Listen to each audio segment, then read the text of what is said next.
Hello and welcome to The Deepest Dive, the best, most thorough discussion about Final Fantasy VII Remake on the internet. This is it. This is the grand finale, ladies and gentlemen. I'm Ben Hansen, joined by Jeff Marchiafava. The mayor. Grant Bullimer. Was that close? Hey. Kyle Hilliard. Hi. And best friend Ronnie.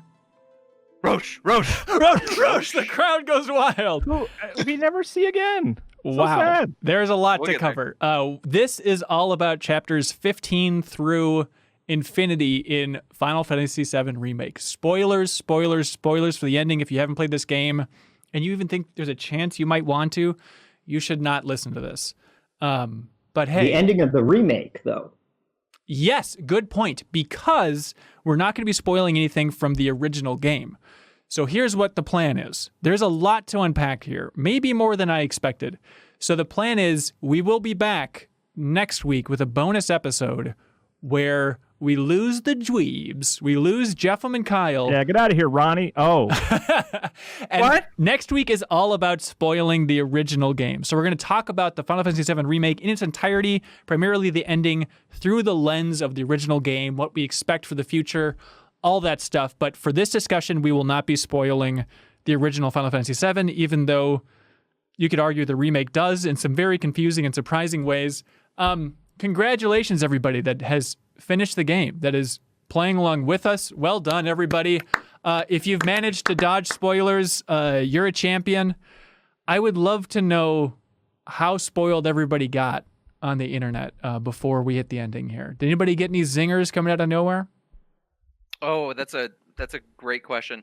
No, the only thing that got spoiled for me, and I thought it was something completely different, was I just saw this thing on the different dresses that Tifa had, which made me think that there was going to actually be a date with Tifa, but it ended up being for the whole Don Corneo. And so that's what you, in the first episode, and you're like, no, I got spoiled, no! And you were so pissy about it? It's because you saw a dress thumbnail on YouTube? Yeah, that was it, yeah. Oh, you're so lucky. Turns out I thought I had so many things spoiled and then basically had nothing spoiled. Yeah, it's funny how that happens. It's really stunning. So, number one, well, maybe not number one. Well, I'll go with number one. Sarah Podzorski, friend of the show from the Animal Crossing Deepest Dive Game Club here. I messaged her to see what she was playing, and she says, I'm playing through Final Fantasy VII for the first time too, but I already know blank, a spoiler from the original game, and that at some point Sephiroth doesn't have legs, is what she DM'd me. And so What? in my mind, I was just reeling about what does that mean? And then Imran Khan, also friend of the show, tweeted at me talking about Dirge of Cerberus and transformations in Dirge of Cerberus, and I immediately closed the tweet. I was like, I don't know what that is. I don't want to look at that.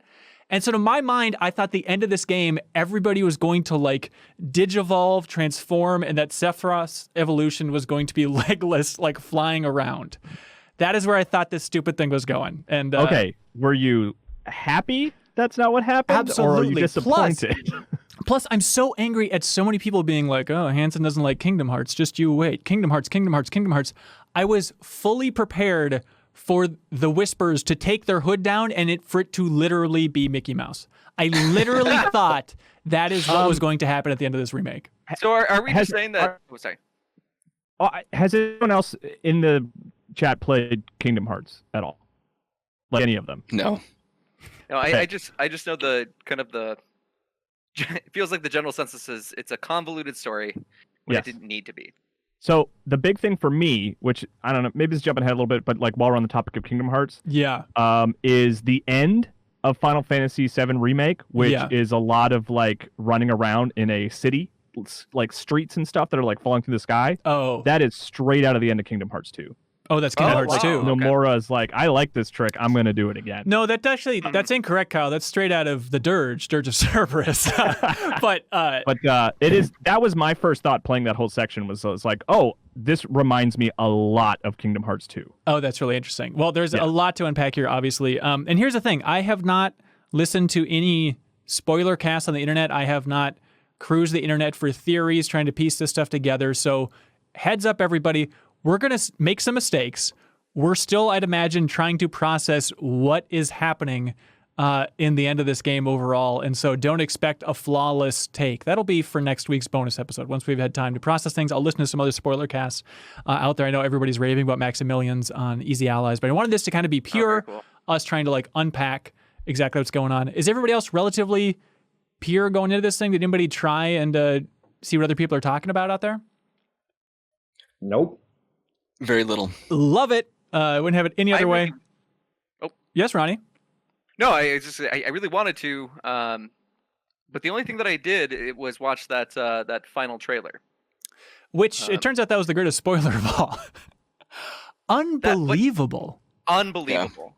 Yeah. I could not. Actually, on chapter 17, because I was really looking. I love trailers. I was really looking forward to seeing the trailer. I asked Grant. I'm like, Grant, I'm on chapter 17. Can you just text me on whether or not I can watch this trailer yet? And he goes, nope. Spoilers from 1 to 18. The end of 18. Sucked. Yeah, I was shocked. Yeah. What do they show? Specify exactly? Well, should we? Okay, so they show. Just tell us when we talk about it. Yeah. We'll walk through it all. It's a lot. I mean, it's just a lot of rapid fire stuff that they're kind of showing. They show Sephiroth. They show the ending area. They show going through the gate. They show Barrett getting stabbed. They explain what the whispers are in the trailer, where it's like we're all trying to piece this together.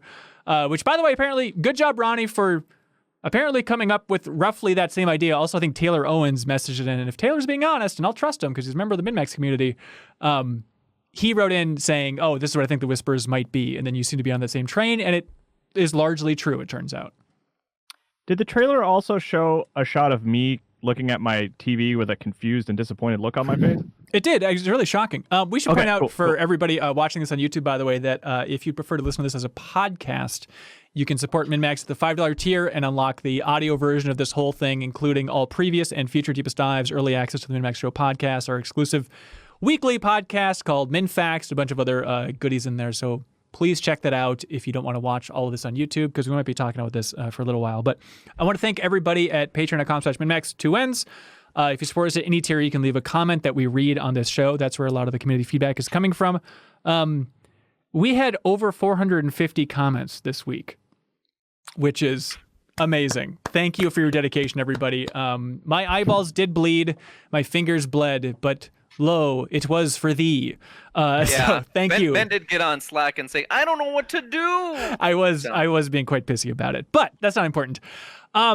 Does anybody want to guess the most common comment for chapters 15 through the finale? What was the most frequently commented upon thing? Not being able to play Red 13. Interesting. Incorrect. Damn it. That's a great one, though. Any other guesses? Most common comment? How emaciated Red 13 is. That mangy mutt. No. Was it was it Wedge being shown back up? Interesting. No, it was not. Jeff, you got a guess? Biggs. I mean, not a bad guess. Not a big. I just love. What is strange. So what I did is I messaged Jeff before we started, and I said, "Hey, I'm going to introduce you. I'm going to introduce you first. You should just say the mayor." And then I was hoping that when I introduced everybody else, they would all say the mayor, but no one else really got that cue suddenly. So that's fine. We're supposed to say, like, he's the greatest or something? No, I just wanted everybody just to repeat the mayor or something. That would be fun. But anyways, no, it turns out that the most common comment that people sent in was that they loved the banter when they're going up the stairs. The stairwell banter was that was the one. most common comment. Isn't that amazing? Which I loved. Oh, yes. We'll get into all this stuff. Barrett Boswell also wrote in. He says, hey, if the climb of 59 flights of stairs in Chapter 16 is not the #1 comment, I'm going to lose faith in humanity.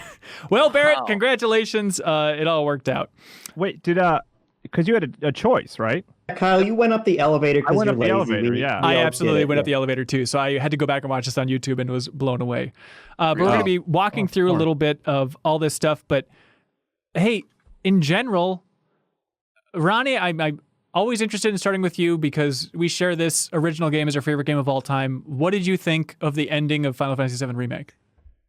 It's just, right now, it's just one ball of emotion. Actually, like, once this all kind of concluded, I texted you and I said, like, I don't know if I'm going to be able to talk about this intelligently.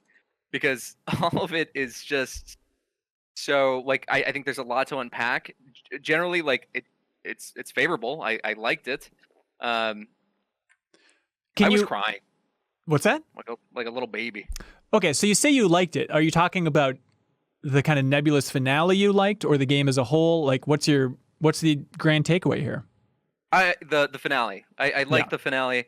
I like how it sets up the future of these games, and like whether or not Destiny is something that they can change or not. But like I say that, and I think to myself, like, well, was that already resolved when they went through the barrier portal, or is Destiny still really trying to keep them on the same course? Yeah, well, maybe in the sequel, Destiny will have a child. But no, there's going to be a lot to unpack. I'm just looking for thank you, sir. The crowd's going wild out there. But my overall take is with the remake, loved it. Finale, liked it and appreciated it. Like that was my overall arc. And then as a package, I still think, I mean, game of the year. Nothing's going to top it for me. So what was your like what was the moment that you went, ugh? That's a good question. I don't know if I really went as much as I was surprised the emotional heights that I hit again during this chunk. And then with the grand finale here, when credits started rolling, realizing there's a lot to chew on at the end. And I love that. We're going to be chewing on it for years. But at the same time, I was struck and I went meh at the concept of it wasn't that emotional for me. Oh, wow. You know, like there's definitely a ton of really interesting things, but it gets so messy that it's like, I wish I just had a clear emotional pit towards the end there. And again, there's so many peaks and there's great moments that we'll definitely dive into here. But Jeffem? So are you talking about mostly from an emotional perspective that it kind of left you not sure? I was just a little bit flatter than I expected, I guess. But, you know, it's tough to say that when you see some of the things that you see at the end of this game. It's like, oh, of course I had an emotional spike there. But just in terms of the larger picture, it's like, okay, interesting, but more academically interesting than emotionally interesting. Sure. Grant, how are you doing? How with this stuff? Hey, buddy, can I actually share my opinion here? Take it away. I was going to say, from a gameplay perspective, I was, for this entire last segment and most of the previous segment that we were playing through, I was kind of wondering, the big questions that I was thinking about the entire time was, can they keep up the production values as insane as they have been? Yeah. And from a gameplay perspective, what the hell could they possibly do when everything is so over the top? How are they going to build a satisfying sense of a finale? And what struck me was that they actually did it, but by the end of it, it's one of my favorite things in media where not only it's not just that I look back and say, well, they really did it, but when I'm actually in the moment thinking, oh my God, they're doing it. Like I am in a state of currently being impressed by everything that is going on. I love that. Yeah. And I mean, it was like, I guess the answer to it is just have like 3 hours of back-to-back boss battles that, you know, completely top one another afterwards. But I was super impressed by the whole thing. Yeah. Grant? Of course, I'm not comparing it to, you know, any previous notions of what the story should be or where it's going. So because this is the first time finishing this game and finishing any Final Fantasy, you were saying before we started. Yeah.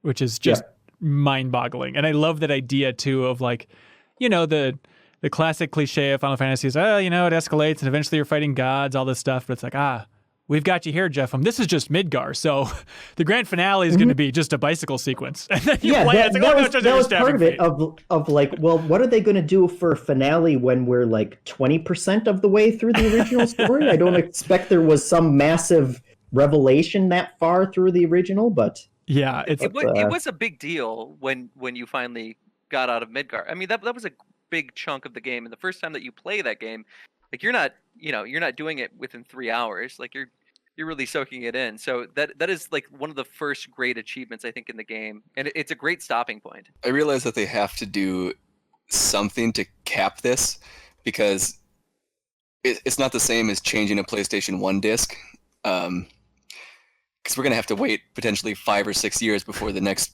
Who knows? likely piece of media comes out of this. I get that they have to make an impactful ending, but I don't know that it stuck all that well with me. Interesting. Having played the original so many times, to make a faithful recreation essentially for 90% of the game, and then go 10% just wildly off the rails, it felt like it was too much all at once. Yeah, I hear you. I love that. I love the idea of them twisting things up a little bit and being more liberated. But there's a lot to get into. Kyle, big, broad, sweeping thoughts? Overall, I like the game. Like, I want to put that discllmer up front. Like, I really, Great. Well, I like the game here. a lot. Okay, so Taylor Owens wrote in. Sorry. Okay. I found the ending to be incredibly unsatisfying and Oh wow. actively bad, maybe. Like, there's a lot I really didn't like about the ending, but it didn't really hurt the larger experience for me. Like, I still really like that game. So when you were playing, you were thinking, "Oh, they're doing it! I can't believe it! This is actually happening now." Wait, what do you mean exactly? In a negative way. Like the opposite of what I was. Like the big thing for me, feeling. which we'll get into the detail, is like I don't know who anybody is. Like, I don't know who Rufus is. I don't know why Sephiroth is a villain. Well, I don't know. I like the bosses. There's gameplay things that we can get into that kind of bugged me too. Related to switching parties so often that I found really frustrating, and not knowing who you were going to have to fight the next thing. And then, like, I feel like it is only impactful if you have an understanding of the larger story. yes. And the thing about that, like, the thing that I keep thinking, oh, my light keeps going off. It's the thing that I keep thinking about with that is, like, I think that's okay. Like, the game doesn't really have to be for me and Jeffem necessarily. Like, but it was for so much of it that I understand that's frustrating. What was that? I said, but it is for you and Jeffem throughout so much of the experience. I understand why that's frustrating for at the last second just to be like, you're on your own, bye.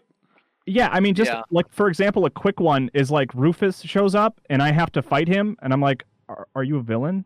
Like, are you a bad guy? Are you in control here? I thought the president was the bad guy. Yeah, like, it's stuff like that where I'm like, give me a reason to fight this guy. Give me a reason to dislike this guy. You know, stuff like that is how it kind of, a waterfall of that kind of stuff started happening at the end. Wasn't that kind of happening throughout the entire game, though? I mean, like, when Roche shows up on his dumb motorcycle and then you have to fight him? I guess that kind of stuff didn't... motivations I understood. He just wanted a fight. He just wanted, like, a real fight. And as shallow as that is, I still understood it. You know? I'm trying to think back to the original. I feel like the Rufus introduction was the same on PS1. I think it's just and that weird thing. The thing is, though, is if you have a whole other portion of the game to immediately pick up and learn about that character, then that's great. But right now, he's just a guy that shows up with a bad coat. Like, I don't know what his impact is on. But you Shinra. Is he the one pulling the strings? I don't know. I have no idea. You get honestly, the idea. Like, that's to me. I feel like that's a fair point. In the original version, he actually does have this conversation that was actually now given to Heidegger in a way. But in the original, like, Rufus does have this moment of just saying, like, he sort of explains his philosophy and, like, yep, I'm the new president of Shinra. I felt like my dad was too weak. I'm going to rule with cruelty and fear. I don't care what other people or what the populace says. This is not, like, I wasn't elected into this. I'm going to get things done. None of that was in this remake. And so you're kind of left scrambling of, like, wait, like, why do I care who this guy is? Yeah. But I do want to at least end on, like, a positive note. Like, to Jeffen's point, the spectacle is, like, fantastic. You know what I mean? Like, that stuff is amazing. It's just, like, the context is what frustrated me so much, you know? Yeah. So much to get into. Taylor Owens wrote in. He says, "Hey, Roche really ruined this section of the game for me by I really get it. By not being in it." I was so disappointed. I was waiting. I mean, like for the motorcycle moment. Like, of course that's where he comes back. Of course, and then it's like, oh no, that's where he's gonna come back. Nowhere to be seen. They probably just ran out of money. Well, he's expensive. Like, he needs a really hefty fee just to show up these days. Oh, yeah. A lot of money. It is so weird. It's like, I guess they'll save him.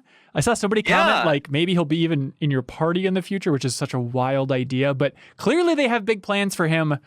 Yeah. Who knows where they're going with it, but there's a lot to speculate about. It's going to be, it's probably going to be a little bit more effective when 5 years from now, we're going to remember Roche. Yes. Watch Roche come back as like a really dark, angsty, like, you defeated me last time. I can't deal with that. Right. You know? Heard you guys. You made fun of my voice on the internet, did you? Well, get a load of this. Andrew Vala says, this sums it all up to me. I was emotional reading this comment. Andrew Vala wrote and just says, how amazing is it that we get to play this game again for the very first time? That's it, right? That's all we're doing here. Yeah. Like, it's just a beautiful summary of the entire experience. Like, yes, that is why this experience is so amazing, to me at least. Yeah, I think a great, like, one understated thing for me is that, like, as I was playing it, I really wasn't thinking about Final Fantasy VII, the original, until I was reminded of that. Like the Hell House, like, that would come in and be like, oh yeah, like, awesome nod to nostalgia right there. But in a sense, it was just kind of its own game and new experience. And did you know this was a remake of that game, though? I'm sorry, what?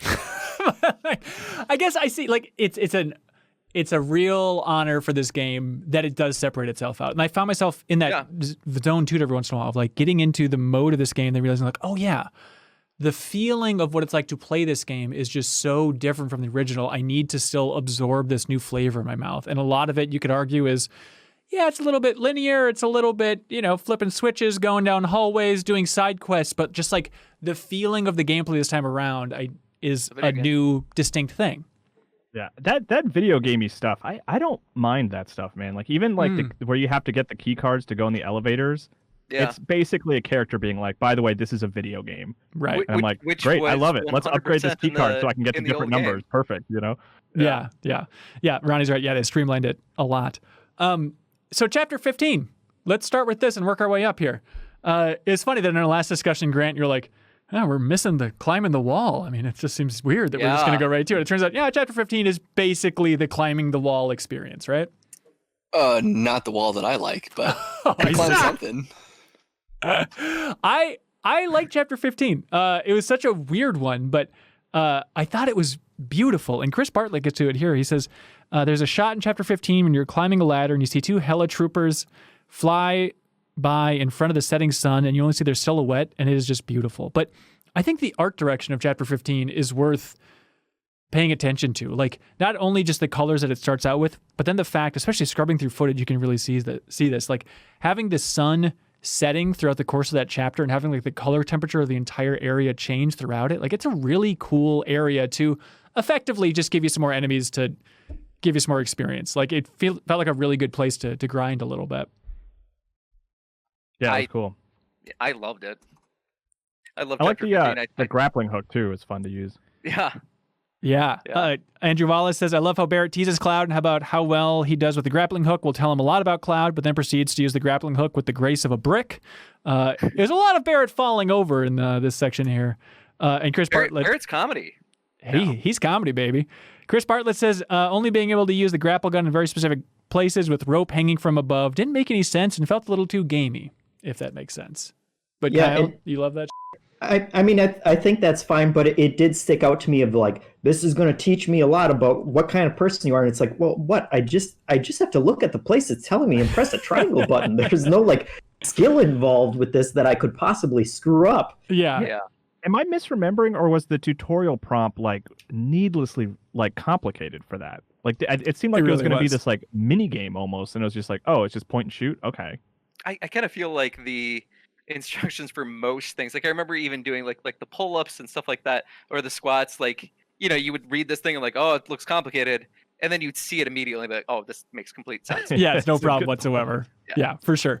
It is weird how much they streamline some of these things, and maybe they kind of ironed out some of the complications throughout the long development of this game or something. But I definitely had that feeling over and over again of like, oh, do I have to really pay attention here? It's like, oh no, this is totally fine. Combat, you have to pay attention. Everything else, it's relatively simple to get through here.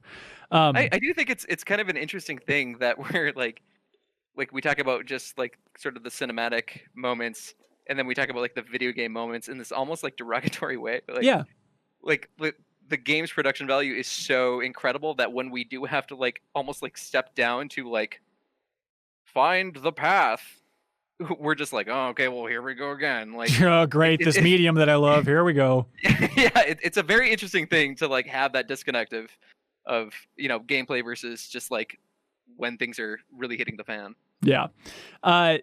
So I like that this chapter opened up too with a theme that they've been hitting throughout the entire remake in a surprising way of just the suffering of everybody, not just the people below the plate, but living on the plate. And when you're in this area and people are still in mourning and confused, and it's like a kid going like, "Mommy, where did Daddy go?"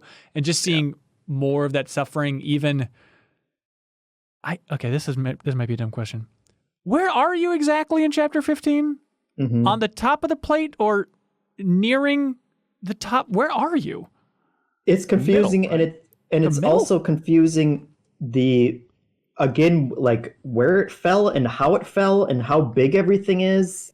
Like none of that really adds up. The fact that they can still dig out the bar sign and it's just kind of on top of a little pile of rubble, but then when you look down on it, it looks like complete devastation when you're going through that segment. And right, it's surprising that Biggs popped himself into one of those new Super Mario Brothers bubbles and then floated down. I believe that was cool. That was pretty a cool sweet. Little video. And again, in the original, like it had this very cool sort of direction that video took, where the plate was falling, and then pretty much you just hear like the screaming, and then all you see is darkness. And so like I always just kind of assumed that like that plate fell and everything underneath it is completely It was dark. just a boot, just bam.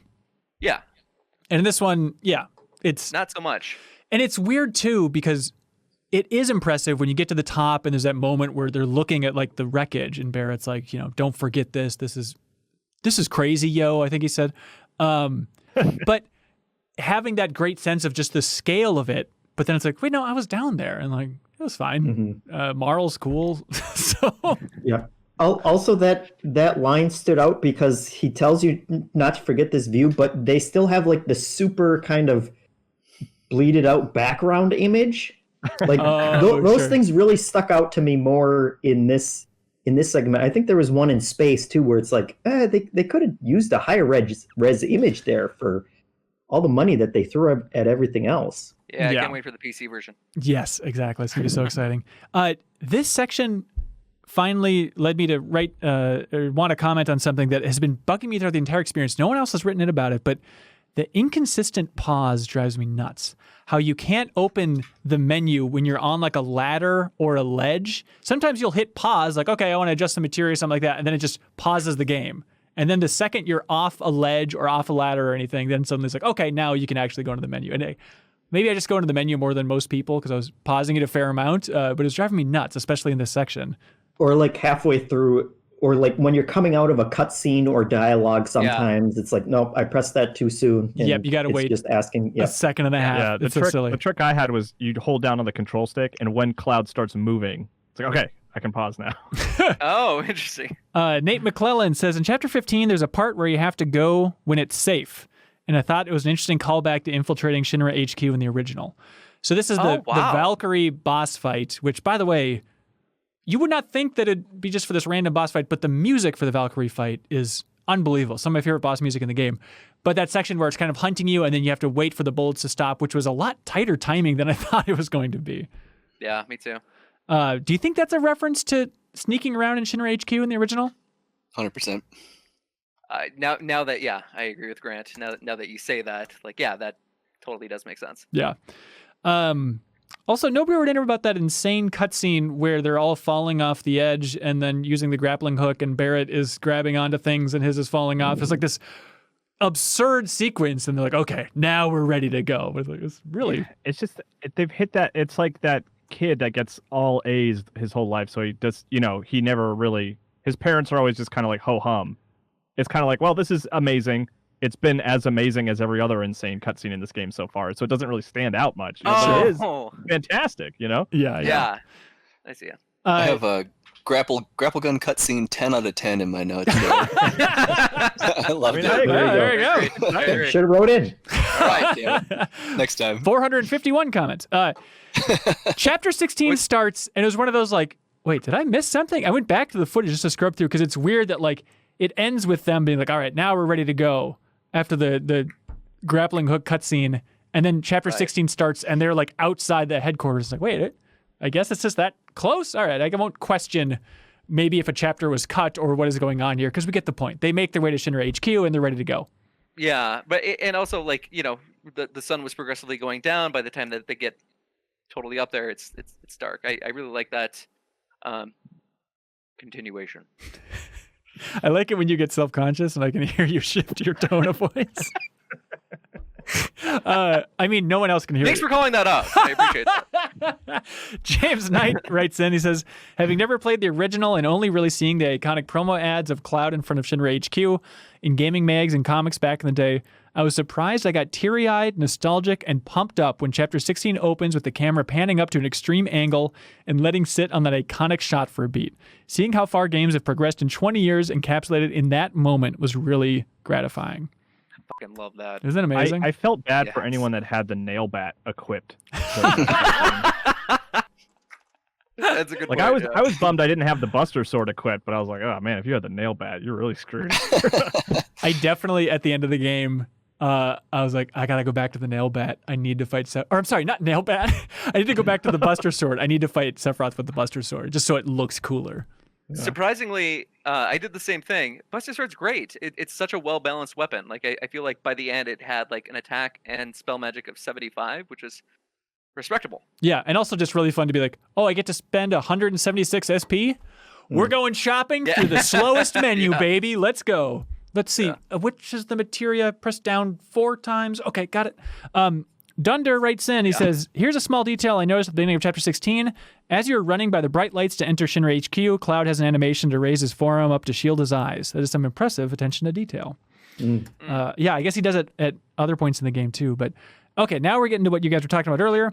Jason M. O'Brien says, Chapter 16 dialogue between Cloud and Barrett is especially funny. And he has a couple lines here. I won't be impersonating anybody. But Barrett talks about, he goes, but my soul's screaming for payback. You know, I'm a ticking time bomb, and sooner or later I'm going to have to blow up. And then Cloud says, well, then make it later, which is nice. And then when they're arguing about stealth, and Cloud's like, the idea was to not get noticed. This is after Barrett falls and puts his butt on that soldier, if you recall. And then Barrett says, stealth ain't my style. And Cloud goes, you never planned to be stealthy in the first place. And then Barrett says, don't remember, maybe not. I like that moment a lot too. But it's also like, hey man, this is a life or death sequence. Like, you can be stealthy here, buddy. Well, I really like how the Cloud and Barrett's friendship is shaping up. Like, I think that can go in a lot of fun directions in the future here. So I'm really excited about the new Barrett. Yeah. Oh, go ahead. I was going to say, like in Chapter 17, I love that when they're in the tunnel and Barrett's talking about like, you know, Wedge, he really opened up to you. He has a tough time opening up. And it's one of those things where you could tell Barrett was talking about himself, you know, and then Barrett's like, you know, but at the end of the day, Wedge has got your back and that makes 2 of us. And it's like, oh, that's like as sweet as you're going to get between those two. And it's all you need. It's great. Yeah, but also that he just like has so much love for Wedge himself that he's just like, you know, he has that moment of just like, he really likes you. I love that conversation. Yeah. I was just going to say, is this around the part where they sneak in by standing on top of the car? Or is yes, that's what he falls off of to put his butt, just to rub his butt on that guy's back. That cutscene was odd because initially I was like, this feels kind of dumb. Like, it's weird that they would be able to sneak in that way. And I like that it kind of fell apart a little bit, you know? Like, it was sort of a response to what my internal monologue. Having the biggest man in the world try and balance on top of a car is not paying off, Just on top of a car going in. But hey, it works later on, I guess. Joshua Turner says, going through Shinra HQ may be the highlight of the game for me. I stood in the main lobby for a few minutes taking in that music and all of that marble, then did the same thing again in the Skyview Hall with the sweet jazz track when Barrett says, like, hey, come check out this window. Shinra HQ, what'd you think of that design? I like how different it is from everything up to that point. Like, it feels like different in the right way, where it really feels like below the below ground, like, you know, it's really ratty and awful down here, but up here it's like, rich and powerful, and it's like I really felt that walking around that area. Yeah, it's that weird thing too, where like even seeing them in the elevators, like, why does this feel so weird? It's like, oh, that's right, I've been next to moving mechanical hands in the middle of a mud pile for the rest of this game. Like, it just is so different.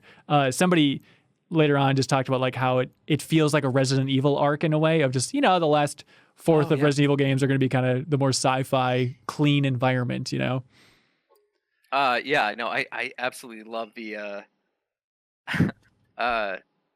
going to the building and then having that moment where Barrett and Tifa, like, even though they just like absolutely hate everything about Shinra, they're just like, oh my god, like, look at this. This is absolutely amazing. Can we move into this lobby, please? Right, exactly. And then I love that little tidbit where they go into the bathroom for the first time, and I think Barrett says just like, my god, they should see what it's like down in the slums. Like, that was like such a great moment. Yeah, Beto92 wrote it about that. And Jason M. O'Brien says, why is Tifa worried about going into the men's room? Yeah. After breaking into Shinra headquarters, the men's restroom is the threshold she hesitates crossing. And then Bob Buell also asked, I wonder why Tifa is scared of the men's room. And then Ben Reeves from Game Informer, he replied to Bob Buell and said, she knew there wasn't a shower inside. So she was scared of it. That's very good. But Ben Reeves. I think if you work in a bar, you would see something worse than a men's room. I don't know.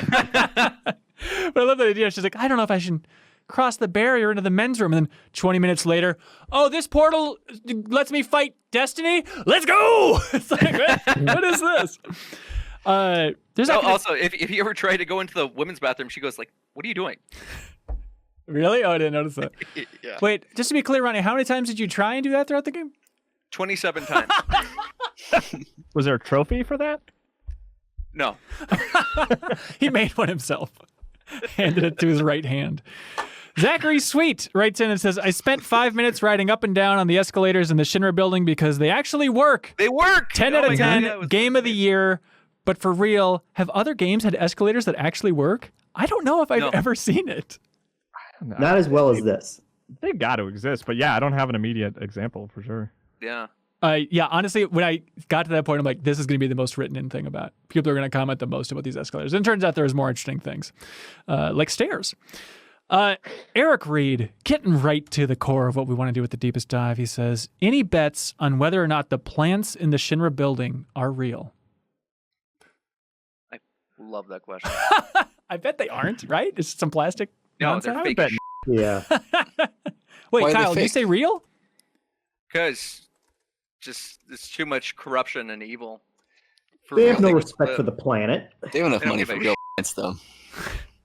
They do have money, but they don't know how to take care of plants. Nobody. They'd have to send someone, downstairs to go get those, and they don't want to do that. Yeah. They'd have to drive out of Midgard to find a plant. Which direction do we go to leave Midgard? I don't even know. There's not even a freeway out of here. Well, there is one, but it's way too long, and there's a lot of robots on it. And we don't have a car. Ricky Winterborn says, did anyone else feel like the Shinra Tower was kind of botched? I walked in expecting a 3-hour ramp-up of action until a finale, but instead it was another hub, followed by long-ass boring puzzle sequences in the big chamber. Then the good stuff started. Remember the PS1 version of the building had a very spooky tension, seeing blood trails and wandering around mostly empty rooms and hallways. But chatting with Chadley kind of killed it.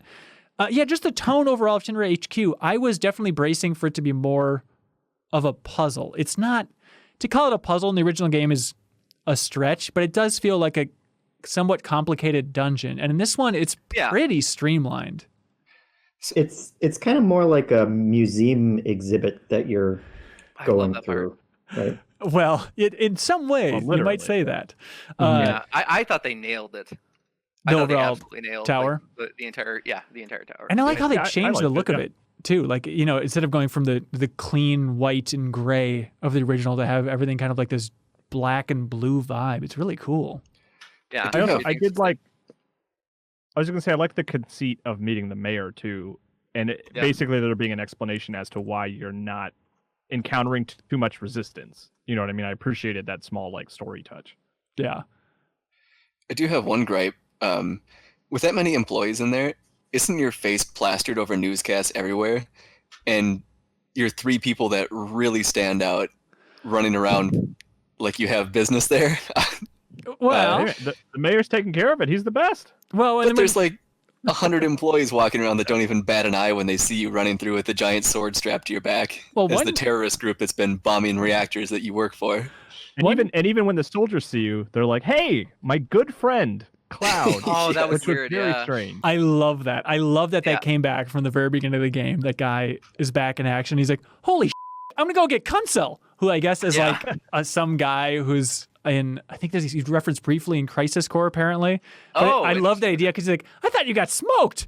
This is amazing." And then Tifa was like, we'll talk about that later, probably next week. But it's like this weird lore thing that comes up in a completely unexpected way. I have one note from the stairs too. Yeah. Why is there no Mega Elixir on the stairs? You What wanted the have Mega they Elixir? done? I want that Mega Elixir. So a lot of There people was wanted no to Mega know. Elixir ever. Was there? Yeah. No. In the original game, there was items on the steps. No, I know. But there's no Mega Elixir in the remake version, right? No, and I want one. Yeah, would it have I killed agree. him to throw one in there? But yeah, for the people that saw the stairs, I mean, it was, I think, probably the funniest writing in the game. I'm trying to think, but like it was so fun to hear that back and forth and Barrett just complaining so much and Tifa just being ahead of them, but also slightly I love annoyed that by too. them. And then like the music getting all warped and stuff. Like what a weird sequence, especially imagining if they're recording that separately. I think it feels, I think it's the most natural dialogue of the entire game.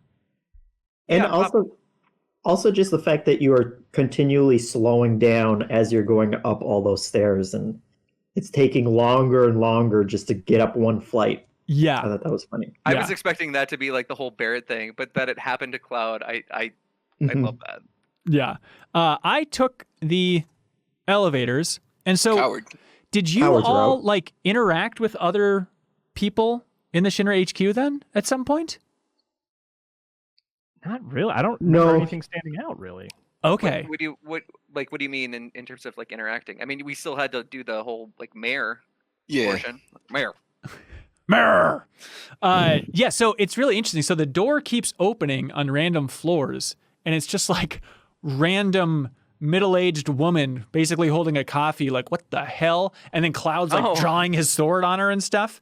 But there's a weird moment where Victor Pham wrote in talking about just seeing all the normal people at this evil corporation really add some complexity to the story, which he appreciated. And then there's a certain point that Chris Bartlett wrote in about where Tifa says, seeing all these people makes me feel a little bit better. Like when she sees human beings working for Shinra and the fact that they're trying to clean up the mess of like the Sector 7 plate, like not that she's coming around to Shinra's side, but it's a little bit of like, oh, this makes me feel good knowing there's honest, hardworking people here. And then, Right, I think that's yeah, and then Connor McCracken Flesher wrote in, because Barrett has a speech about how a good man who serves evil people needs to recognize his complicity before he can redeem himself. And he talks about how it's probably the next most political thing he says after environmentalism in general. So it is like a really interesting speech from Barrett because, you know, Tifa's talking about like, oh, they're good people, these nice souls that work for Shinra. And he's like, that's insane. They need to have some ownership for the larger picture that they're serving here type of thing. And it's an interesting speech from Barrett overall. yeah, but they also like those people would have to acknowledge that Shinra is an evil corporation in the first place. And one really cool line that I liked from Cloud in this whole portion was, I think when they were looking at the guild model of Midgar, you know, Barrett's kind of going and inundating them with just like, Mako, it sucks. It's just a We got plague." it, Barrett. We got it. Yeah, and Cloud's just like, it's made lives better for a lot of people. They say that all the time. And then even like, you know, when Barrett's talking to President Shinra and he gets into it too, where he's like, hey, if there's a natural disaster, who's going to save these Yeah. people? You? Come on. Like, it's such a weird note that I hope they keep developing in future installments of the remake of not putting you on Shinra's side, but just trying to muddy it up a little bit, you know? Yeah. Even though it's Usually irredeemable. but they just- reminding you that you are terrorists in this game. Yeah. Right. Yes. And that there's infrastructure for public safety that they're providing. Right. Bring in Benicio del Toro to look at a computer screen and show some TIE fighters and some X-Wings. Oh, You know? and a sweet stutter. Adam Moran says, although it seemed like a weird place to shove a challenge room, I love the Shinra VR sim and spent way too much leveling way too much time leveling materia there. I was a little bit, I did the thing that you have to do in the story, and then I didn't keep playing it. I'm like, I've done enough Coliseum type stuff. I want to keep going with this plot. But anybody else spend a lot of time in that thing? I did it all. Did you? How did you? I had so much trouble with Tifa and Barrett turning into frogs that I did everything else, but they're single. Oh, sure. Mission. Yeah, actually, once you realize that whole curse is really easy to dodge, like as he's casting it, just dodge out of the way, press circle, and it'll completely. It takes a section of the floor, and if you're not on that section, you're good. Okay, because I was even looking at a certain point. I went over to the clerk who is like the fast food counter. And I was like, do you have anything that will prevent that from happening that I can equip like specifically for this? Because like that thing was just annoying and it prevented me from going down the rest of the path. But I liked it. I like doing those little missions. Yeah. Yeah, I didn't set out to do all of them, but there were a couple that gave you, skill books or whatever that I want, or better items that I wanted to do, and then by the end I had gone through all of them. Also, I did do two. There was one that had like flying helicopter, or it was like all aerial fights, and I was I don't want to do that one. But I just switched to easy. It gives you the option right there what difficulty level you want to do it on, and so I bumped that one down and didn't feel bad about it. Good. You still get the item and everything? Yeah. Does that do anything? No, it doesn't hold anything against you, so. Nice. Adam Moran says, I'm sorry, but this game has the worst platforming.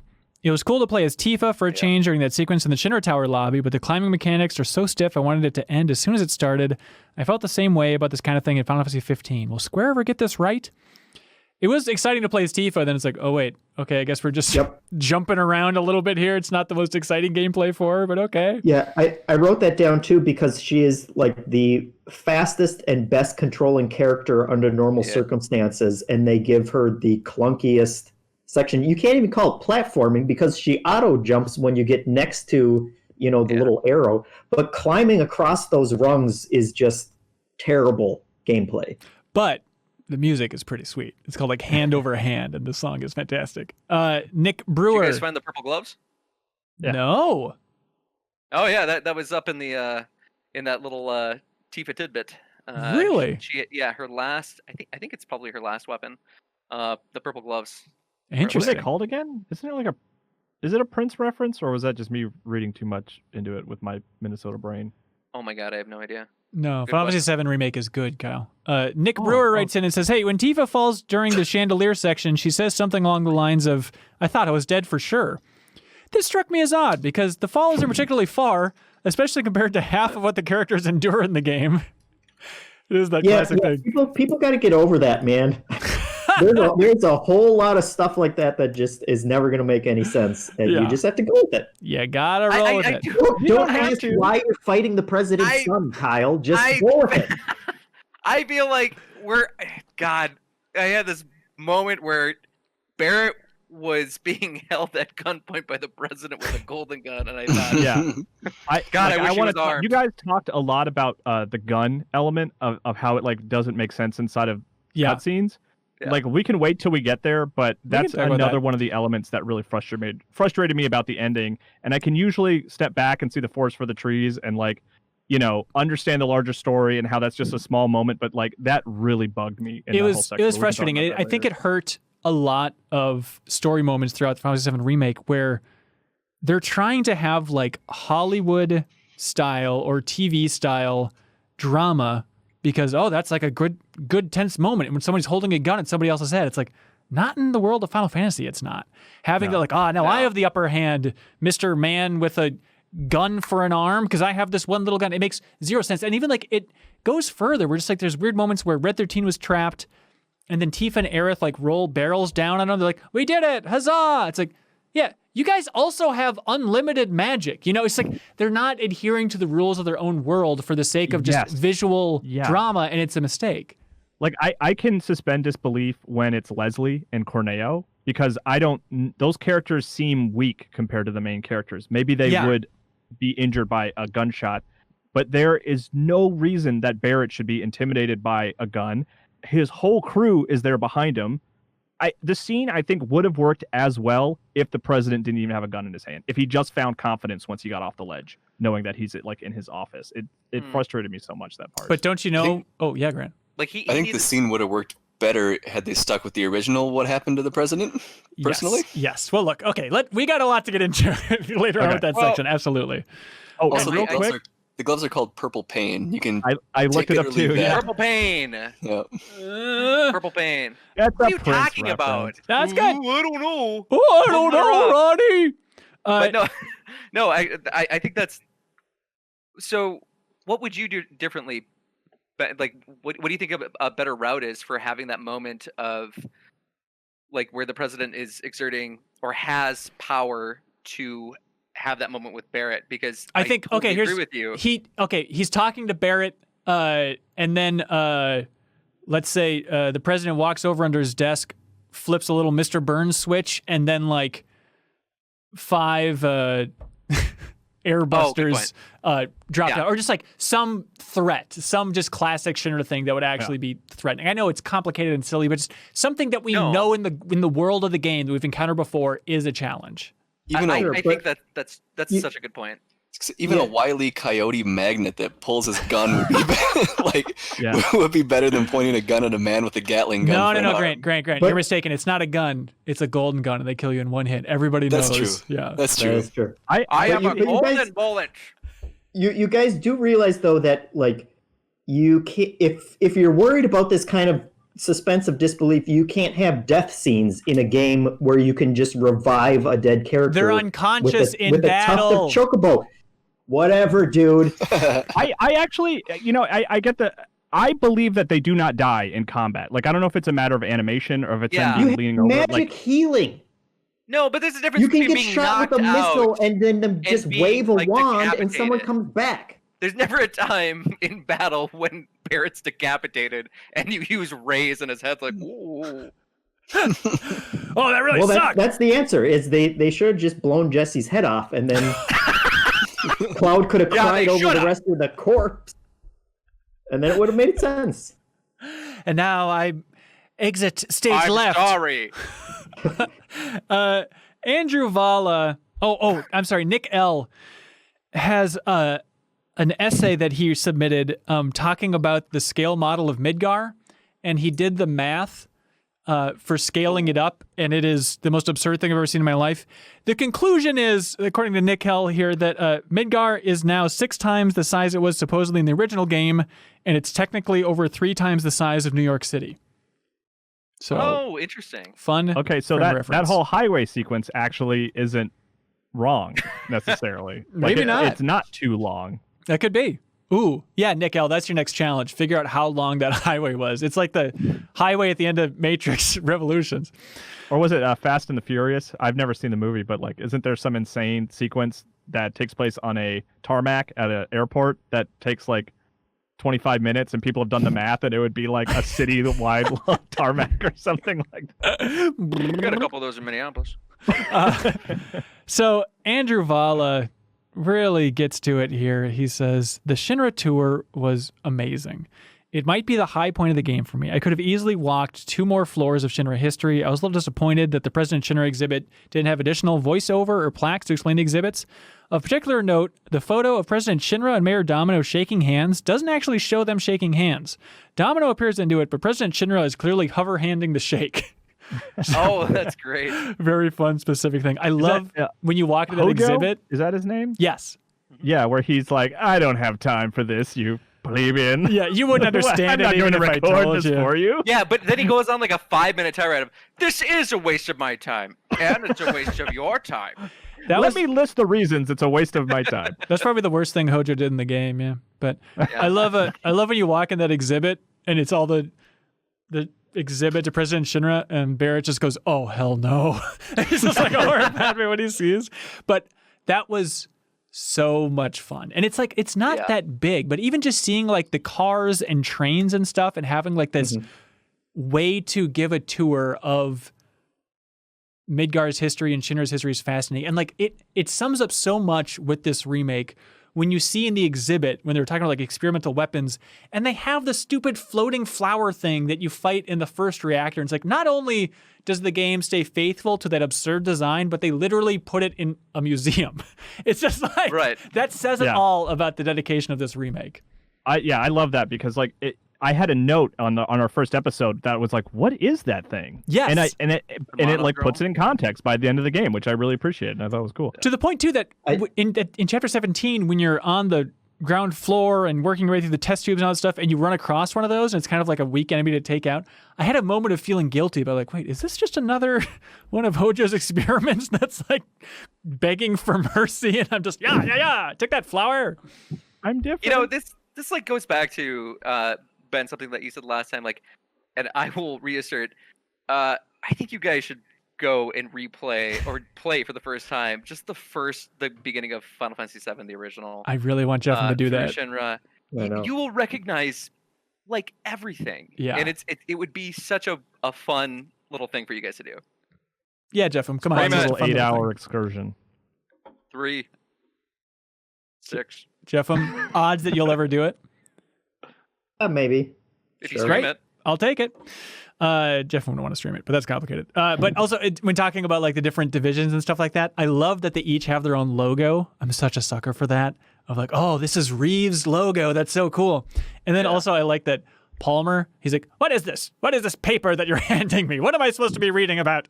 And then, you know, maybe it's an obvious thing, but he talks about like, I was supposed to look into space to find more sources of energy, but then turns out we had enough here, so it's fine.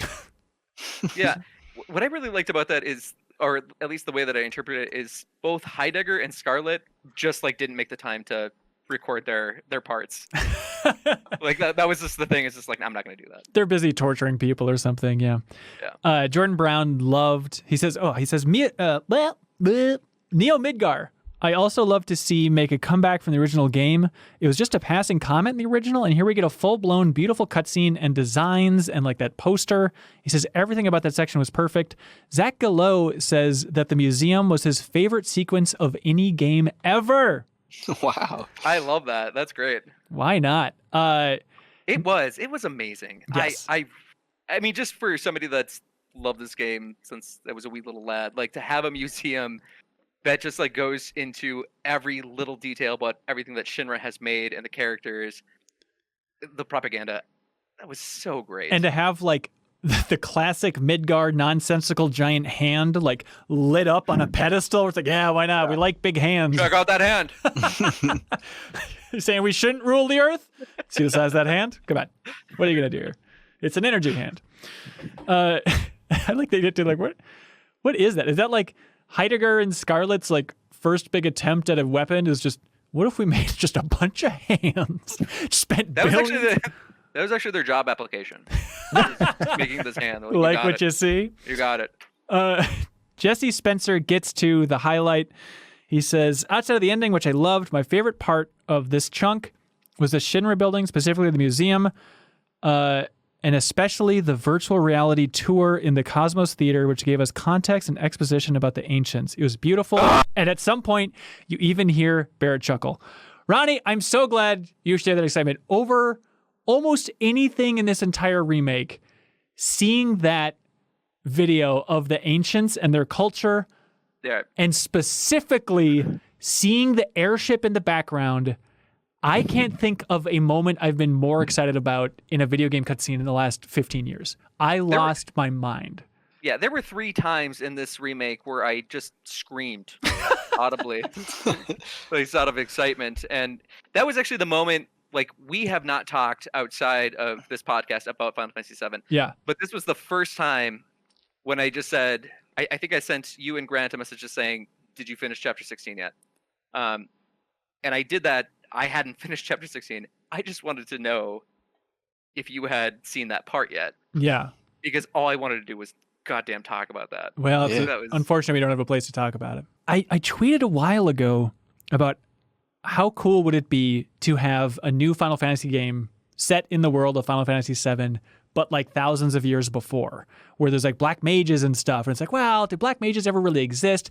There's the implication that Mughals kind of used to exist or kind of like this legend in the modern world of Final Fantasy VII, and seeing just that glimpse that the ancients had an old-fashioned Final Fantasy airship, that's about the happiest I could be on planet Earth. It is so fun to see.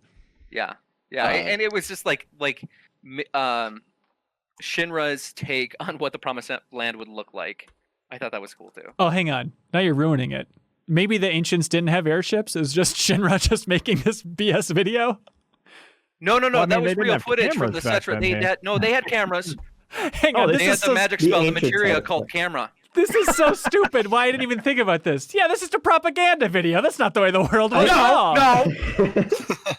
I was kind of wondering how much of that was supposed to be propaganda and how much of it was supposed to be history, because it was interesting. It struck me that it was interesting that the ancients were basically harvesting Mako in the same kind of way that Shinra was. Wow. And it's just that they're doing it on a much smaller scale, but they're still deriving all of their power from sucking it out of the Mako stream or whatever, right? Yeah, but they have to do that with their mouths. So sucking in holes in the ground. They were stewards of the earth, though. I mean, not like Shinra. Yeah, you think they should have leaned into that propaganda more. They should have been like, yeah, look at these fucking ancients, and they just had like Mako reactors, like, give us more. Let's fucking crush this earth. These dirty ancients. We love being dirty. We're the ancients. So, also, I love in that video too. Oh, I paused it because there's a moment where they show like, oh, Midgar giving energy to the planet, and it's like a glimpse of a part of the world map. And like it shows the energy flowing out. So I paused it to try and line it up just to try and get some sense of what the new world map looks like in Final Fantasy VII. And it's not a 1-to-1. It's interesting that they've shifted some things around, but who knows if they would stay true to this fraction of a second. It's pretty incredible that you could even make the assertion that it's not a 1-to-1 in such a small scale. I mean, I don't think it was. There's like a weird island to the north that was not quite, the northern island is different from what I saw at least. But Andrew Vala, Edgar Vasquez, I'm sorry, also wrote in and says, in the cutscene with the Cetra, you see Ifrit, Shiva, and Leviathan. Why didn't they include the fattest of the summons, Fat Chocobo? Is he some sort of joke to them? I have the same note. Do you really? He wasn't born yet. Where's Fat Chocobo? Is he comic relief? But I love all that weird lore too. I think it's on a loading screen where it's talking about Shiva, I don't know exactly how do you pronounce it, but it Shiva? says it has like some legend about like how she used ice to heal the planet in the past or something. So I love that idea that like, oh, that was in the ancients' time probably. Such a fun idea to see a little bit more, because correct me if I'm wrong, but in the original they don't really connect the ancients to the summons, do they? No, not at all. No, not that I know of. Okay, it's a really fun connection. Yeah, I'm sorry, Kyle. Is it actually Shiva? No, I don't think so. All right, it's Shiva. You fell for it, Ronnie. Andrew Vala wrote in, calling attention to what was up with that Willy Wonka-esque nightmare turn of the VR simulation when suddenly Sephiroth came out and everything went to hell. This is mind-boggling. What's up with it is it's just fucking amazing. What's the problem? I don't have any problems here. I think it's also amazing, but it's that weird thing of, in some ways, it's as confusing as the ending. Well, maybe not that to that extreme, but it's like, what is going on here? Did Sephiroth program this simulation cutscene of this world, or they're all witnessing it? They're all seeing it. What is that? Yeah, the chapter before, you can actually see Sephiroth on a laptop working for 6 hours straight. Rendering takes forever. No, I thought it was like, I felt like this was just another like Sephiroth hallucination. No, but it's like digital. Thought, yeah. No, it's like digital. It's different. Like the characters are popping in and out in a different way. It's not like the glitch thing. It's all the characters seeing it, and it's like the same presentation style as the Ancients video. Right, but I feel like a hallucination doesn't know the boundaries of like, well, we can't make a hallucination like that. So for the first time, you're saying, so wait, why do it then? So Sephiroth knew they were going into this promo video, and then he's like, and then bam, I'll hit him with a sweet hallucination when they least suspect it. I mean, I thought he was actually there Propaganda, at that dude. point, right? Like, that's the first time he's actually there and not just a figment of Cloud's imagination. That's a complicated question, Kyle. But at the same time, like, it's a whole weird thing. I mean, even if he's there, what does that mean? That he didn't animate himself into a program? Okay, but what about like the vision, Again, the you can nightmarish see the world? mocapping in there. But He's just pulling ping pong balls off his face. How do I do this?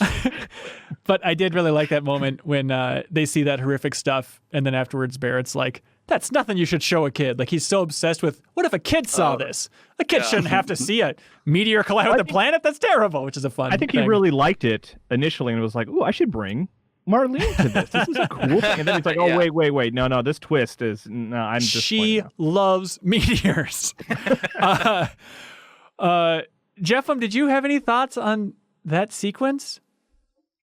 Yeah, abject confusion. Does that count as a thought? You ain't seen nothing yet.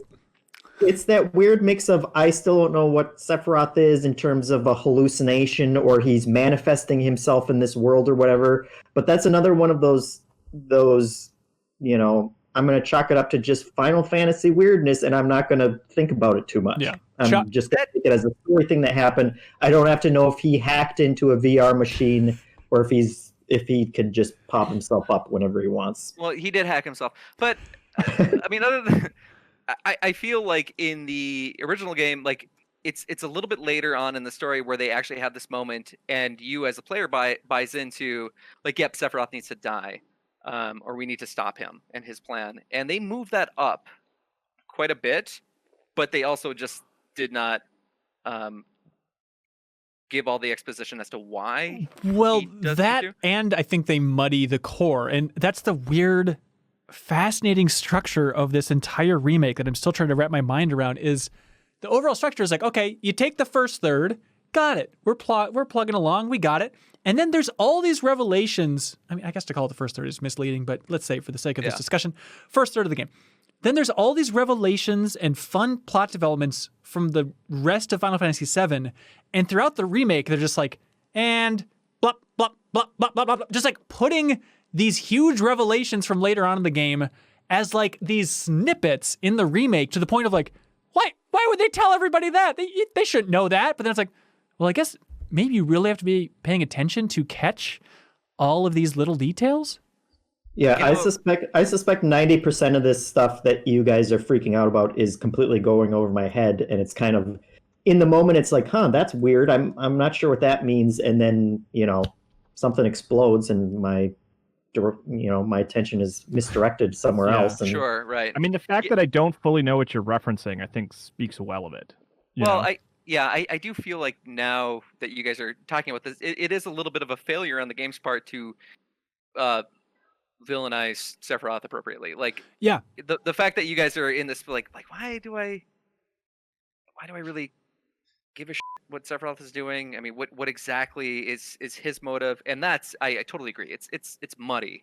Yeah, I mean, I know Sephiroth is a bad guy just because a lot of people have him smiles on the desktop backgrounds of their computers, and I just know that he's like the bad guy. Yeah. But in the context of the game, the only thing that I have to go on is Aerith saying we should get him. Like, I could point to him killing Barrett as a point of like wanting to go after him, but that's wiped clean.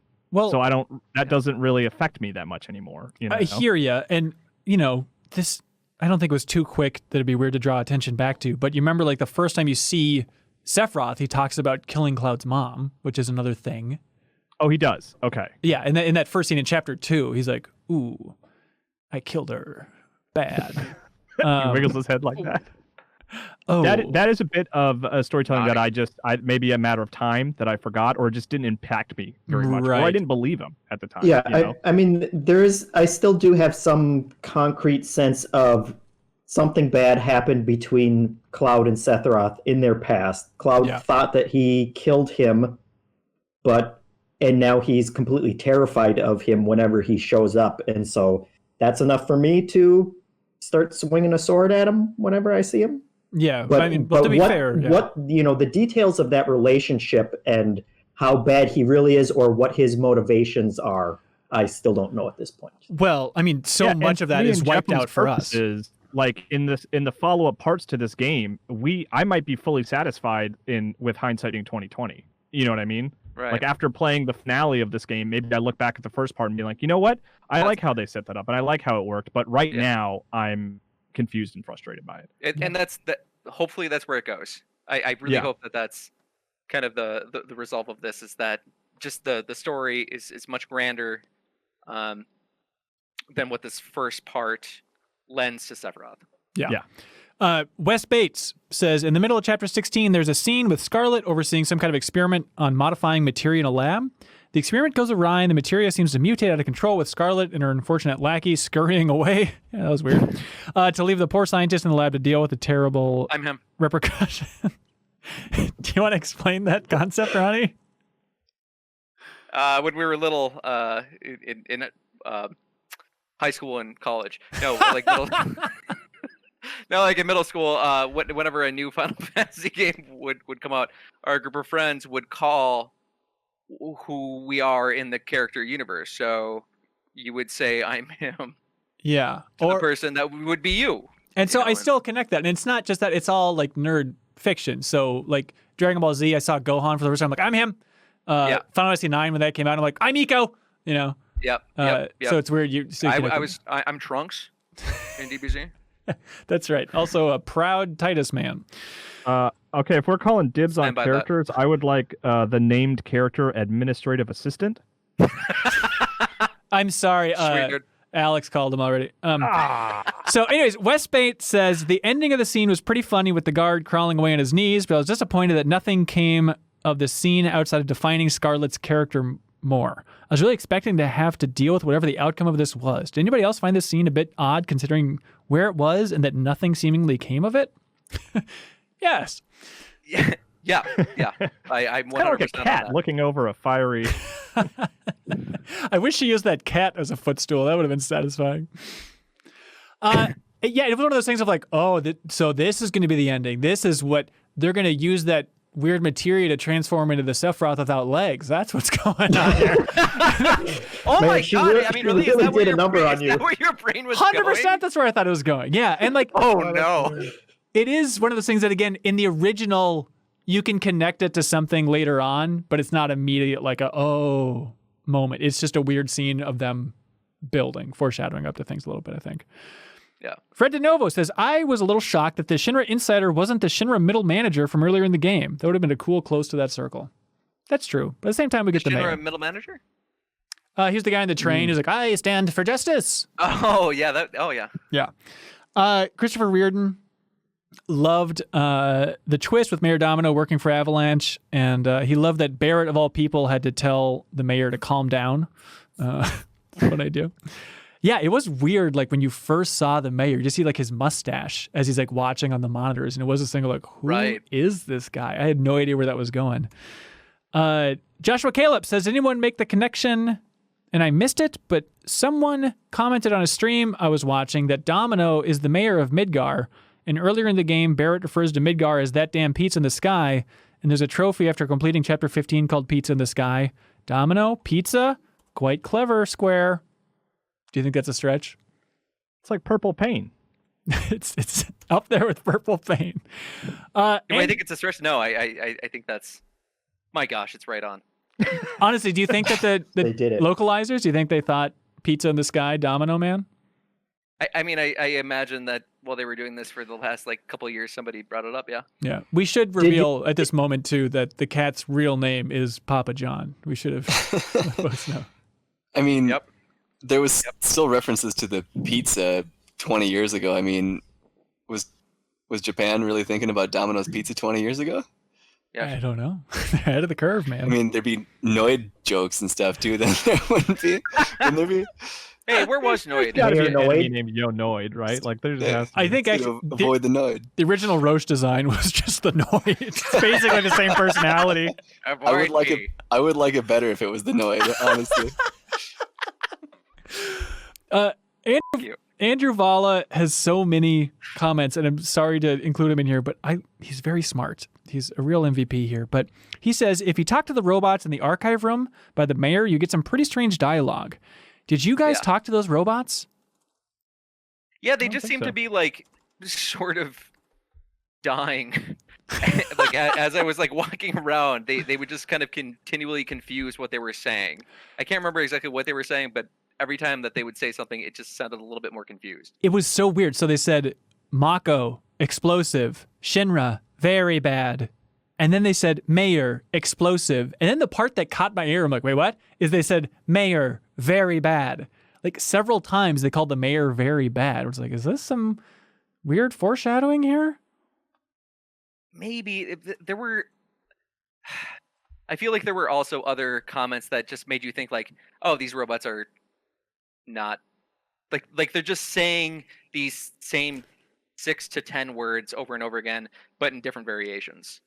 So you think the fact that they say mayor very bad is irrelevant? Yeah, because like in the beginning it says like Shinra very bad, and then there's something like Mako something, and like all of it just kind of gets concocted into like different sentences that don't really make much sense. All right. Oh, okay. Going on that limb. Purple fan. Dennis Tan says, did anybody on the panel like me miss out on a Barrett weapon because they didn't want to pay 10K gil to the mayor's slimy assistant? I sure did. Yep, I did. I didn't give him missed anything. it. Oh, I bought it. I paid for it. How is it? What's the ability? You just always take the easiest way out, don't you, Kyle? Take the elevator, pay off the guy. His hint, so if no one else did, his hint was basically like, look for a guy that's dressed nice. That's what you pay $10,000 for. And then everyone's really disappointed, and he's like, okay, here, have a gun. Oh, yeah, interesting. Okay. So I was happy I did it ultimately. So was the gun good? It didn't replace Big Bertha. Nothing replaces Big Bertha. Okay. Nothing can replace it. Yes, that sequence where you have to find the mayor's secret person is kind of from the original. Like you find somebody that gives you the key card and stuff. But that was so bizarre. I don't know if you watched the Donkey video yet, but he really leans into it in a very funny way of just all those segments of Cloud just going, the mayor. Like when I laughed out loud when I walked up to that sleeping person and just stood over him going, the mayor, the mayor. It's so silly. What did Donkey think about this? He hated a lot of the dialogue, and he was taking some things out of context to make it look dumber than it was. You know, like he was talking about how bad the dialogue was, and then he'd show the mayor sequence. It's like, well, it's a weird thing. You know, it's not like that's yeah. But did he like it? Yeah, let's say he did. He absolutely loves it. People brought up how weird it is that cafe is just selling weapons. It's like, whatever. Who knows? Yeah, all the chairs in that room are physics objects too. So it's very silly. I spent a lot of time moving those around. That was very strange to just walk around and just be destroying everying around you, and everyone's like, okay, well that's. I plowed into every damn chair in that entire place. And I didn't mean to do that. It just well then just saying the mayor to everyone as well. Mayor. Very subtle. Rory Sublet says the executive offices are on floor 69. Unsubscribe. He says, nice. Thank you, Rory. I appreciate your input. You're important to me. Hang on. What floor? 69. Cool. It's the sex number. All right, here we go. Yeah, now we're cooking with gas. What'd y'all think of that meeting? Yeah. And overhearing it. I mean, I liked it. I don't. It felt very similar to the one that happened in the original, actually. Yeah, very similar. Yeah, there are some weird beats of Hojo talking about torture, and Scarlett's like, I'm cool with torture. Crank it up a notch. Let's go. Reeve seems like a good soul. He's really trying his best to try and rebuild Midgar, and they're like, oh, you fool. And then President Shinra lights a cigar. I actually genuinely liked Reeve kind of standing out among that crowd as being like a good guy. It's sort of like in that sort of idea of like making things a little bit more gray than black and white, which is nice. Like I liked that there was a guy who was like basically like looking around like, do we realize what we've done here? Like this is insane. Like I appreciate. So you're saying you fully stand behind every life choice of Reeve and everything that he does? We got him. Yes. We got him. Oh, we got him, folks. Oh no! But no, it's just it is this weird thing where like Reeves, like, he's the head of urban development, and everybody's just like, "Hey, Reeves, shut up." He's like, "It's my job to do exactly this. Like, I don't know what you guys do. Like, you're in charge of rockets, Palmer. Yeah. But I need to repair this."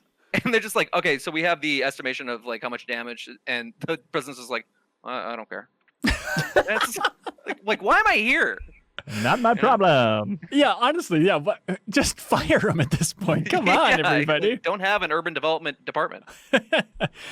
It was weird that I had a thought when you're going in before you sneak into the bathroom, just getting to see President Shinra and Heidegger like walking through the hallway, but it's while you're also moving around, like having a physicality to these figures is so impactful. And it's such a weird thing, but it extends even to the beginning of chapter 17 where you just see like Barrett just like sitting on this couch, and just there's something about just seeing these characters being more physical in the environment where you also get to walk around. It just helps connect you to them in a better way in terms of just, oh, here's a cutscene with President Shinra, cutscene with President Shinra. But actually like being in there, oh, actually walking right behind them is a cool feeling. Yeah, it just makes it feel like they're more aware of the actual surroundings, and they're not just, computers. Yeah. Also, I loved the sequence where Palmer sees Sephiroth and drops his tea, and he's like, "You guys, he's here!" And they don't listen to him. No, he's not. Like, he's probably a very wealthy man. They've probably worked with him for like 30 years. And he's like, "That guy is alive and here." And they're like, "Oh, how's the Mako exploration going, Scarlet?" Like, nobody cares. Yeah, that was absolutely absurd. Except for Hojo. And this is where it gets complicated. We can talk more about it next week. But as Hojo's leaving that meeting, I don't know if you caught this, but he has some line where he's like, oh, let's see, I wrote it down. He's like, "Ooh, I thought he was dead. You maybe I could line up a meeting face to face?" And it's presumed that he's talking about Sephiroth. And then he goes, "How I've always wanted to meet their offspring," which is it is a very weird line. We can talk more about it next week, but it's confusing. Also, the other interesting thing here is Hojo talking about his plan B for like, hey, we kind of sort of killed the hell out of Ilfana, Aerith's mom. And he's like, I won't. Ilfana? How do you pronounce it? Ilfana? Ilfana. But Ilfana. Ilfana. And so when he's talking about like, oh, we can get around this a little bit by, if we just have Aerith procreate. And they made a big change because, Jeffem, can you imagine how they wanted to make Aerith procreate in the original? Humping, not just anybody. Right. He's got Who would be the weirdest character for Aerith to hump? Oh, God. Red 13? Red 13, ladies and gentlemen. Is this the thing that she has to do voluntarily? That was what we were confused about. Yeah. They tried. This is the way they like spill it. Like, oh, she needs to go there voluntarily. What does that mean? Like, show her a picture and be like, "What do you think?" This one good enough? Eligible bachelor number 13 here. Don't be too disgusted. He can talk. So, pretty cool. I also liked... pretty fit. Just because I like Akira so much that they basically went full Akira on her mom. Because that's like the thing about Akira is that they don't know what to do with him, so they like break him apart into his organs and pieces and just like... Oh, really? So it's like, that was just something for me that I'm like, oh, Akira. That cool. scene with Hojo freaked me the hell out when he's banging on the glass like, we grabbed her fingernails. It's like, oh my God, man. My line in my notes of that is, that Hojo is a real freak. My note is Hojo's face is gross. I love Hojo's face. I don't know what about Hojo's face. Just like the animation of like how I think he looks menacing. His wrinkles are spectacular. Yeah, he looks like an old John Lennon. It's like a weird look to him. But I just wrote down in all caps, his name is Hojo. Wow. It's actually Ho Ho. But, Oh, it's pronounced Hoyo. Yeah. So the other crazy thing is I love the idea though that in the remake they realize like we can't have this level of fidelity and imply that Aerith and Red 13 are gonna make love. Like was the answer actually Red 13? Yes. Yeah. I'm not joking. Because So the he's idea an ancient? Is that the implication? No. But the idea is his greatest video species. game of all time. Yeah, it is. But his species lives for a very long time. So obviously, if you have a fire dog hump a lady, then it would be a woman that can last for a really long time, or an offspring that'll last for a really long time. Yeah, it's science. You've thought way more about this than I have. But it's so weird that they're like, well, we can't have that. That's horrifying with this level of fidelity. So now Red 13 kind of feels. I feel like That was fine on PS1. I also feel like you're implying that something was shown in the PS1 version. Well, the polygonal Red 13 was like more ambiguous, so you it could was assume graphic. that he was very attractive, I guess, is what Hanson's Well, gonna I say. don't know. It Basically was rated A naturally for adults, pixelated, so you can't really tell. It was fine and blurry, but I don't know why they went to the pre-rendered cutscene for that moment. I think it was a bad It call. was 4 minutes long. Insert disc 4. And then take disc 4 out, then insert it again. Come on, ladies and gentlemen. Leave us time, boy. ladies and gentlemen. Hey. But here's the point that I wanted to get to, is Hojo says, we can't, Red 13 ain't going to work. We tried. And he's like, I recommend we breed her with somebody from Soldier, Right. which is new and very odd. And then in a line that made every Crisis Core fan squeal in delight, and I can't imagine them being more delighted by anything else in this chunk than this, but he talks about how they can choose between S and G type soldiers, which is a thing from Crisis Core, which is... So that's something that I'm not familiar with. Yeah. Well, it's kind of spoilery, but just different types of soldiers, different ways they've modified different types of soldiers based on certain genetic codes and all that stuff. You could probably piece it together. But that's a really fun idea, and it is that weird thing of like, why are they just seeding that in there for the Crisis Core stuff, or is that going to be something they're going to bring back in the future? Is Hojo going to kidnap Aerith again, or like what the hell? That scene was wild. But oh my gosh, there's so much to get into here. But I want to, before we get into chapter 17, nobody wrote in about this, and I was kind of bummed out about it. But I love the scene at the very end of chapter 16. Where it's just the Turks like sitting around trying to get the guilt out of their conscience. And it's an amazing scene with Seng like volleying different options. Like, well, if you think about it like this, if you think about it like this. Well, yeah, and I really like that like Seng was 100% a leader in that situation, you know, where Reno and Rude may have been contemplating like, this sucks, this feels weird, and saying just like not even dropping his pen or anything, just saying like, does this really matter? You know? Yeah. And then there's a weird moment where they end that by saying the VP needs us, which is Rufus. But it's weird that they're taking orders from Rufus at that point before Rufus has ascended. I don't know. I feel like even in the, I could be way off on this, but I like feel like even in the base game that Rufus is kind of considered a part or the leader of the Turks. Oh, you think so? Oh, that's interesting. Maybe. That could be. Yeah, I've never saw it that way, but I think that's totally doable. That's doable. I was bummed out. I did like that scene though. It made me like Rude and Reno more. Yeah. They come off a little less annoying, since basically my only interactions with them are beating them in fights and then them still getting up and being fine and running away.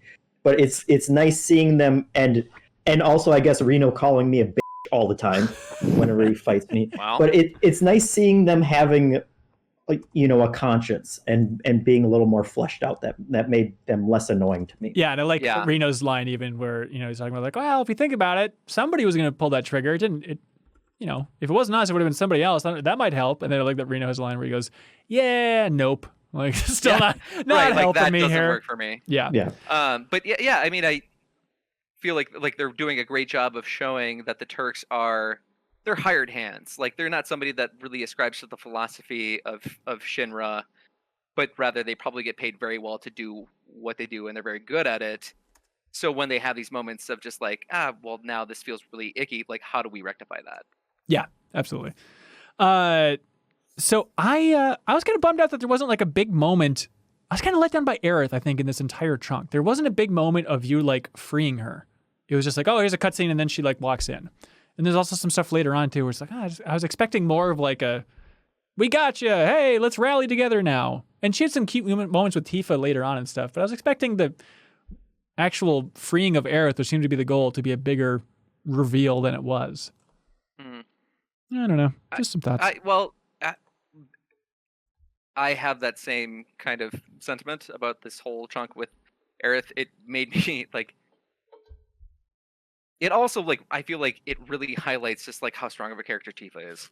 Yeah. Like she is just absolutely amazing, and I like on the other side of that, like where Tifa really shines, Aerith has become like more like increasingly preoccupied with just like the mission as she sees that it needs to go, while the other characters are not really like understanding or bought into it at that point.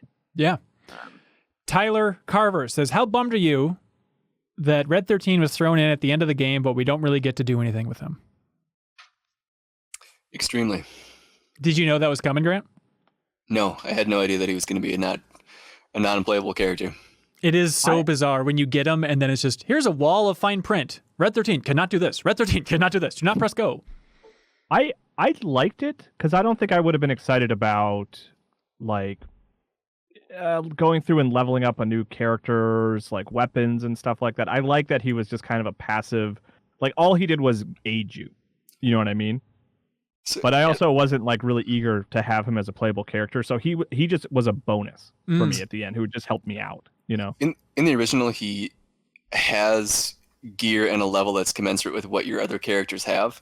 And he has materia equipped too. Okay. Because even getting Aerith back was a little bit of a burden for me because I was like, oh, okay, well. I mean, I know you seem to like it, Hanson, to like go through and go on a shopping spree. But for me, it was just like this thing I kind of have to do, you know? Because I switch weapons a lot to try to get the new abilities and stuff like that. So like I didn't really, and I think we talked about in a past episode, the system's not really that like clean and easy to use. Just like, for upgrading the weapons. Even if you see something in the list that you want to upgrade, you have to like root around for it. I hear you. So like I was ultimately happy that Red was just like, you don't have to worry about him. He's just going to help you out, you know? And they say it's because they're like, oh, he's so late. It would be weird to introduce a character there, which I get. Also, I'm sure there's some production realities that goes into it because, I mean, he's a tough character. Even some of the animation in him, as well done as this game is, there's some animations with Red where I was like, oh, a little stiff. Like animating this four-legged creature is tricky, I understand. Jeffem, did you know Red 13 at all intimately? I think we did a top 10 dogs at one point at Game Informer, and there was a lot of question about whether Red is a dog or a cat. And so that was the only reason I knew that was a character. But going into this section, I did not expect that the weird talking dog would be a playable character. He's a cat. No one knows. So you weren't psyched out or fooled by him? They making it seem like he was a bad guy, snarling and all this stuff, jumping on the walls and escaping. No, I suspected it was. When I first saw him, I was like, "Oh yeah, I think I've seen that dog somewhere." I was still surprised that he talked. I didn't know that he could talk, but I did not expect that he was going to be a villain or anything. What are you talking about? He doesn't talk. Oh crap! I'm nuts. I've lost it. What do you think? Also, he looks very Chester Cheetah, which is another dog cat kind of debate thing. You just had to get that one in. It looks like Chester Cheetah. I was shocked by how extreme they were with him like snarling and growling, because that was a lot. If I didn't know this game, I would think that he was a wild beast that Aerith like brainwashed to be good. That's the way it read in this game, but it doesn't seem right to me at all. Did you have that read, Jeffem? I thought he was, some mutant experiment of that Hojo freak, and that I guess I saw Aerith and Red as kind of comrades in, captivity. But he was like Yeah, snarling and and he was they- going to bite him and stuff. But they did also. Aerith did I mean, say if you're a talking dog, it doesn't mean you're not going to bite the jackass who was doing experiments on you. That's No, right. no, that's totally justified. But just the way they portray it, there's no indication that he can talk until Aerith touches him and teaches him about the whispers and all that stuff. Oh, You know. okay. But there is a moment where Aerith says like, no, he's a good guy. Yeah, Or she says something to she the- says to a the- good to the line where effect. like he's a good kid or like this child Something is like that, fine, yeah. something which is really interesting. But I was struck by clearly Aerith is doing her little vision thing of communicating something like she did with Marlene to Red 13. Do you think that's an okay? Yeah. But then I Wait, think could Marlene talk before Aerith touched I don't her? think so. No, she was a snarling beast. Yeah. But Rabbit. but then it's that weird thing where like throughout the rest of the game, everybody seems like is looking a little bit to Red 13 for wisdom because he's a very wise character and he's like, the whispers. Let me tell you what's going on with the whispers. It's like, hey, you're just taking this from that flash of Aerith's brain. Aerith is sitting right next to you in this truck. How about let her explain what's going on here? You know, it's constantly Red 13 being like, don't be a fool. This is what's really happening. It's like, you don't know anything, Gender man. inequality, man. Yeah. I feel like they did a good job establishing just sort of like his character and his place in the group. And it seems like Barrett specifically like really kind of takes to him as somebody to just kind of like bounce ideas off of, or yeah. I didn't think I didn't feel like they followed that at all. I think it was just confusing for first timers, I would imagine, even though the one first timer we have technically didn't have a big impact on him. I didn't get the sense that, Aerith endowed him with his abilities or knowledge or anything like that. I didn't expect to be so into every time that Barrett called him Red. Oh yeah. It was so satisfying because you never really hear that in the original games. Like, just Red 13. But like having that shorthand of like, damn it, Red, and all that stuff is like, it's so fun to hear. Matt Parsa says, Red doesn't like Barrett from the start for some reason. The brutal banter between them is hilarious. Like when Barrett tries to give him a high five and then Red like burns his hand. Oh yeah, I love that. Yeah. Yeah, with his Charmander tail. Yeah, exactly. Yeah. Time Bomb Tom loved the detail that you can see Red's materia in the collar.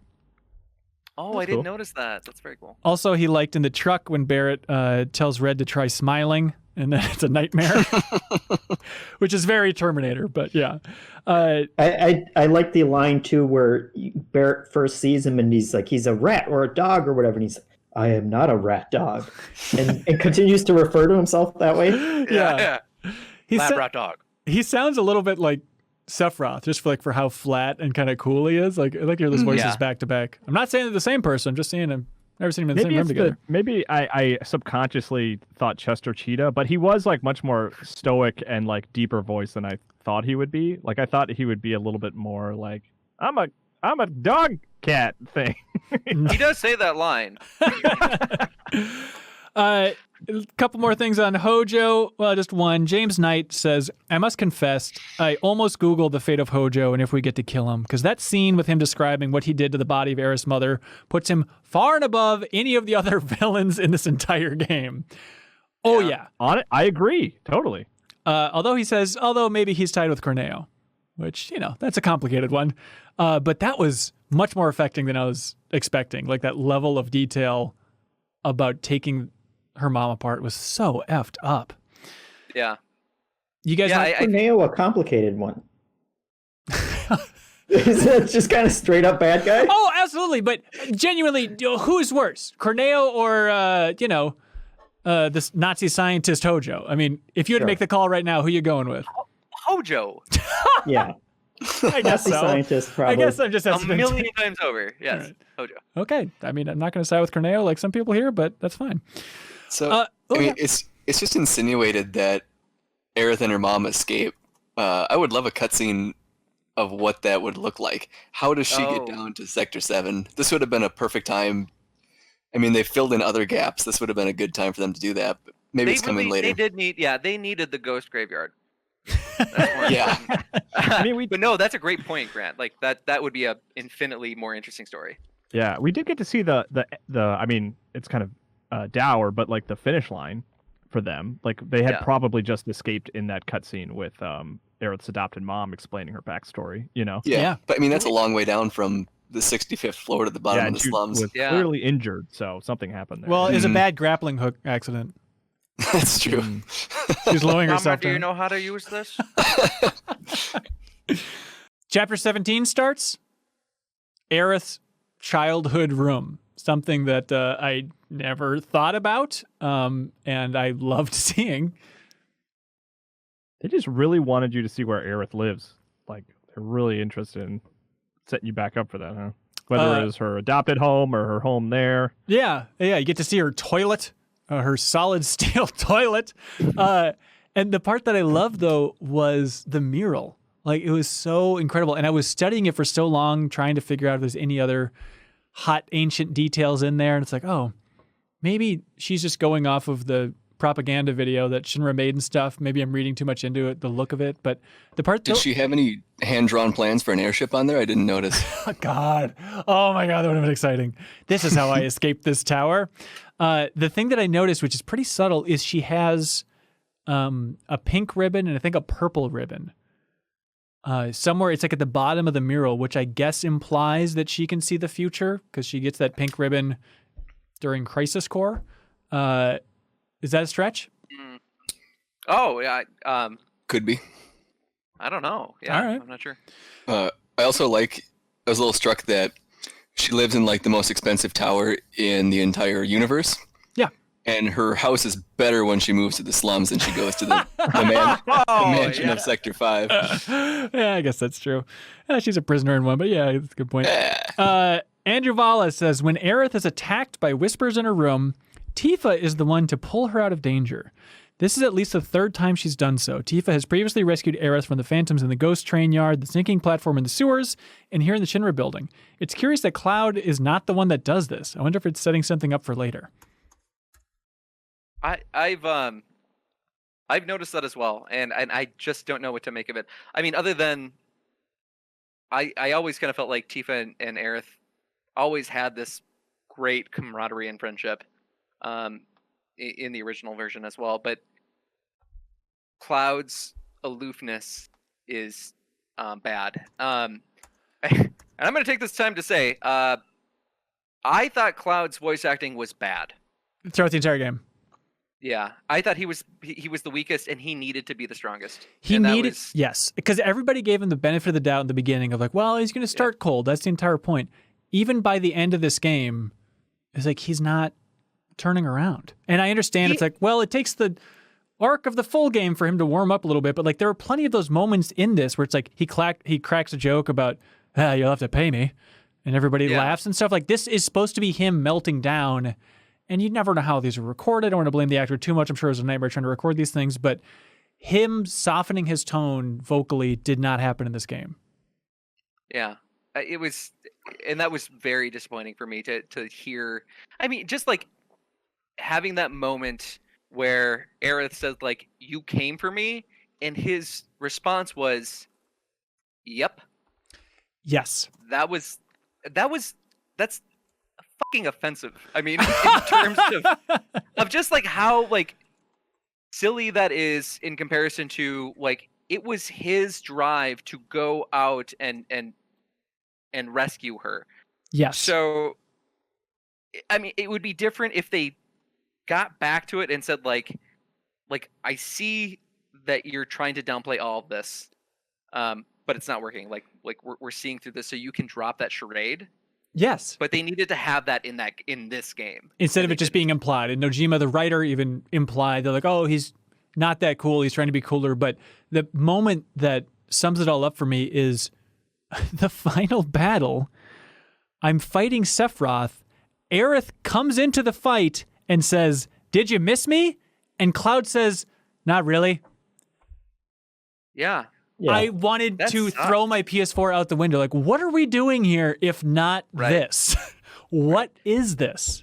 And then juxtapose that to the moment where you like where I had with Aerith like at the like night hallucination thing where she's like, you it's called a dream, fall in love with me. Yeah. And so like and he says like, do I have a say in this?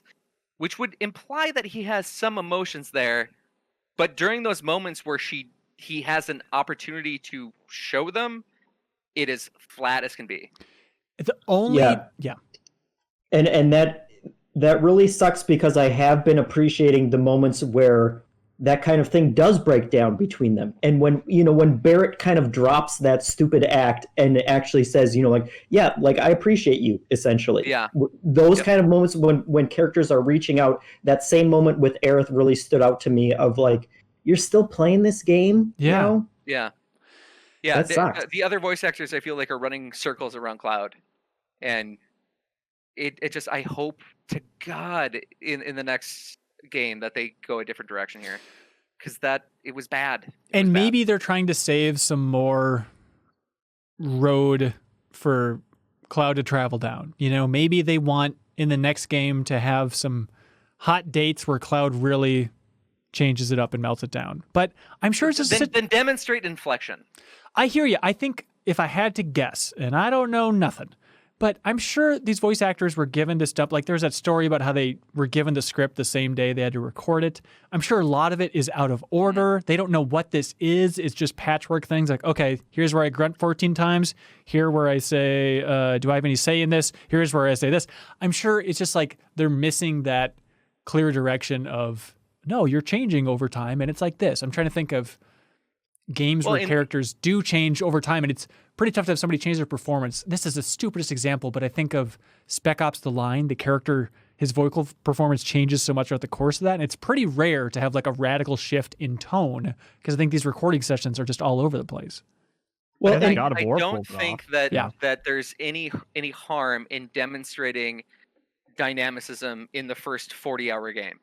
Yeah. Mm-hmm. And he did not do that. And so, like, I feel like, saying that, like, well, it could be that he's got, greater moments ahead of him. Like, yeah, probably, absolutely.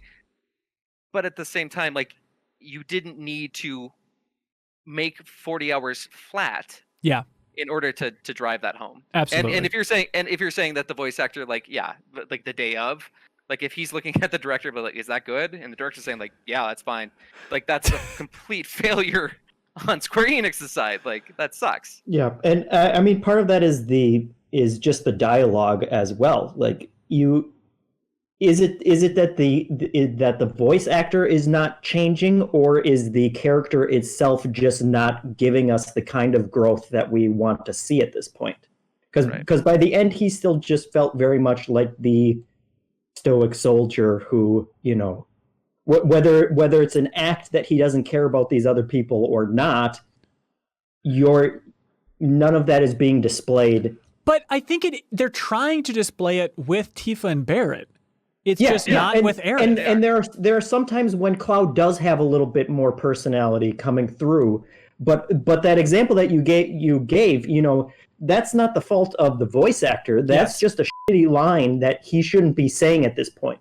Yes, he's trying to be cool. Yes, I mean, it's just, if honestly there would have been one scene in the Shinra HQ of Cloud just touching Aerith's shoulder and saying, it's really good to see you again, that's all I need. There's just zero, and it's jarring.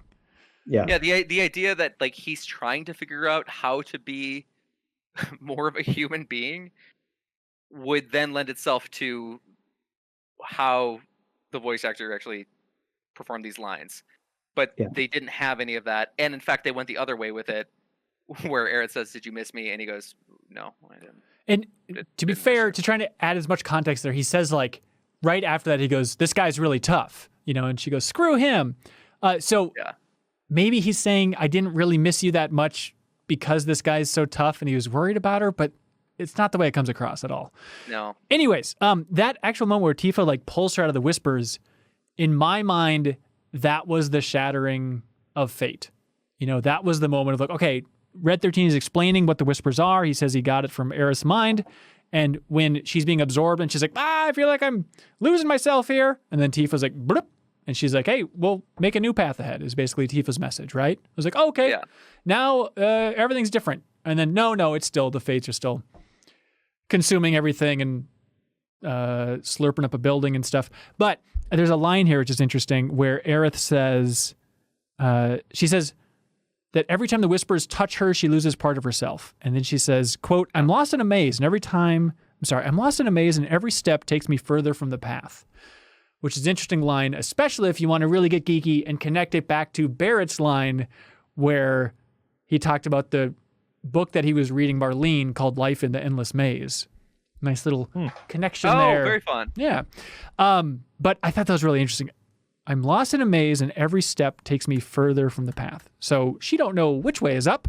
And then she talks about, the message of follow them, the yellow flowers. Seems like something she was told. She's like quoting it. So the idea of these yellow flowers representing reunion throughout the entire game, a message from her mom, and then connecting to all these different points. But obviously, reunion is a huge theme of this game in a couple different ways.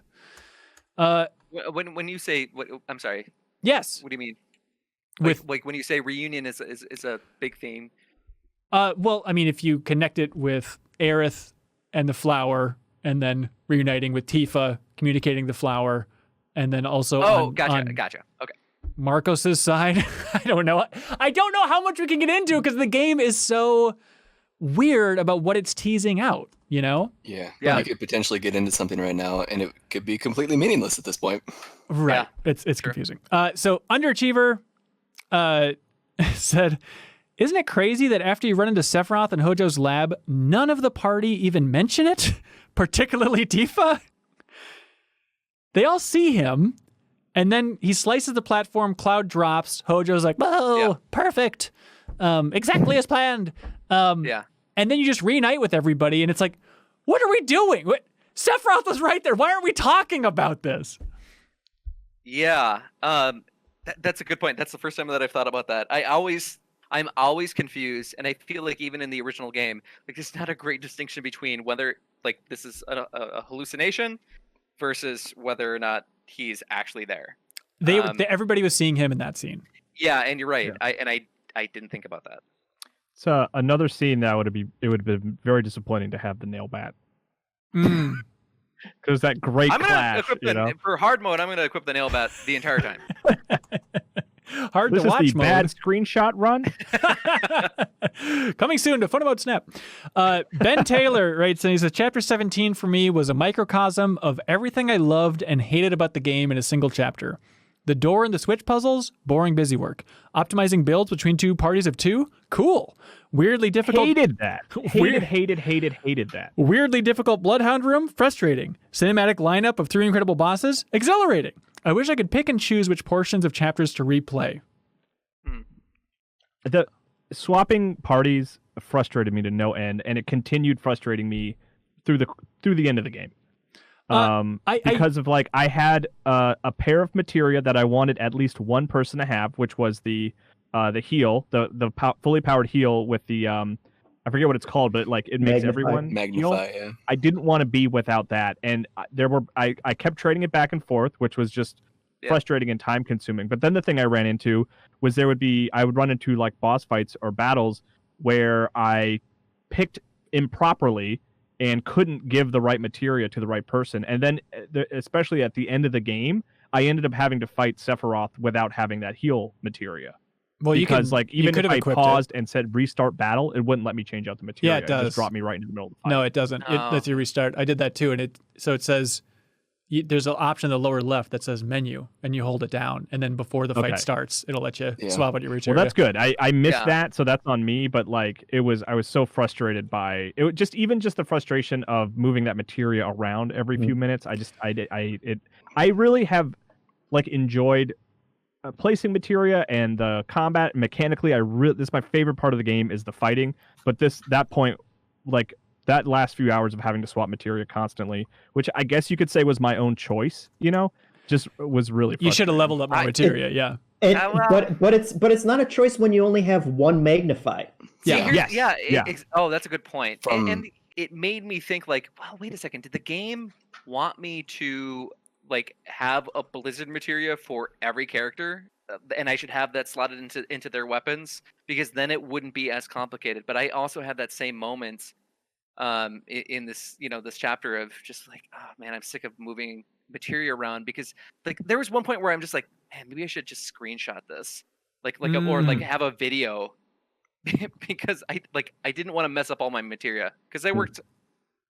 I got it to a point where I liked it where it was, and then this last part was awful. I was also working for Idiot Chadley and trying to get that final mission of leveling up all the magic. So I was like, well, I guess someone's got to have poison so I can get the stupid poison material. I know. That's a problem for listening to Chadley.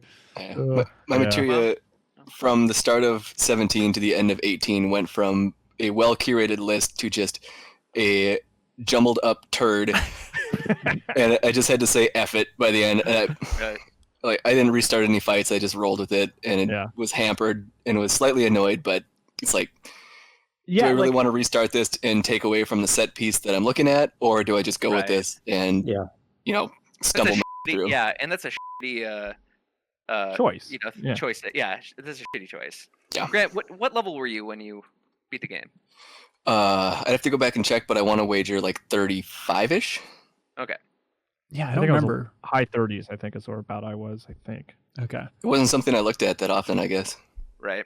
Outside of this area where you're swapping stuff, I'm curious what the newcomers thought of the materia system. I'd imagine you hear a lot about it for years and years. It's always like, oh, it was a good RPG system, was the materia system. Do you think that it was a cool system, that it's aged well?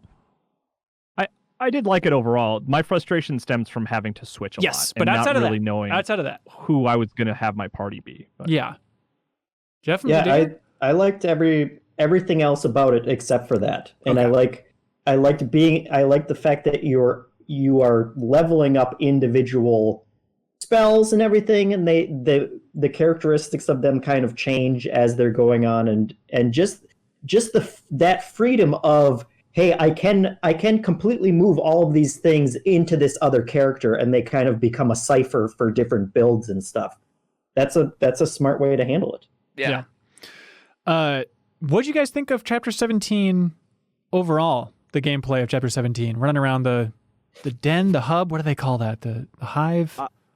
I liked that setting a lot. I did write down its name if I can pull up the note real quick. But it made me think of like Alien and stuff like that, with all the pods on the ground. Like, I like exploring dilapidated laboratories and stuff. So that element of I liked it, and I did like the sort of having to hit the door switches. Like, conceptually, I like hitting door 3 so that party can go explore door 3. That part I didn't. I liked. This felt like 17 was probably the lowest point of this chunk for me. It almost felt like side quests being shoehorned into the end of the game. Yes. In a way. I just wanted to get on with the show knowing what was coming, and it's like, come on, I gotta tediously swap between parties and characters and have Red 13 run across a little chain link fence only to discover that there's not a switch there. It's cool. Yeah, Grant, did you know, or did you suspect that one of the bosses is going to be Genova? No, I didn't think they were gonna go there that soon. Oh, really? I noticed that in the music, while you were wandering around, they would once in a while play the melody of Genova. Oh, that's wonderful. Which was really fun. Yeah. It's called the drum, by the way, is what it's called. The drum. There it is. Thank you. Drum, yes. Yeah. Very fun nod that even if you're annoyed by switching characters, it's a very fun nod that the way you did it was through a PHS terminal. Yeah. And it had the original sound effects. So in the original game, that's how you switch party members. Like you're on the world map or something. There's an option in the menu called PHS. That's fun that they had this weird, very contrived way to make it happen. Which you had this moment. I feel like in the first or the second podcast where you asked when are they going to let me make my own party? Yes. And they didn't. Well, Jason Bristol says, do you think the gameplay... Oh, he says it right here. Do you think the gameplay in the drum will be how Square handles multiple party members going forward? They seem very set on only having certain characters playable, even when you have the whole party. Yeah, and I think I'd be okay with it. No, I don't want that. You want the freedom? I would like to choose my people and establish their materia and not be forced to change people due to the story moments. Yeah, I don't want to have to monkey around with switching materia back and forth, but I do appreciate the fact that I'm not missing out on interactions because I'm always playing with the same characters. Because that's one of my biggest problems with RPGs all the time is, hey, I really like these 2 characters or these 3 characters. I'm just never going to interact with the other ones that are just sitting on the bench the whole game. I think that whole party swapping thing could have been mitigated pretty easily by just a one simple menu option of swap all materia between these 2 characters. Mm-hmm. I know. How hard would that be? Well, but it's always different slot vacancies. You do have some, or just like if this character's in my party, these are the materia I want with them. Yeah. A loadout. You know, like if I have Barrett in it, give him the healing and magnify together. If it's Aerith, put those on her. Just saving presets. Yeah, I think loadout might be the right answer. I've built all those loadouts for each individual character. It's just that you got to screw it up every time the characters switch. Yeah, I agree. Presets are the way to go. I think loadouts might be better.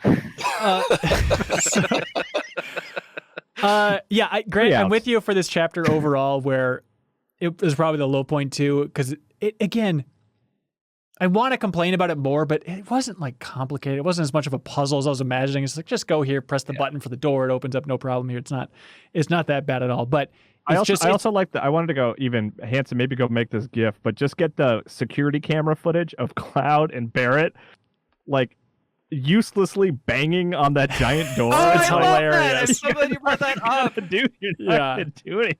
They just panned at them, and they're just like, I don't know. And then, like, no one wrote in about it, but I love that scene, too, where, like, they open that door, and Aerith just about squishes Barrett and murders him with this door. It's like this weird comedy sequence. I can't believe they missed a chance to have Barrett shoot the door. Oh, right, yeah. But also just, like Barrett's response, like, once, you know, obviously the thing is, like, did Aerith just do that by herself? And, like, he had a good response. I don't remember exactly what it was. It was just like, hi. Yeah, exactly. Yeah, Joe Halaska wrote in, loving that scene too. Andrew Baker says, in Chapter 17, when you first take control of Aerith and Tifa, the first battle is against a group of bloodhounds. This battle was the hardest and most frustrating battle of the entire game. I had my first game over on this battle. Sorry, scratch that. The first 10 game overs on this battle. These bloodhounds just attacked far too fast and would decimate Tifa and Aerith in seconds. Please tell me I wasn't the only one who had trouble with this battle. A lot of people wrote in complaining about the bloodhounds. I don't remember it. It's when you're crossing across the pipe and they fall off. Yeah. And then you have to fight those 3 damn things. I lost that fight 3 or 4 times, but then it turned out that it was, I can't remember which move it was with Tifa. I think I just went back to using Star Shower or something like that and cut through them way faster. It seemed very puzzly in terms of what I should have been doing that apparently I just wasn't doing and making it much harder for myself. The puzzle solution is always Star Shower. Like, that thing. I think so, yeah. We skipped over a part that I think was the hardest fight for me in the game. It was in the parking lot at the bottom of the Shinra Tower. There was it was like 2 dogs, 2 dudes with shields, and then 2 of like the elite soldiers. Really? That was the last fight in the parking garage. The Dark Souls Metal Knights for some reason. Oh yeah, yes. Every time I try to cast anything on the shield dudes, the dogs would just be all over you. Like, I think I had 2 people down, but brought it back around. It was a close one.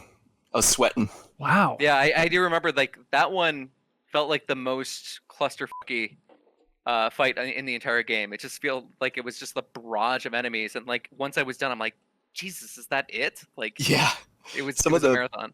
Some of the bosses were just like cakewalks in comparison to these 6 random dweebs. Yeah. And some of those fights end up being harder because by that point my materia had been completely screwed to hell, and I had different. It's like no, Tifa used to be stronger than this. I don't know what I messed up here. Right. Yeah. Exactly. It's like, okay, maybe it's still that faded. Poisona. What was that, Ronnie? Yeah. Come again? What's the one? Poisona. Tuna and Resist. Which I used a lot. Ronnie, I was meaning to ask you. I was going to ask you this off air, but could you remind me the 3 stages of the wind materia and what their names are? Yeah, Aurora, and Auroraga. Flawless. Nailed it. I love this scene too in the lab overall, where Cloud, Hojo's up in his little window, and then bulletproof. Yeah, nailed it. Certainly this isn't bulletproof. Oh, that one's bulletproof too. But he's up there laughing, and there's a door closing, and Cloud just like slices this thing perfectly, and it lodges in the door. Red does not hesitate. By the way, again, it's this game changing it. I'm saying Red now instead of Red 13. I never used to do this, but in the game they call it Red.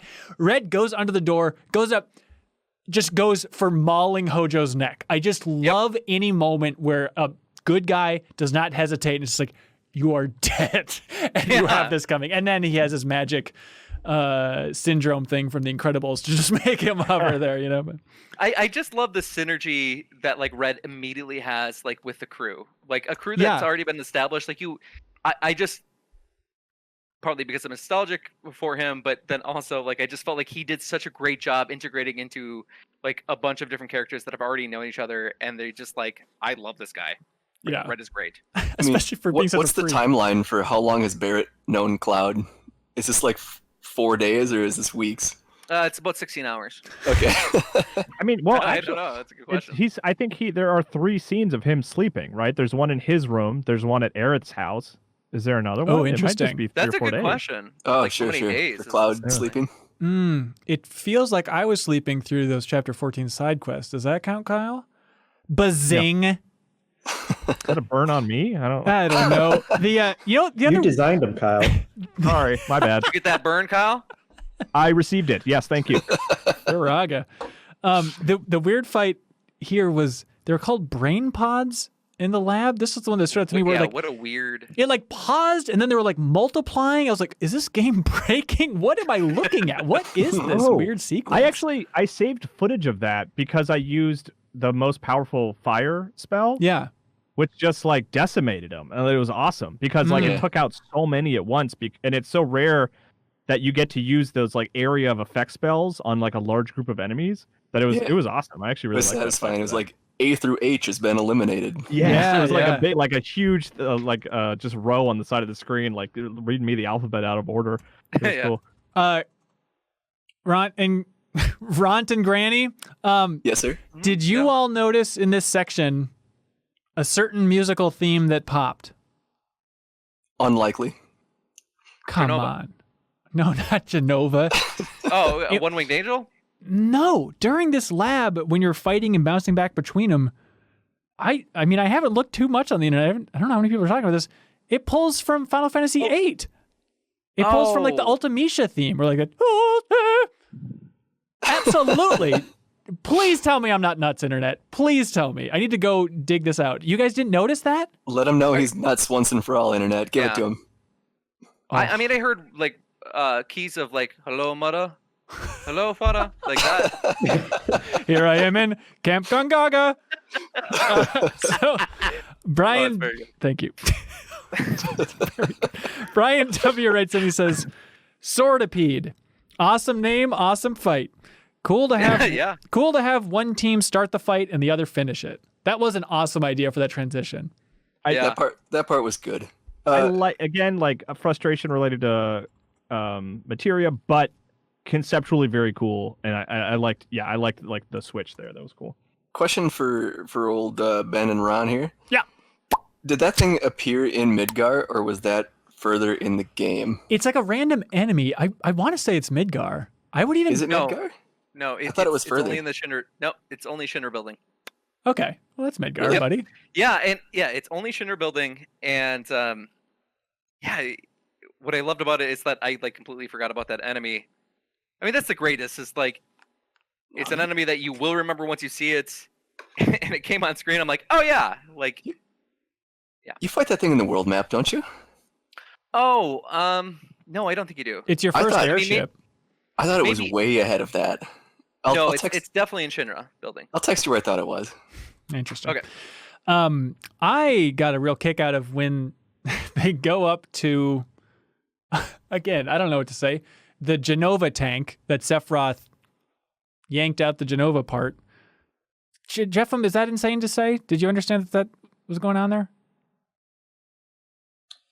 The tank that was broken open that Hojo went to look at? Yes. And there were footsteps coming out of it? Yes. Weird. Yeah, I don't know what the purple hell that is. glowy. Yeah, to ask anybody the significance of Genova at this point in time, I'm still confused. I mean, Red 13 calls Genova the calamity from the skies.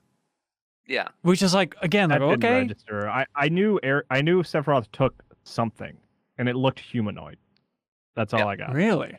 Okay. Yeah. Well, I hope that isn't a spoiler then, but it's just confusing what you can talk about here. But anyways, first of all, the purple glowy blood, not nearly as cool. In the original, it's just like red streaks of blood from where Sephiroth was dragging that body, which is very sweet. But the part that I love is they go up and look at where Genova was yanked out, and Tifa says, who would do such a thing? It's like, it's Sephiroth! You saw him standing 6 feet in front of it! Like, it's just so weird how everybody just forgets that happened. Well, see, you're taking it too literally, I think. I have to take it seriously. It's more just like, how could anybody do this? More than like, what's the mystery here? Oh, is at least that my could be. You're right. You know? I take it all back. It's perfect. See, here's the problem. They nailed it. Here's the problem with like the deepest dive, because when you're zooming in, it's a lot of nitpicky.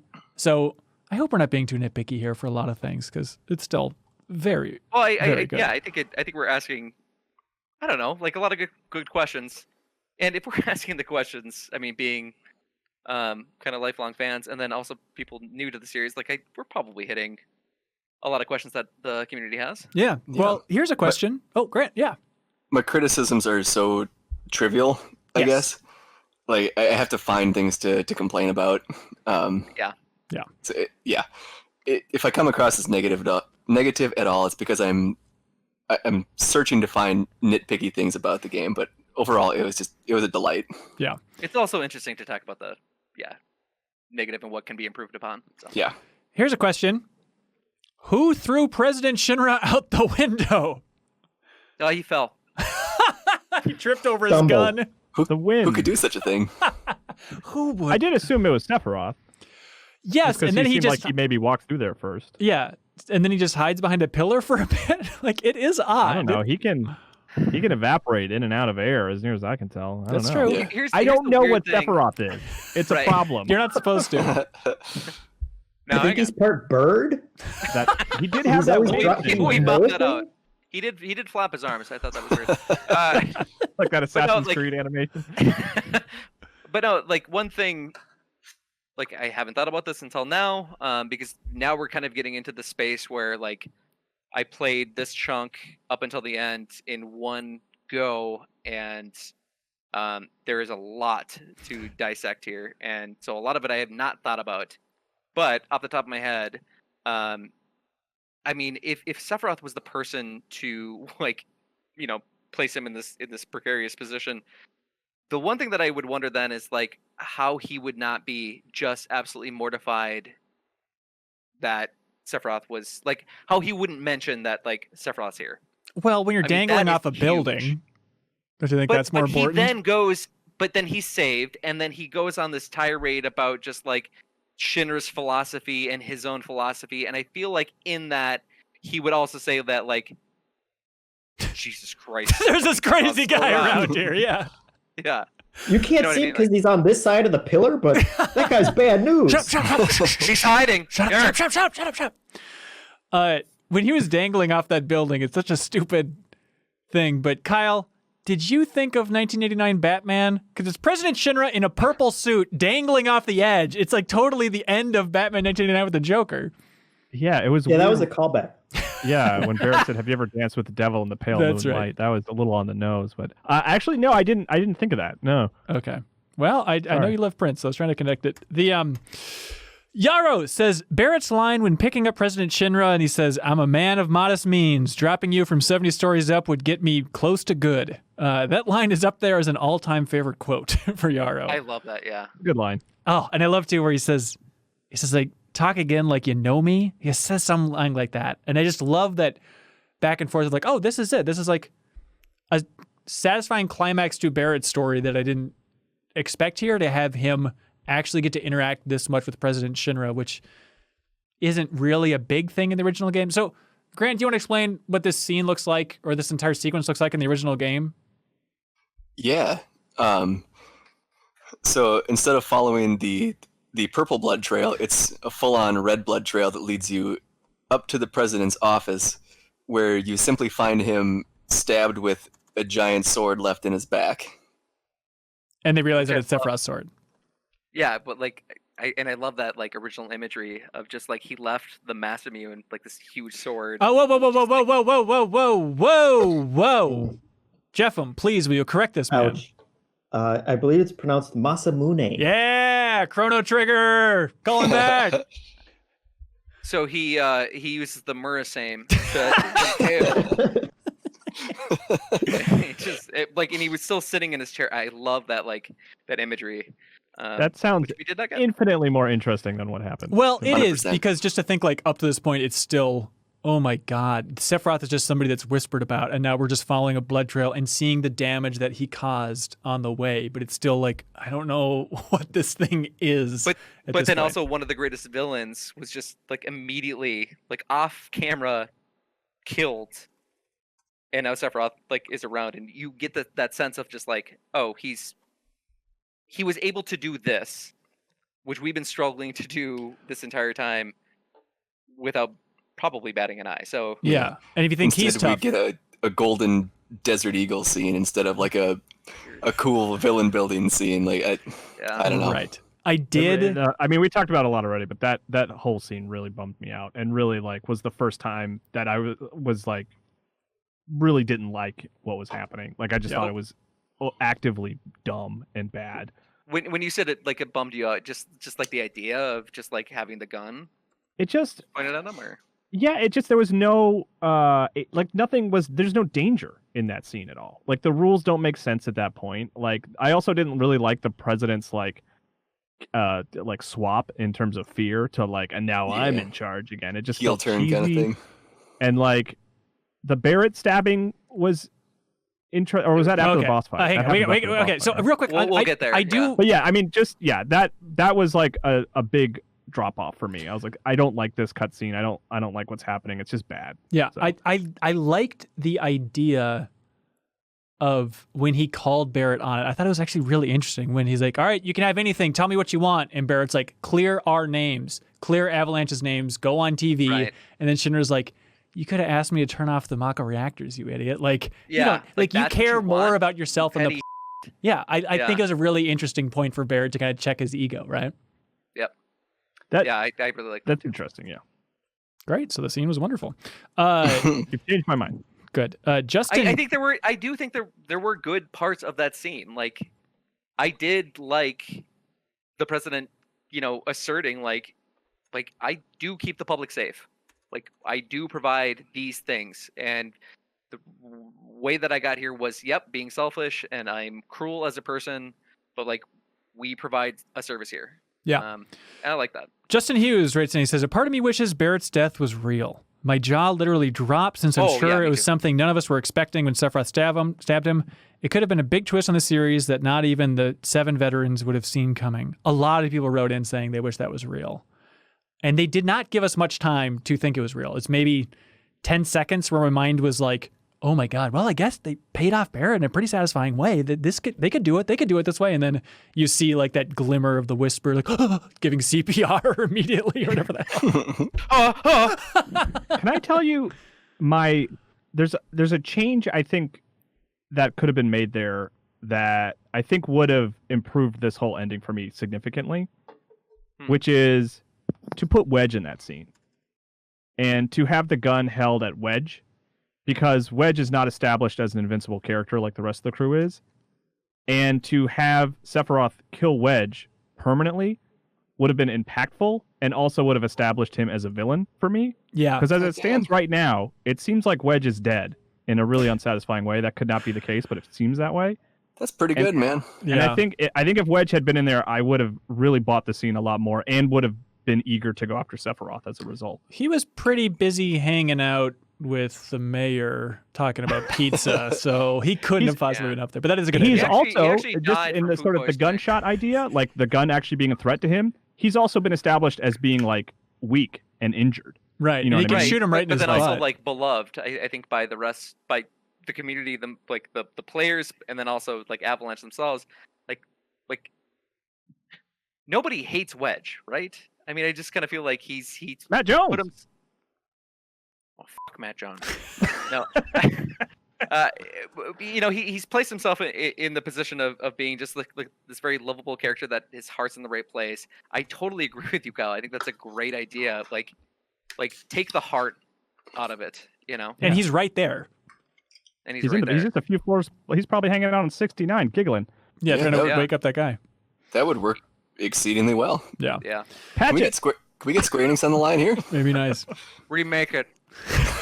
Do it over. Oh, hell. I thought it was interesting that the Whispers were not fast enough to stop Barrett from killing Wait. They were fast enough to stop Barrett from killing Sephiroth, because Barrett tries to kill Sephiroth there, but then the other way around, they were not fast enough to stop Sephiroth.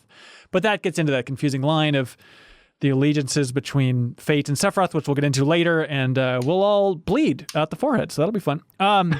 Yeah, that's can we talk? Can we dissect the Barrett thing? Oh, sure, yeah. Well, I just feel like that was the first time that I thought to myself, like, man, that was a wasted opportunity. That sucked. To have him revived? Well, just like yeah, because like Barrett was again like kind of this beloved character that if they did actually kill him off, I feel like the Metacritic score on this game would be 3 to 5 points higher. You're out of your mind. What are you talking about? I don't know, man. Just to have something that impactful. I think it would be incredibly memorable. But like, it just seemed like such a wasted moment. To like, he was stabbed, but we really don't know like what Sephiroth like. Does Sephiroth know that like, yeah, I'm gonna stab him and like, Ghost A and B are gonna revive him and like this is completely pointless? Or does Sephiroth even know that like what he's doing at that point doesn't matter? Like it's ascribed what he's going to do. Killing Barrett is going to be reversed right now anyways, so why that was very confusing to me. Do you see where I'm coming from? Yeah, I see where you're coming from. I think it gets into that impossible black hole of what Sephiroth knows and what Sephiroth wants, which is where this like remake I think spirals out. I mean, who knows? I'm so confused. Yeah. Darren says, I really wish the villains would at least get a good punch in the face from time to time. Because Cloud and the gang never really stop any of them. They didn't kill President Shinra. They didn't really land a hit on Heidegger or even Corneo. It bugs me how the bad guys always manage to get away. This is kind of your vision from last time too, Jeff. Yep. Yeah. Sorry guys. I have one other thing that I just like was really hoping for in this last chunk of chapters. In the first, I think it was in our first podcast, somebody had written in about like Heidegger and how stupid he is, of just being like this just like over the top caricature of just somebody that's just, it seems silly. Like nobody like this would rise to power. And I remember saying like, I think that whole like obtuseness is going to serve a purpose later on. And the thing that I was hoping for was like Rufus had this like way different philosophy on how to run Shinra. And I thought that there was going to be a scene of Rufus saying to Heidegger, like, you're terrible at your job. Like, you're on thin ice. I hate what you're doing. Because he does that in the original game. Albeit later on. But I thought that we were going to get that moment. Yeah. Maybe it'll still come. But yeah, I hear you. One last thing here, too. I might be misremembering things, but so Sephiroth stabs Barrett. Yeah. And then transforms into the Genova boss. Yeah. Is that him? And then after you finish the boss, isn't it one of the tattooed dudes on the floor? It's and Marcos. It wasn't actually Sephiroth this entire time? It was Marcos. Yeah. Oh my God! Yeah, you're right. Yeah, it was just a Sephiroth puppet of sorts. Okay. That's right. I didn't draw. I guess they wanted you to think that, right? That it was Sephiroth transforming. Because I didn't make that connection. And the only thing that I know about that boss with the tentacles that we fought, which was a very cool boss fight, and I enjoyed the boss fight, was Aerith saying that this is the source of everything, right? Is what she says? Yes. Yeah. Of what? What does that mean? The source of the ghosts? The source of Shinra being the bad guys? I don't. It's What does Jenova, that Kyle. mean? Come on, don't be an idiot. It's Jenova. It's the source of everything. No, the ghost is the train graveyard. That was the kid with the drawings on the back. And I don't know what she's talking about. And that was like my. Unless I missed something, I feel like that was the only context for why I was hear you. fighting that I think thing. there's a certain amount of this is the cool thing to say, and that is another big thing with this finale. Is I'm trying to figure out how much of it is this is a cool thing to say, or just a cool thing to see, a cool thing to fight, versus a smart detail for expanding and twisting this world. And it's really tough to navigate what is what in this finale. Did that boss mean something more to you guys? Like, did you see that and you're like, okay, I know what this is? Yeah. Absolutely. Yeah. So Okay. it's called a Jenova Dreamweaver. So it's like, okay, some weird Jenova, weird vision thing. It's not outrageous. And they showed it in the trailer a while ago, too. Not even the last trailer. But Did they? Yeah. Zach Gallo says, even though I saw the Jenova fight in one of the trailers, I really didn't expect it to be some hallucination-induced battle in the minds of the main party. But wow, did I get goosebumps when the original Jenova theme kicked in. The best game soundtrack of all time. That one's a banger. And the fact That is a banger. what kills me is they start and it's like, okay, dun, dun, dun, dun, dun, dun, dun, dun. Like you get it and it's like, okay, great. And then, Bom. and then Bom. wow, ladies and gentlemen. Love it. How many years did you spend in the opera? Bom. But the part that made me blow chunks out my butt was then when they go to like the third stage of that Jenova fight and they save that stage then for the like the like iconic bit they save for the final gut punch, and it's just another one of those like, mwah. Who's behind this soundtrack? How do I kiss you hard enough to please you? I will spend $90 for that soundtrack. I will. And then I'll kiss the CD. That was the first chunk of Final Fantasy VII I ever saw or heard was that Jenova boss music. So Oh, really? Really? Yeah. Oh, fun. Wait. Where were you? That would have been a middle school lock-in. Are lock-ins ubiquitous? The concept, Kyle and Jeff, is your school, you have like a school-wide sleepover and they lock you in there. Well, it's just like the janitor kind of locking you in one room, though, right, Grant? Well, yeah. Okay. No, that's a different thing, Hanson. You need to see a therapist. I'm familiar with it. A friend of mine was finishing off, would have been, I think, 6th grade, finishing off Final Fantasy, and that was, he was fighting a Jenova boss, and that was one of the first things I ever saw of the game. Oh, that's amazing. Wes Bates says, the fight against Jenova Dreamweaver in Chapter 17 was by and large my favorite in the game. Not only was it suitably epic and intense, but the music was such a good rendition of one of my favorite 7 tracks. Having to balance between attacking the tentacles in the arena and the main boss itself was frantic, but I didn't find it frustrating at all. I found it to be super fun and really emphasized the benefit of swapping party members more so than any other fight in the game up until that point. And Plus Ultra says, the Jenova fight in Shinra's office was kind of weird, but it gave me one of the most satisfying combat moments. Using triple slash and having Cloud zip around the room and cut down 3 tentacles in one hit each. I must have cut down 100 of those things, and he loved it every time. Yep. Yeah, despite the lack of context, really enjoyed the fight. Like a super fun fight. Yeah, that triple slash. Like once I figured out, like, oh, I can do this, and it's one hit. It was so good, just to like pop those pimples, get out of here. And that was also the fight where I started using Aerith's the ATB board thing, and so it's like, okay, actually having more of a focus on the area that I'm fighting in. So it's like, okay, tentacles are spawning over here. Right. This area over here, I'm going to put the arcane ward and the ATB wards. Everybody run over there before you do anything. I think the combat system's a lot stronger when you're focusing on the layout and where your characters actually are. Yeah, Aerith was definitely like more like proximal in terms of just like the way that she fights. I did not do that, but that sounds very smart. Seth Puddle. During the Jenova fight, I was controlling Aerith, and I went down, so it automatically swapped me over to Cloud, who I caught saying, "You call yourself a bodyguard?" It was such a sweet sentiment that even during an epic boss fight, he still will hold himself accountable for Aerith's well-being.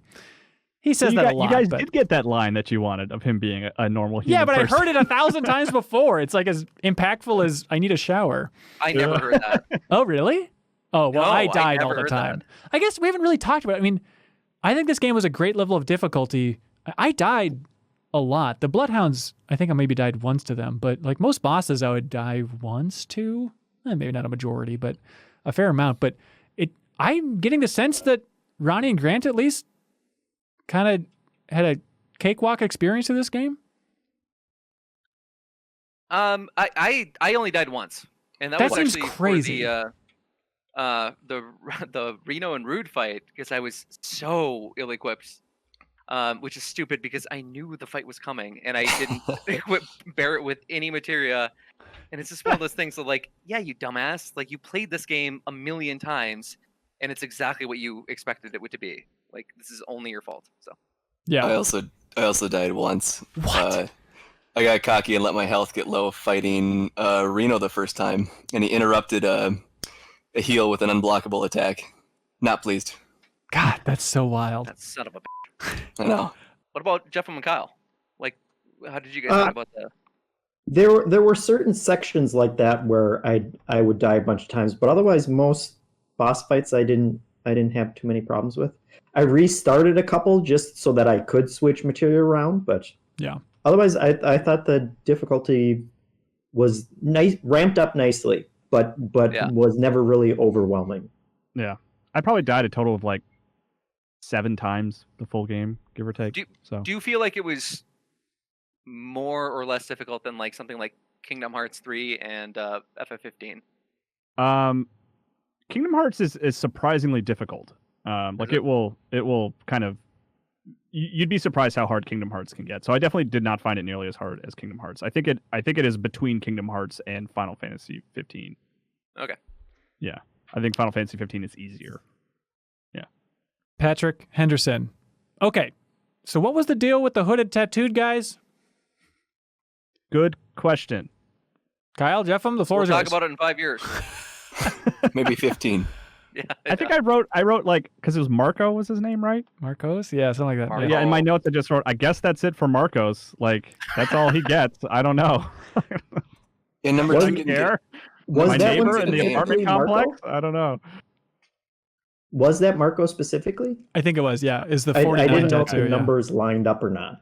And then, I was not certain. then I there's would the rather number make that 2, check. which I think was the skinny, freaky guy in the Sector 5 slums. yeah. Yeah. I don't think they gave number 2 a name. No. And- He's just number 2. It was just and coolest guy in for- town. For Marcos, did he introduce himself as Marcos, or did Tifa just start calling him Marcos? Like, Hang on, I'm thinking, is it Marco? I think it might be Marco.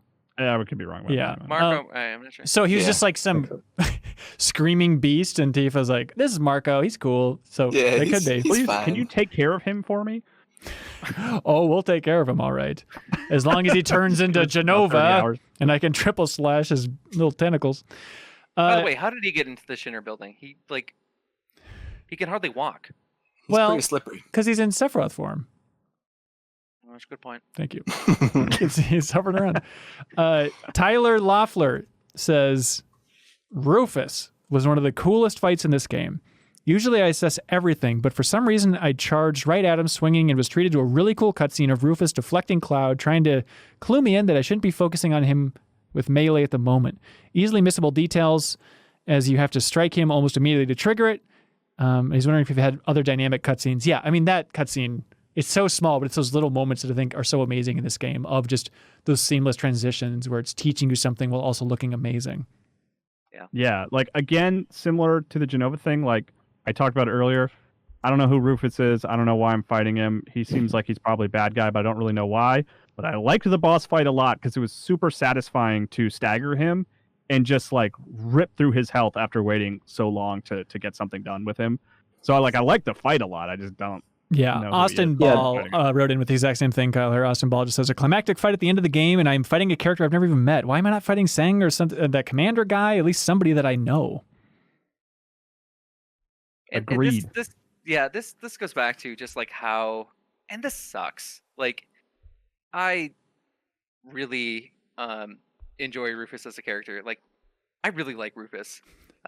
Also, his new design, he's looking good. I didn't know Rufus was so hot, but he's looking great. Well, until you get to the waist down, it's like what's happening? His like, weird did clothes. You rip up your shirt. A little bit of a kind of a skirt, but he's a rich boy.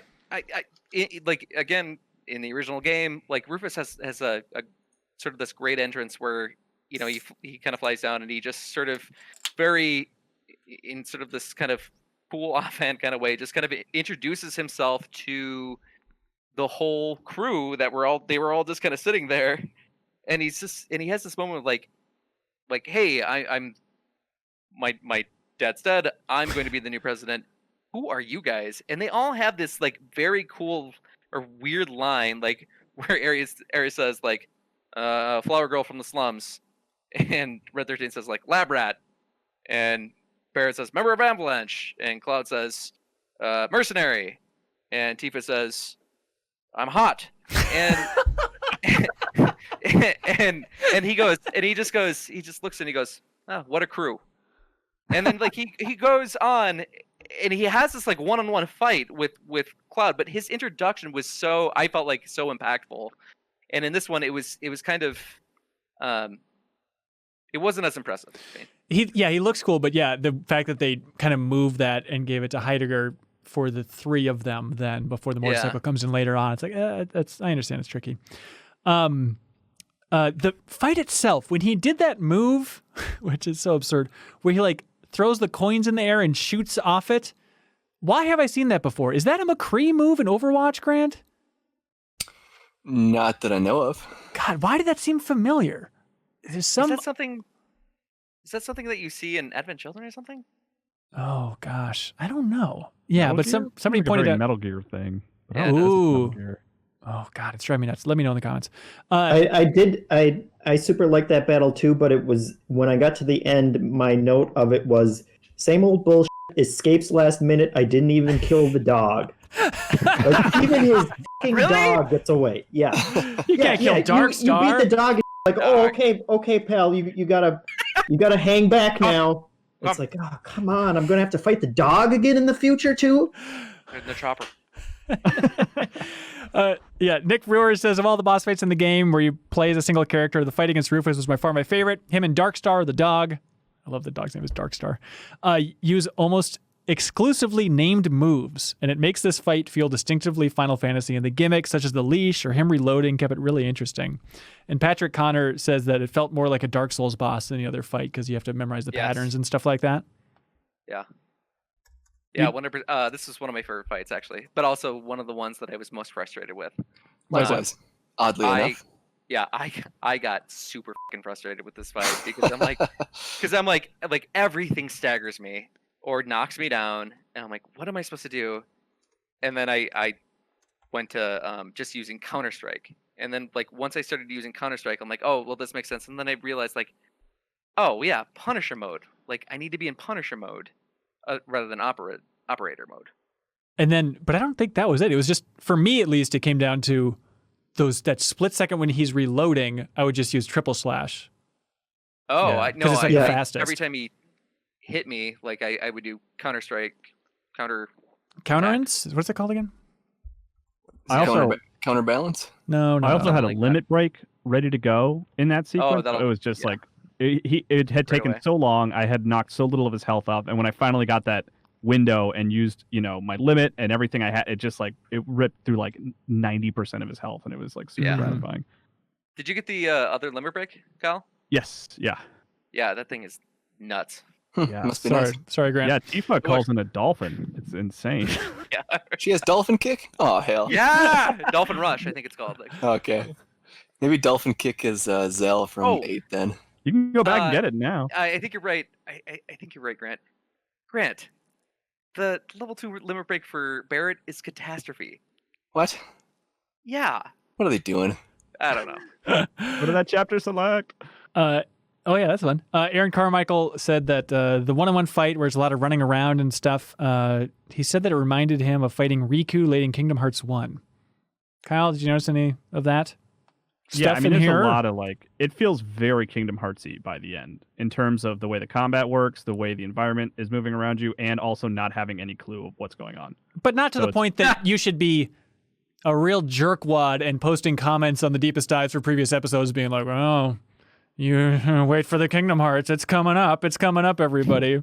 That drove me insane. Hang on, let's dissect that. What exactly are you upset about there? People were trying to be so cheeky in the comments for the Deepest Dives. I deleted a couple of them because even on the last episode of Deepest Dives, somebody would leave a comment and be like, well, BS, Ronnie just guessed the role of the Whispers and what they were doing here. He knew the whole time. And it's like, okay, by you commenting that, you're telling me exactly what's going on, and everybody else, it's like, is just, you can't fight YouTube comments. I just gotta let it go. I know I probably shouldn't say that, but that was the moment when I texted you and you said like, hey, just don't look at YouTube comments. And I followed it ever since that point. Oh, good. But there was that thing... But there was that moment where you had mentioned, or somebody had mentioned in the comments that Ronnie obviously looked at spoilers. I'm like, I just wanted to message back thank you for just do you understand what the subtext is here? Ronnie, you can't.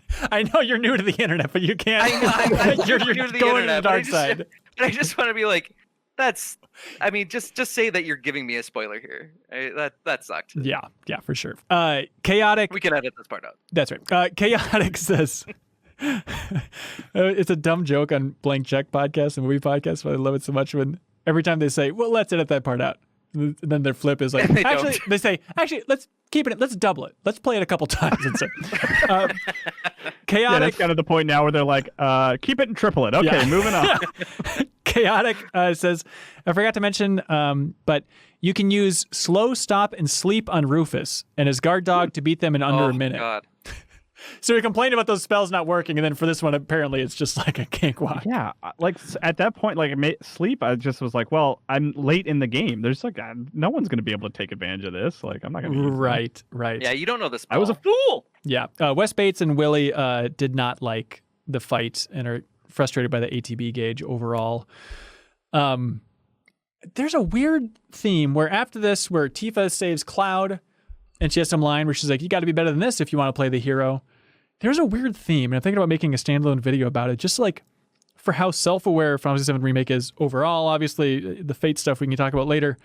But there's so many weird lines where they talk about it being a play. Obviously Jesse and, life's a play and loves the line or whatever that was.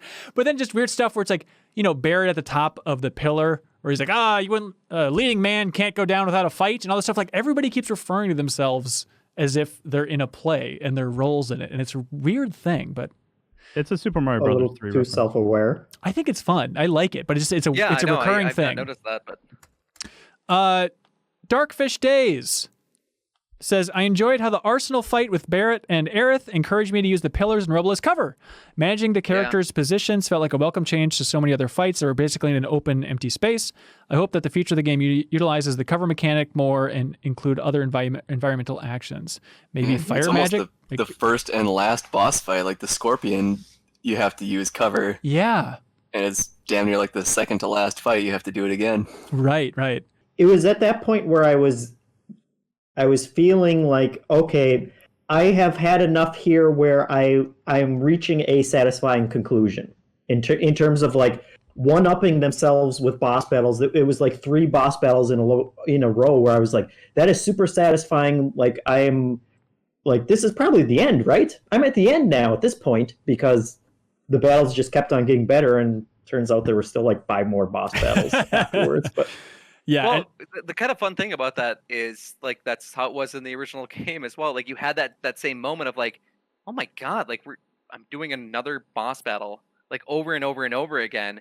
And I remember thinking again, because I was just a dumb kid, oh, this is the end of the game. Mm. The game that came with 3 discs. Second one's just credits. Third one is Third's the soundtrack. Red 13 Aerith Exposition. Okay, Roddy, that's too much. Yeah, it's interesting. Like originally, you fight that Arsenal boss, and he's in the other elevator. It's like this weird distance fight, and so it's fun to like it starts that way, and then it's like, oh nope, now we're actually gonna go in the building and have a cool fight. Where then, like the way it ends too, where it's just like the line of fire. And Red's just like, go for it, go! That's cool. It's like it seems like it was a counting down to something, so we really had to let him have it. I loved. There's a line where they get. I think it's when they get to that place out of the elevator and they're fighting that Arsenal boss fight. And Red 13 says, "Get ready," and then Barrett says, "I was born ready, Red," which is like so fun. Guys, it's so fun. Also, I was surprised in that fight too that Red 13 actually did something. I keep forgetting that he's fighting alongside me, but he actually staggered the boss at some point. I was like, oh, look at this. He's helping me. Yeah, didn't at one point he kind of used his limit break, didn't he? He does later on. Oh, okay. Yeah. Also, it's funny the idea that Shinra spent so much time hyping up the Airbuster as like the unbeatable thing, and then it's like they also have Arsenal sitting around. Like they have cooler, better robots all over the place. Arsenal's literally going to be ready in 2 days. Yeah. Preston Wilkie says, I love how Wedge's last line was something about how he hopes it was worth it. He uses a second chance to save so many people in Sector 7, and it's strange to think though, that besides the main characters, he pretty much changed the fates of thousands of people. Okay, Wedge. It was all for this? Well, maybe. Feels like a waste. Well, Biggs is still around. I mean, Wedge is dead, right? It would feel to me. I would love to see him back, but it would feel dumb for him to come back now. We're definitely supposed to assume he's second dead. time. Yeah, Right. This is. I'm still alive. For him to come back, Awful Matt Jones. but It's me, Matt Jones. I'm still alive. Hey. Yeah. Ronnie has one impression, okay? One different voice. My name is Matt. I like the idea of Wedge being with the mayor, but he was just so fast and quick, and then okay, now the Whispers are back and they're throwing him out of a window. Like that was it? What the hell is happening? Hey, you're not supposed to be alive. So why This one fell through the cracks. why did Square keep him they forgot around? about him? Do you think Square kept him around because they wanted to throw people off the scent about what the Whispers were doing and make it less obvious? Well, then they have a lot of explaining to do about just like because everything has kind of fallen in the original story pretty closely. So why is this one place? Yeah, just like the exception. It doesn't. Well, sit it's right for me. BeatenDownBrian was saying that he thought that Destiny was protecting him during the collapse. That's what was going on there. But that doesn't seem right. I feel like, in hindsight, probably. I mean, really? wouldn't that make... I think he just slipped through the cracks. When you say slip through the cracks, yes. I mean the fact that, like, quite literally things were falling on him and there were phantoms. Actually, I don't know this. Were there phantoms, like, in that scene? Yeah. Yeah, he was holding a cat and being like, oh, get away. I'm trying to get out of here. So when you say like slip through the cracks, like the phantoms were already there, the place for his death was already happening. He was in a position where he should have died. What do you mean by slip through the cracks? Like they forgot about him? Like literally? I don't know. I don't understand really it. I don't know why he survived for this. He fell into the basement of the Shinra lab. Yeah, that also was haunted by Whispers. Like, if they wanted to stick to the fate, then why did they screw up on this one? And also, I just don't understand Square's logic for keeping him around. It just... I guess I didn't read his, like, the end of this as Wedge was dying. It seemed like he was being spirited away somewhere. At the end, Wedge was a question mark for me. I didn't think, oh yeah, he's dead. Right. I guess because I feel like they would have out a body, and he would have had some long, drawn out, joke about how he's never going to eat pizza again or something. If in part 2 he shows up, I won't be surprised. But I feel like I was left with I'm supposed to think he's dead. Is kind of how I felt about it. Do you think that like ultimately the Phantoms are telling a different story than even the protagonist and Sephiroth are expecting them, and the audience are expecting them to tell? No. Give me okay. I think Destiny is telling takes care of that. Is telling the Final Fantasy VII we know and beyond. Then why is Biggs around? Because they defeated Destiny at that point. They did not. The moment that they move out of Destiny is that moment that you have at the end of chapter, or at the end of chapter 17, or like in 18, where they walk through that barrier. That's at the end of 18. Okay. Yeah. That would be that to me was the moment that they that they're saying like we're moving out of the bounds. I understand that. I'm saying, okay, let's say, if you're going to be that literal, then it's the idea that Biggs his heart is still beating, but he's still going to die somewhere under rubble. But then, and there's a whisper that's like putting a pillow over his face. But then the second wait, you're saying that then the second the band is like, he's dead, Phantom F.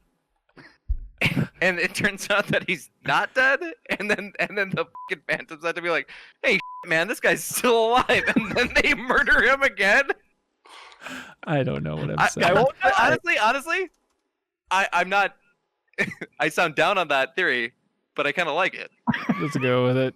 I'm just curious at this point, and I won't find out for a freaking eternity, what the plot point is of keeping Wedge alive longer than he needs to be. Yeah. And then Biggs with an ambiguous future. Like, is Jesse going to pop back in too? Like, at this point. I got bad news, Grant.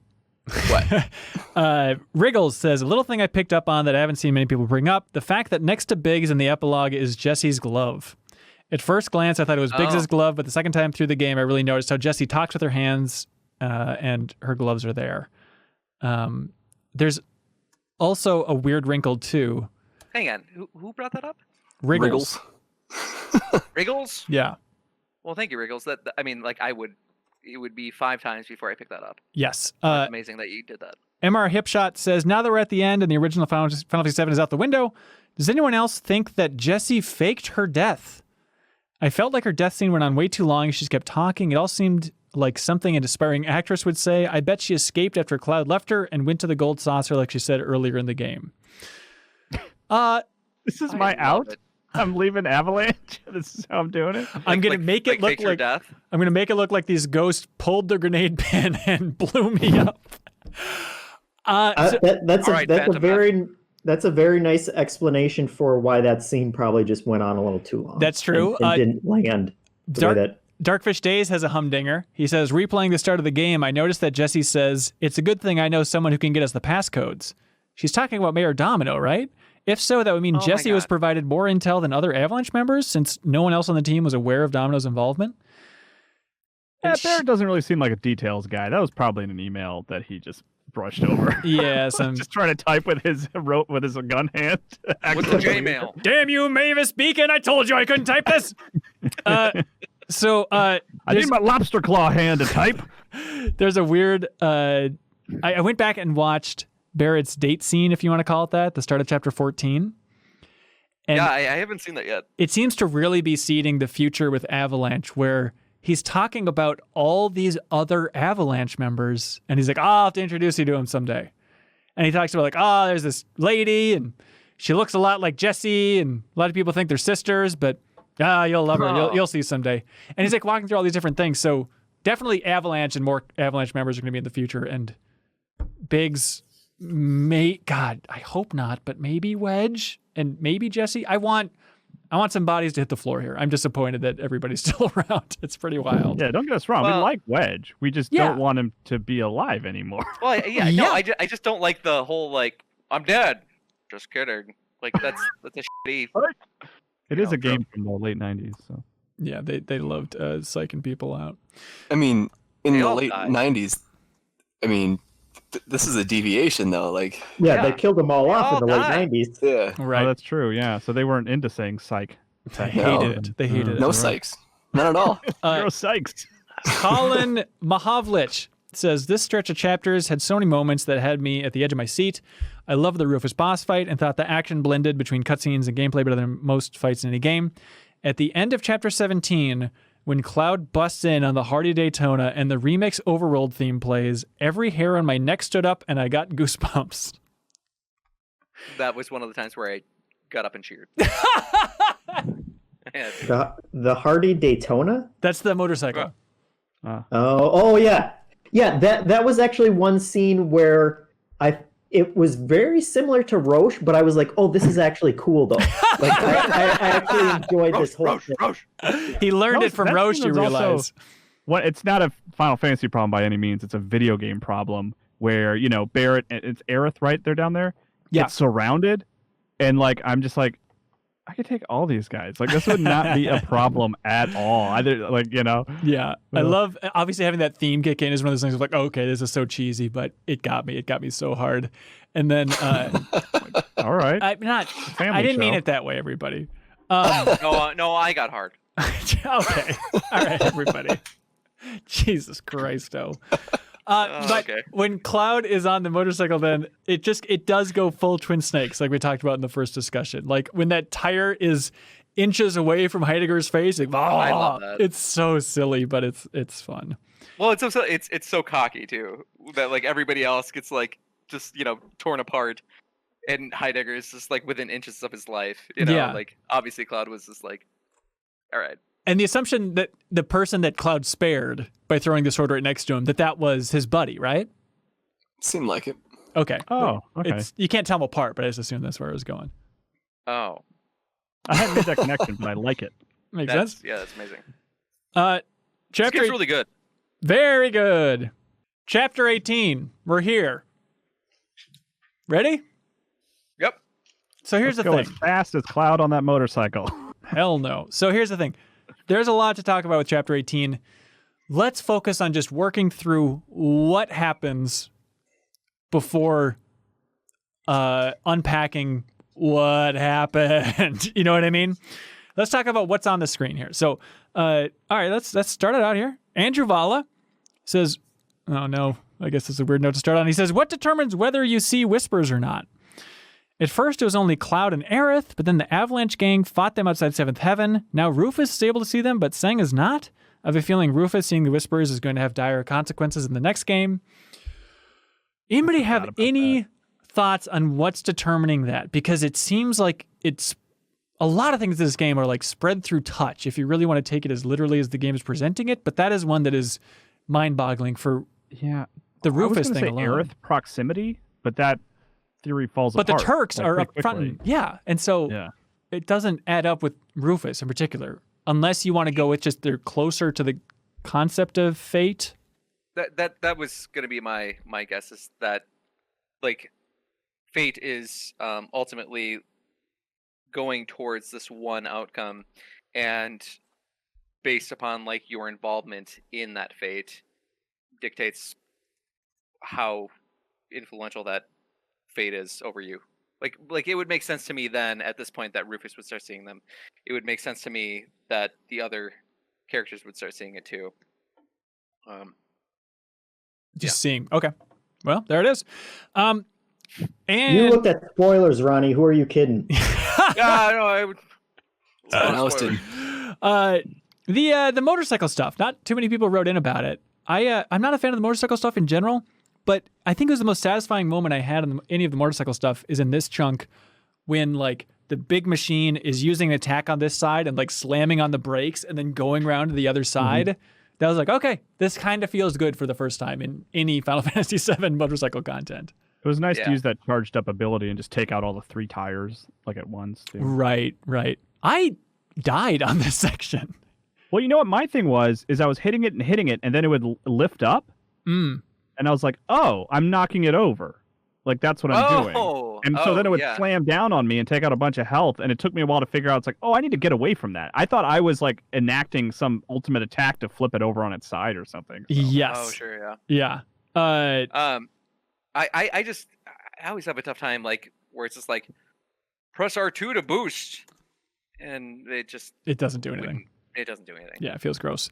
I did like that there's the helicopter that's like shooting missiles and fire and stuff down at you, but they had to explain why there was just like obstacles on the road, and so the people in the helicopter were like firing warning shots. I was like, I just tried to stab your president. You're shooting warning shots for me, Shinra? Come on. For all you know, I did stab your president. Yeah, exactly. Firing paintball rounds. It's a new regime, all right. Yeah, new approach. Looking back at that tower was so sweet. Just seeing that thing fully enveloped in, I guess we've just naturally started calling the Whispers because the game told us to. No, there were those tentacle monsters from the Matrix. Oh, correctamundo. I loved at the end of the motorcycle stuff where the music's blaring, still intense, and then Cloud sees Sephiroth, music just, bam, is out. And then it's just like that weird scene where then Cloud starts to walk towards Sephiroth, and Aerith, mirroring what Barrett said earlier, she just has the one line where she goes, don't. Which is like this weird theme connecting those two. And then they show a scene here that they come back to later on, but I think the first time playing this game where I said, what? Out loud looking at my TV, when they showed a certain black-haired character. Jeffem, what'd you think of that? I didn't know what the hell was, who that was or what was going on. It was very weird. And so at first I thought it was happening at the same time, just someplace else completely different. The deserty, but then it seemed like it was some kind of memory. Jeff, did you get the sense that like at this point in time you were like we're very near the end?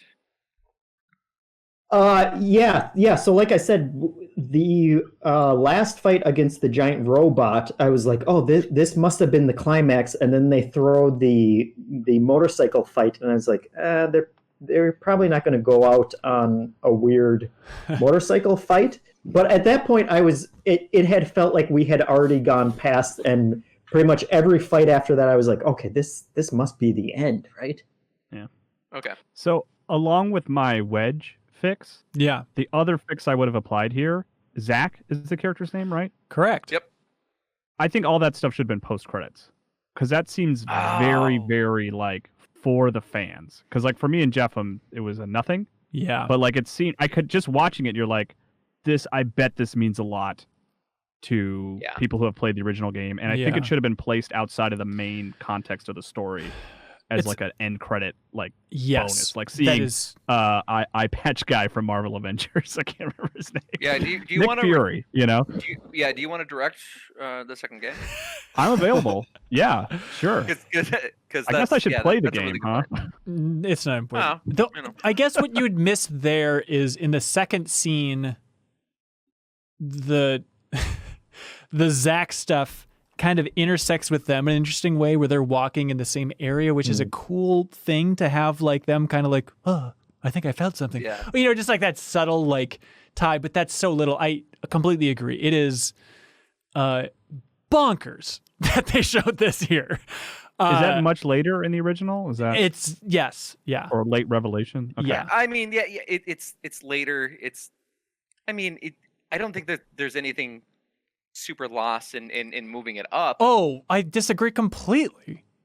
I mean, I think there's like fun revelations, which are some of the most fun stuff in Final Fantasy VII, and the idea that they're showing this stuff now, it deflates the middle chunk of that story. I know this is tough. We'll save it for next week, but I feel, but I also feel like they didn't. I mean, they introduced the concept of that story. They didn't introduce much else other than that. Yeah, another character did. Okay, this is too stupid. We'll save it for next week. Andre Martin says, I don't understand what Aerith did to Sephiroth's portal when she turned it white. I can't seem to find any real answer online. This is one of those things where, as I was playing through, I did go back and be like, yeah, wait, what is Aerith doing to that portal? It's just one of those little things. But hey, they walk through the portal. They agree they're going to defy destiny and walk through the portal. Grant, do you have thoughts? She made it an ancient portal or some shit. I don't know.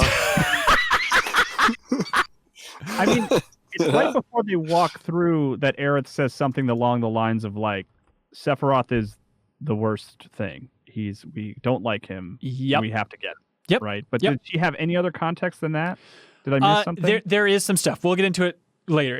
I think it's all just this big can of worms. No, I mean within that scene. Yep. Like, did she say anything else other than that? Yes. So she says while she was conjuring the spell, she said ancient portal or some and then Will you guys stop swearing? I'm going to be up till 3 a.m. editing this. Please. Okay. Yes. So she says, Kyle, that it's something has changed. Sephiroth isn't supposed to be this into the planet. I have the wording written down later, but she acknowledges that like he's the biggest threat was kind of what she said, right? She says that he's supposed to be the biggest threat, and so something is weird here because he's not threatening. So there's a lot of stuff. Anyways, but this is what I live for. Like, my favorite sci-fi framing in the world is what happens here, where they walk through the portal and then it looks exactly the same on the other side. Like, that is just, I love that weird trippy thing of something has changed. You don't know what it is. It still looks like your world, but literally anything could happen. It's very Annihilation. It's why I love that movie, right? Of just like, oh yeah, anything's possible here. Yeah. Andrew Vala says, I've been happy with the more adult language of the remake, but Cloud's, quote, bring it on during the whisper fight is the lamest thing I've ever heard. Yeah, he went full Pinkman there. There's a lot of that, man. He learned it from Reno, right? I think he did, honestly. No, he learned it from Wedge. Yeah. Oh, I guess that's confusing. Everybody learned it from each other, I guess. Yeah, Their dad, probably. Yeah. Tyler Carver wrote in, he says, I also love the final boss fights, and the idea of fighting Destiny itself was awesome. The fight was surprisingly easy for me, though. I think Cloud went unconscious maybe once throughout all those fights. How'd you guys fare through the final boss rushes in general? I was fine. I was still having materia issues, right? No, not there, because I think, it was fine. I'm trying to remember now if my materia was misplaced, but I don't think it was that point. I think during Sephiroth fight, Barrett still had the heal materia, which was annoying, but ultimately it wasn't a problem. That was the section I had problems with, because at some point it switches to Tifa and Aerith, and that was my weakest combo, and I didn't have... I don't even know if I don't even know if I had any healing ability switched to Aerith at that point. Because I think the first time through, I had Barrett and Cloud and Tifa, so I set everything up for... I lost the first time because I had the stuff on Aerith that time, and so I restarted, I respec'd everything for Barrett, and then it switches back over to those jokers. Stop switching between everybody. Yeah. Right. Cool looking fight, though. I like the setting. Yeah. It was a great fight. Ronnie and Grant, did you also think of Dirge of Cerberus at all? No, I tend not to think of Dirge of Cerberus. I can't get it out of my head, but like the weird, like broken Midgar kind of like up in the air right outside Midgar. It's exactly how that game ends. Exactly. Oh, sure. That is how it ends, isn't it? Okay. Also, I don't remember. These hands had to play it. I do want to pull up the Kingdom Hearts 2 end battle because I want to put those side by side, because in my memory they're very similar, but I could be off. That's interesting. It's been a while. But like, you're talking about like fighting Fate or Destiny or? Will you leave him alone, Ronnie? Why are you being a bully, What are you man? talking about here? Leave him alone. When the Fates, I'm sorry, let's just call it Destiny, right? When the Whispers started to form the giant Destiny Fate monster, Fate Destiny Three beast. different I don't names know, after man. saying, let's call it Destiny. When it made the big one, I was like, oh, this is one of those big monsters from the original Final Fantasy VII. I thought that's where they're going with this, that it was going to be something in that line.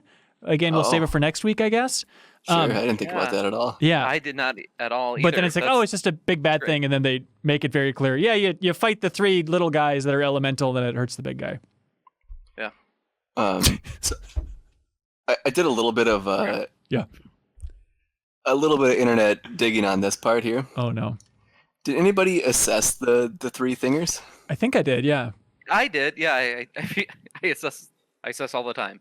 They didn't I have don't any remember weaknesses, anything like. if I remember correctly. All right, Well, Chadley. Doesn't it? I didn't assess them because I didn't assess much of anything. Doesn't it give you some kind of context as to what they're supposed to be representing?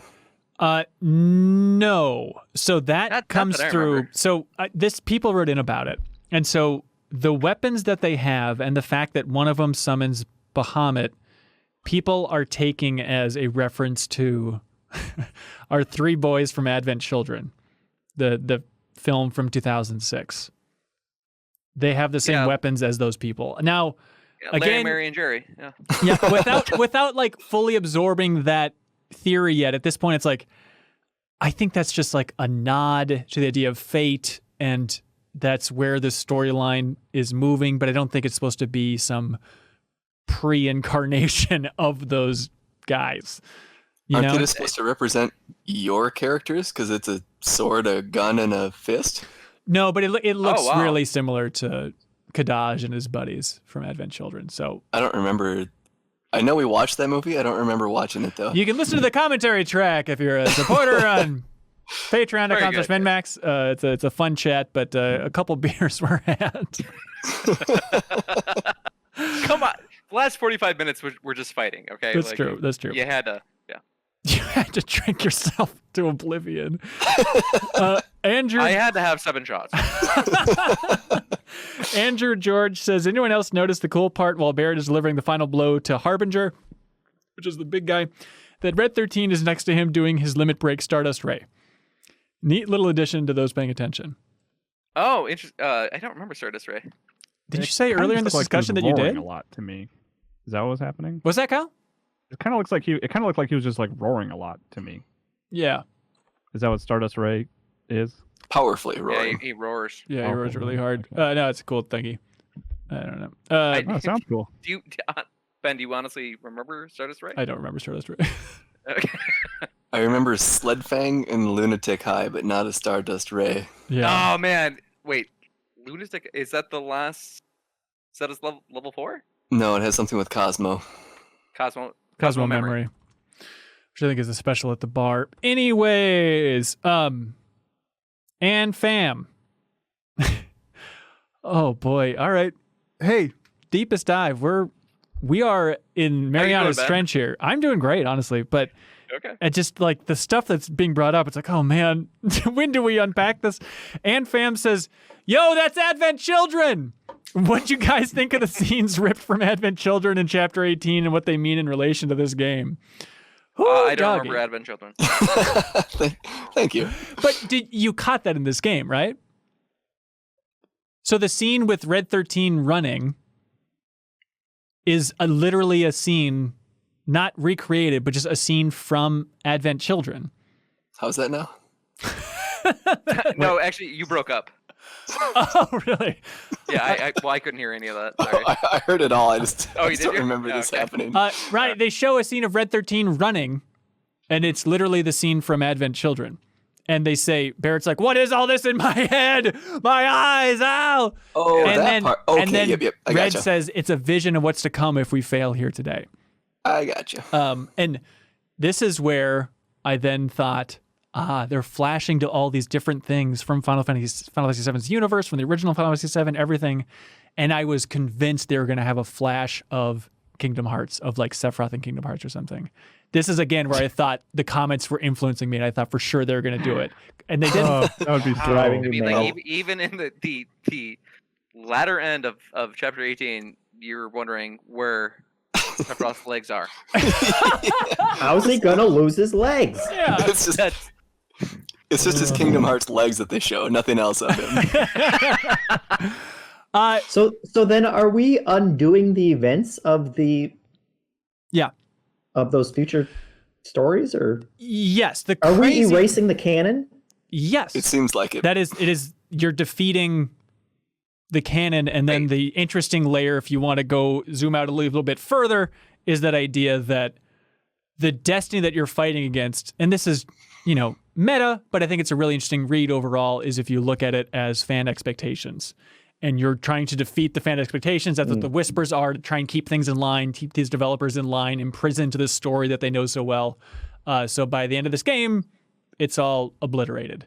And that's the crazy thing, is Red 13 literally saying, yeah, we fail if we get to Advent Children, is what he says in that scene. And it's mind-boggling. Yeah, okay. Yeah. I'm just dissecting this now or just processing this now, because I remember that moment at the very end was that's a happy ending. And Red 13, well, I don't know, don't you think I guess it's stupid to call it is literally Advent Children footage, but it is part of the original Final Fantasy VII, right? So that's just recreated in Advent Children. He's saying that ultimately if we fail, this is what's to come. Yeah. And it's a very interesting thing to me, because when I look at that footage, that's a happy memory for me. Right.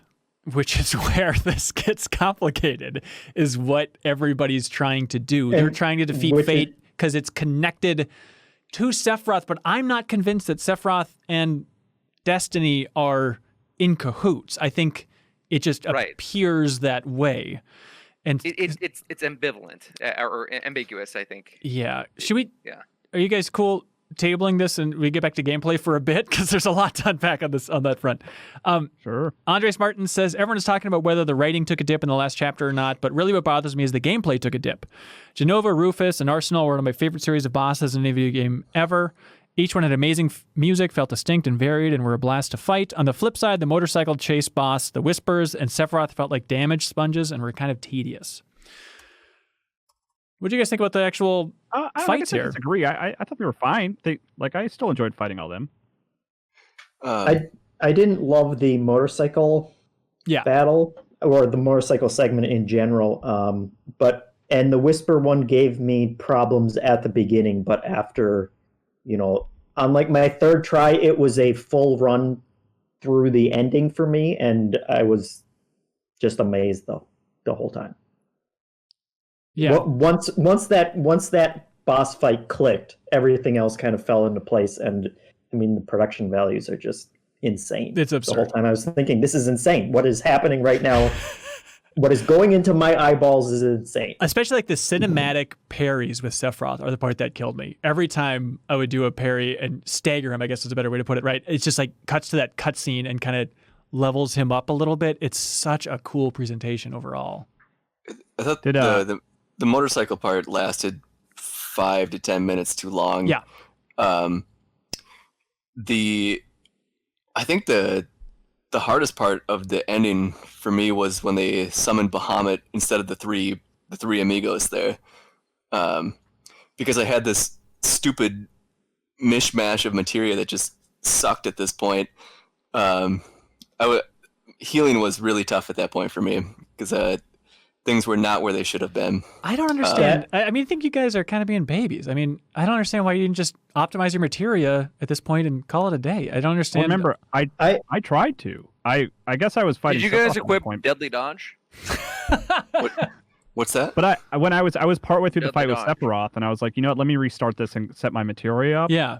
And I did that. The option that normally puts you right out in front of the fight to let you change things, and it didn't give me that. Yeah, we talked. You got to. We got that, but. I just understand this entire section. It seems like you guys are flying fast and loose. Why not just take the time to try and make a consistent, good team here? That's how I roll. The problem is because you switch between 3 different teams, and it's one after another. You can't do that. And going into it, I didn't know that was going to happen.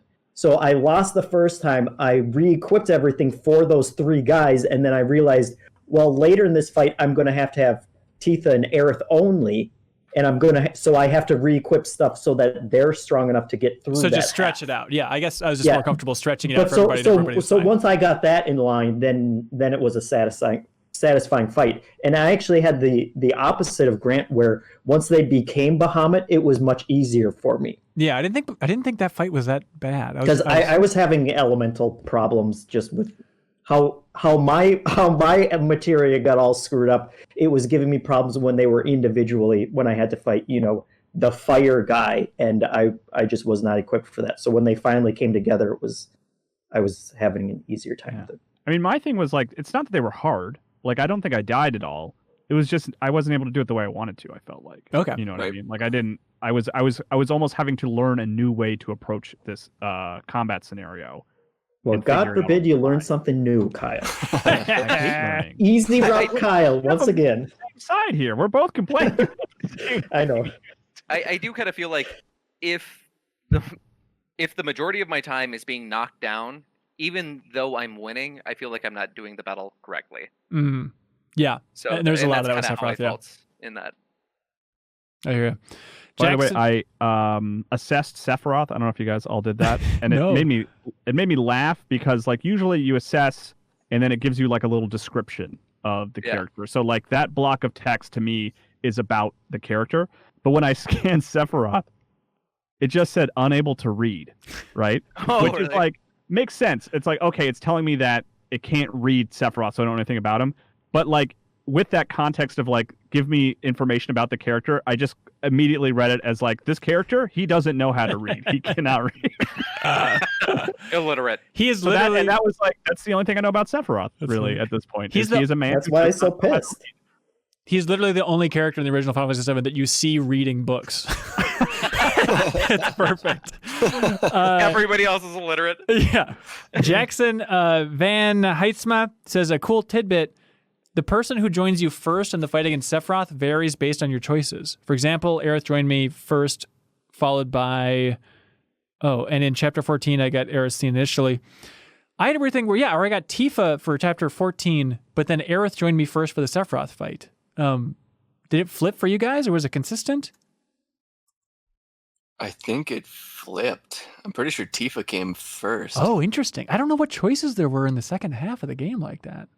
Well, I mean, couldn't it be based on you waking up Tifa or Aerith? But that was first? all leading into Chapter 14 stuff, and I was hardcore Tifa.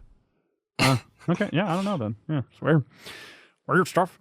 Joshua Caleb loved when Aerith jumped in and says, "Screw him" to Sephiroth. It is just a fun idea of fighting Sephiroth with Aerith. That's such a fun idea, to getting everybody ready to go to fight Sephiroth. MR Hipshot. Was that? No, I geeked out at Yeah. that. I loved that moment because Aerith was the first person that came into my my party, and they had that moment of just like, well, he's tough, and what did she say? She's just like who cares? Screw him or something like that, and I absolutely love that. And then I thought to myself, like, how cool is it that we're kind of the same thing that Mr. Vala says. I'm sitting here in 2020 playing this game on a PS4. And it's Aerith and Cloud versus Sephiroth. Yeah, dear God, that's so cool. It's so cool. Mr. Hipshot says that last fight with Sephiroth was intense. It was challenging but annoying, like the fight with Rufus. I was struggling while I was only playing as Cloud. So when Tifa showed up and said, "Need some help?" I said out loud, "Yes, Tifa, yes." That's when I knew I truly grew attached to these characters. I love that. Taylor Owen says during the final boss fight with Sephiroth, the game stopped and a tutorial popped up saying that I had unlocked higher level spells like Fyra and Firaga and how to use them. I've been using them for like 25 hours at that point. I don't know what I was doing. I was gonna say. It's been changing materia a lot, I guess. Maybe. Edgar Vasquez has a hot take, which I love. He says, it was a little odd how happy it made me to see CGI scenes in this game, like pre-rendered stuff. For past generation, in-game graphics have come to a point where the CGI has been almost necessary, leaving it mostly to game trailers. I came to miss them, and I'm glad Square Enix kept that tradition still.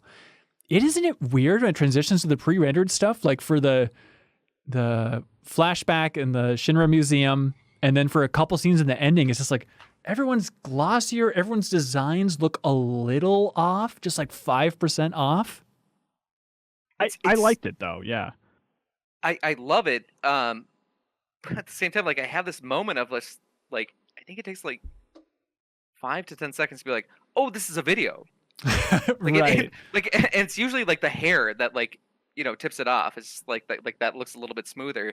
But I also love that too. That they're getting back into this place of like, yeah, we're gonna do actual videos again.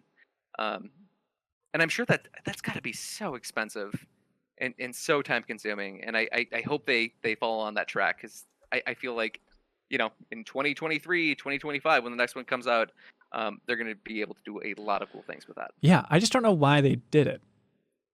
I don't know if it was just like a limit of like the things we want to do can't be done in the game engine. It's just too bombastic. You know what it probably was? Is they could hire a third-party studio to do that while they continue working on the game. It's probably just weird. Something like that. Or maybe CyberConnect finished that before they were canned. Like it's so complicated. Daniel Willett Pine. So you defeat Sephiroth, and then you get sucked through a portal, which is incredible to see. And Daniel Willett Pine says the cutscene where Cloud and Sephiroth fight is my favorite / the most impressive cutscene choreography-wise I've seen in any game. Jordan Kirk says, as epic as the Sephiroth fight was, it bears mentioning in the cutscene fight in the Singularity, Sephiroth blocks the entirety of Omnislash with one hand without breaking a sweat, which is a fun note. Jeff says, I'd love to hear a newbie like Jeff Merkyle in their own words, without any help, explain who Sephiroth, Jenova, and Zach are. Yeah, that's impossible. Impossible. Dance fools. Here, I think Zach is a friend of Cloud's. Okay. That's as far as I got there. I don't know what Jenova is. Really? And then Cloud is an illiterate, very strong man. Sephiroth. Cloud too. I guess, Zach is a fellow soldier, and Jenova seemed like some kind of weird experiment that's out of control. Interesting.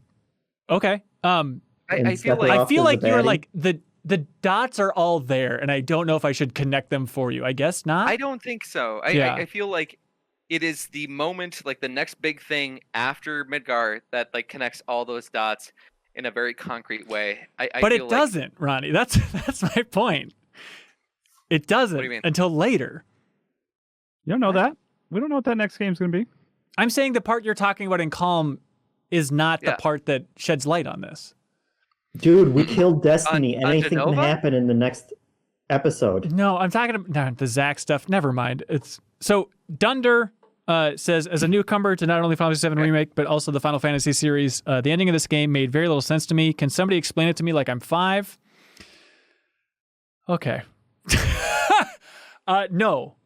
I don't think Square gave us the tools to confidently explain what happened at the end of Final Fantasy VII Remake. I know it's fun. I know it's fun to connect dots and create theories and have all these things to mull over, but the idea of Dunder feeling stupid, you don't need to feel stupid. It is very complicated. We'll try to explain things a little bit later, hopefully as best as we maybe can. Pazuzu wrote in, Kyle, with exactly your point, saying, why should we care about Sephiroth? We don't know anything about it. We don't know anything about any of these people. It's absurd that I would care. John Skovic is talking about how he loves the idea of the ending, but I'm not sure it sticks the landing 100% and is able to stand up on its own. I love this game as a sequel, but it seems like it'd be impossibly confusing for new players. Tyler Carver is new. Oh, can I cut you off for 1 second, please?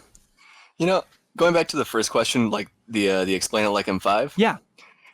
I guess that's part of the fun of this ending, is that both a newcomer and a veteran alike are in a similar position right now. I mean, those of us who have played the original have a little bit more backstory and can do more speculating, but we're two different parties that are in a similar position that none of us knows exactly where this is going to go. Yeah, we don't know what information is relevant anymore. Yeah, and the more I think about it, I guess that's more fun in this way. Yeah. Is that it kind of levels the playing field for everybody. So no, I can't explain it like I can't give you a clear definition of what the hell happened at the end there. That's true, but you know what? I feel like it's easy to get bogged down in the details about who's aligned with who, what does every character want, what are the different factions here ultimately. But on the explain it to him like, you know, he's 5 years old, which he might be. I guess he didn't say in the message, but if you just zoom out, really all that you need to focus on is they fought Destiny. They destroyed Destiny, which means chains are off. Anything can happen now. Sephiroth is still the big bad. Let's go take him down. Like, that is the ending. And the details in that become some crazy miasma of confusion. Right? But that's unimpeachable. That is exactly what the big picture is. Have you seen those a couple of quotes from Nomura, not Nomura, but Kitase and the writer about the future? Yeah, I did look at that. I have them pulled up. You want me to read them real quick? Yeah, sure. So this is from Kitase, who's the producer, and he said, "From here on out, we're not drastically changing the story and making it into something completely different than the original. Even though it's a remake, please assume that FF7 will still be FF7 as usual." And then the writer, Kazushige Nojima, said, "For me, I create scenarios that follow the general flow of the original story, but with the assumption that the way things are presented or how events occur might be slightly different." That is the crazy thing. And you got to wonder how much of that is just messaging. So they say, hey, fans, don't freak out. Because it certainly seems like the message at the end of this game is game on, boys. Like, it could not be more clear that the message is anything goes, the world is unknown and scary, let's go out and explore it, you know? And you know, in that same interview, which is what, Ultimania, something like that? Yeah, it's like a Japanese book that came out kind of detailing Remake interviews with the creators. Yeah, it's interesting though to offer a little bit of insight for like Nomura, who's the original director for 7 Remake, and then eventually it was the co-director. But that Nomura said that originally with the first vision of this game is he's the one who pitched to the writer, Nojima, that he wanted this to be more than a remake. So it's like the fact that they're saying that and not Nomura, if Nomura was saying, it's business as usual, everybody, that would confuse me even more. But like these two people that seem to, if you want to oversimplify, might be less on the extreme end of the how much of a new thing is this spectrum, that they're saying that, you know, it's like, okay, there's some wiggle room there for exactly who defines what as new. Yeah. Hyperlight Blossom. Okay. I'm so scared of these questions. Hyperlight Blossom. I was not expecting Stamp to be used in such a meaningful way. Verifying the alternate timeline. In Zach's timeline, the chip bag blowing in the wind depicts Stamp as a Yorkie wearing a cap, while in our timeline, the beloved Shinra mascot is a beagle wearing a helmet. What an effective callback. So if that went over my head. Yes. So if you recall in the second scene with that Zach fellow, there is a weird shot of like a chip bag that flies by the camera and goes in slow motion. And it's jarring. And in my mind, it's like, oh, this is just showing that this is a different era. So it's a different Stamp. But the fact that it is a different breed of dog for Stamp, people have taken to mean that this is an alternate timeline, which I do think is what they're trying to communicate. Yeah, it's a very Into the Spider-Verse approach. Yeah, but the fact that Stamp, who's from the first chapter, they're bringing up Stamp, that Stamp pays off in a way to signify an alternate timeline with Zach is insane. Ronnie, are you digging this? You putting this in your pipe and smoking it? No, I'm completely lost. Is that true? No, seriously. Well, let's walk through it. Let's walk through it. This is way over me. You're saying that the video with Zach, that was an alternate timeline. I mean, yeah, if you know what happens in Final Fantasy VII, and then you look at what happens with Zach here, it's weird how different it is. Mm-hmm. And the question then is, what that means is that this universe, is that going to impact the future? And at first I was like, no. They're just showing that Destiny is out the window, so anything can happen. So for example, this scene could happen. That's how I took it originally. But the fact that the Stamp dog breed is different, it's like, okay, I guess that is a different timeline. In my hopes and dreams, that's a separate timeline, and that's a cool way to show that Destiny has changed, but it doesn't impact the Final Fantasy VII Remake story going forward. But I don't know if I have the confidence in Square not to dabble with that alternate timeline and be like... I guess the way that I interpreted that was that Stamp was just younger, a pup. That's honestly the way that that's how I saw it too. It's just like a different look for that. But I guess the breed thing, Grant, you're a dog lover. I take it a beagle and a Yorkie are wildly different dogs. Yes, sir. Maybe Stamp humped a Yorkie and that's his kid. Oh, back to Hojo's weird breeding facility. Yeah. I'm gonna have to read a little bit more about this alternate timeline thing. This is way over my head right now. Yeah, I mean that's it. Is just that Zach alternate timeline and whether or not it exists as just a signifier or as something that'll have repercussions for everybody else. Because the part that is insane, and I don't think people from at least the comments that I've seen are focusing on enough, is before you go through the portal, Aerith also says, she's like, if we go through that portal, things will change and we ourselves will change. Like, you don't understand that like we're going to be altered here. I did like that moment. It's an awesome moment, but then if you think about that in connection to the Zach Stamp scene, then it's like, are they gonna like Back to the Future change who they are? Oh, are they like rewriting history like as a whole in Final Fantasy VII? That's the question. Yeah. I'm looking at the chip bag right now, and that is most certainly a different dog. And the chips are called Stamps Champs. I really like that. God damn it. Okay, so I'm just getting there now, boys. No, that's why we wanted to go in raw. You don't need to be an expert on this stuff. The internet's also trying to process it. I mean that does. I mean, that sounds super interesting to me, and goes back to what Grant was saying, where it's just like we're now in a position where newcomers and veterans alike like are in this kind of place of, well, we don't exactly know what the future is going to hold, and then it sounds like you have some information saying like, well, this is going to be a Final Fantasy VII remake. We're going to hit the core components here, but even that information sounds like might not be completely accurate. Well, it's just Or yeah, right, sure. Who knows what the hell's going on? Right. Yeah, I mean, they could say anything at this point too. I don't trust anything right now. And I would hope that they would say that. I part of me would not want them to hear like, man, you have no idea.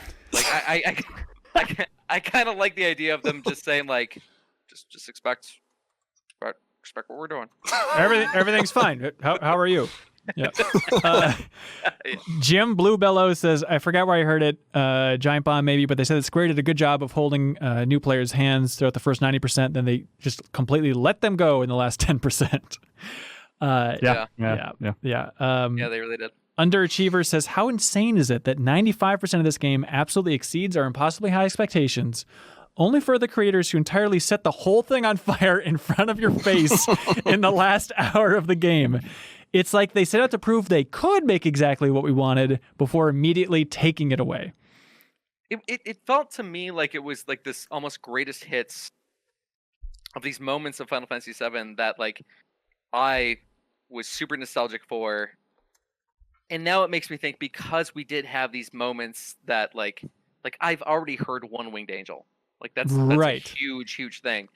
That this story is going in a drastically different direction, because they can't play that again with the same effect. They can't use it on this game. They can't have like, well, I guess they could have that singularity bit. I think they probably will. I think that's far in the future. Sure. But so yeah, Johnny McGrippus has an interesting take. He says, during the pre-release hype, before the quote, it's the Midgar part of the story was 100% confirmed, we spent half a second wondering, what if they snuck the whole of Final Fantasy VII in there? You get out of Midgar and it goes in the open world. No chance of it happening, but we spent that half second dreaming about it. Did anyone consider the quote, what if they fit the whole story in by finishing it within Midgar? I didn't consider it back then, but dear Lord, was I thinking about it in that final Destroy Destiny part. It is an interesting idea about, they basically took almost all of Final Fantasy VII and all the story beats and just squeezed it into Midgar, and it just makes this funky ass shape for a game. Well, they did Act 1 and then also the end. Well, Act 1, but no, they have flashes from the second disc and revelations scattered throughout this. Like, that's the part that weirds me out so much. But next week discussion. M. Tolan, 85, says, I'm not sure who this ending is for. It references characters and events that have not been hinted at in this reality up until this point. So if you want to know what this is, you better go play the original. At the same time, it seems to go out of its way to tell you, we're doing something totally new. All that stuff you're expecting may or may not happen. Weird choice ending the game before establishing a central plot or villain or basic outline of what's going on. Very fair. It seems like it's made for, I guess, people like me that love the original, but it's not this sacred thing. I want them to do weird stuff. And this is about as weird as I could expect, is to have this meta theme, if you want to read it that way, about defying fate and defying the concept and the plotline of the original game. And I guess it's also made for people who are okay not having all of those answers yet, and understanding that it's, the first leg of a much larger journey. I guess those kind of coming out of this with a bunch of question marks doesn't frustrate me in the same kind of way. It's a little more frustrating since I'm going to have to wait another 6 years until I get to play the next part. But if I was looking at this as a full story, I wouldn't be worried that I don't know, the motivations of all the different characters and everything in the first third of the story. Mm-hmm. Yes. Kyle. Yes. Gun to your head. Gun to your head. Golden or regular? Golden gun. Golden. Golden bullet. Are you intrigued by Sephiroth? Yes. Yeah, I am. Like, are you looking forward to learning more? Do you feel like he's going to be like a good villain by the end, or? I mean, who could say? I mean, the thing it's like I can't separate that from just even the passive context I have for Sephiroth, just being aware of the game. Everyone considers him one of the greatest video game villains of all time, and I can't ignore that. So I do think that could happen, and I'm intrigued about why people feel that way about him after playing this game. But in terms of just even having a good initial why should I hate this guy? I'm missing that right now. Mm-hmm. Yeah. But I am intrigued by him for sure. Adam Dominguez wrote in saying, Sephiroth is an X Factor again, and I am here for it. Which is a good idea. Because, definitely in the original, Sephiroth is always this person who's playing a different game. He's seeing a different picture than you are. He's zoomed out a little bit more. And I think this might be insane, but my read on this ending is that Sephiroth has zoomed out further than he did in the original game about what's a threat, what he needs to do, what's really going on here. He feels a little bit more meta to me. Yeah, almost in conjunction with, or the relationship between him and the Phantoms are just unclear, and they could be completely married or they could be acting completely separately, but we don't know at this point. Well, Manic says, why is Sephiroth able to defy... Hello? Oh, that was great touching his mic. Sorry. Manic T says, why is Sephiroth able to defy fate and fight/defeat the Whispers so easily compared to everyone else they're interacting with? Is he just a big, strong boy, or there's something more about it? The idea of That's a great question. The way that they make it seem when he first shows up and says, come into my portal cloud, you'll like it in my portal cloud, is he says, destiny comes and all this stuff. And then they're like, okay, we got to defeat Destiny. Here we go. And so he makes it seem like he's aligned with Destiny. But then in the singularity, that weird black area in space, he's like, Cloud, join me and we'll destroy Destiny together. So, and there's a moment where the Whispers kind of swirl around Sephiroth, but it's never fully like he's riding on the back of the Harbinger being like, yeah.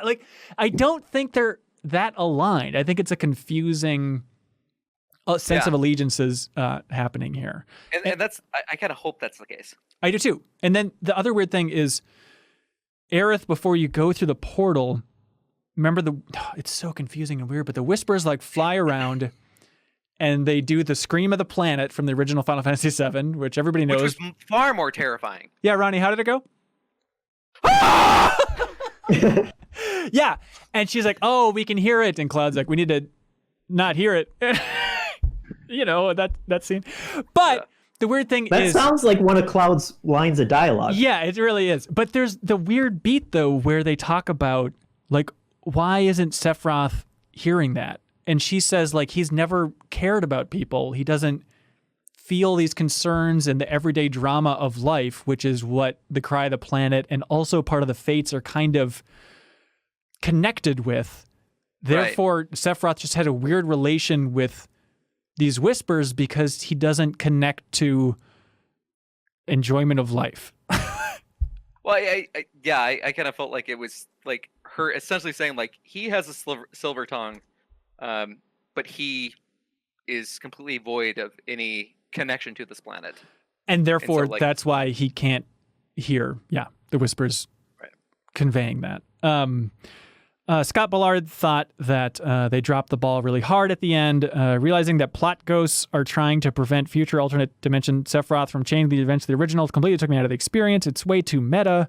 Bob Buell says, I love how the Whispers are trying to defend the timeline of the original Final Fantasy VII. He thinks it's really fun. Here's a dumb thing that it sounds like bragging, and it probably is like 20%. But at the same time, I'm not saying I had any impact on the development of this game, but I've been thinking a lot about when I was visiting Square Enix for the Final Fantasy 15 cover story trip. Hang on, Jeff, I'm laughing. Yeah, sorry. But when you set that up very well. I thought about it a lot, where we interviewed Katase, and at the end of the interview, I shook his hand and I said, thank you so much for Final Fantasy VII. It's my favorite game of all time, which is very satisfying to do for a guy like that.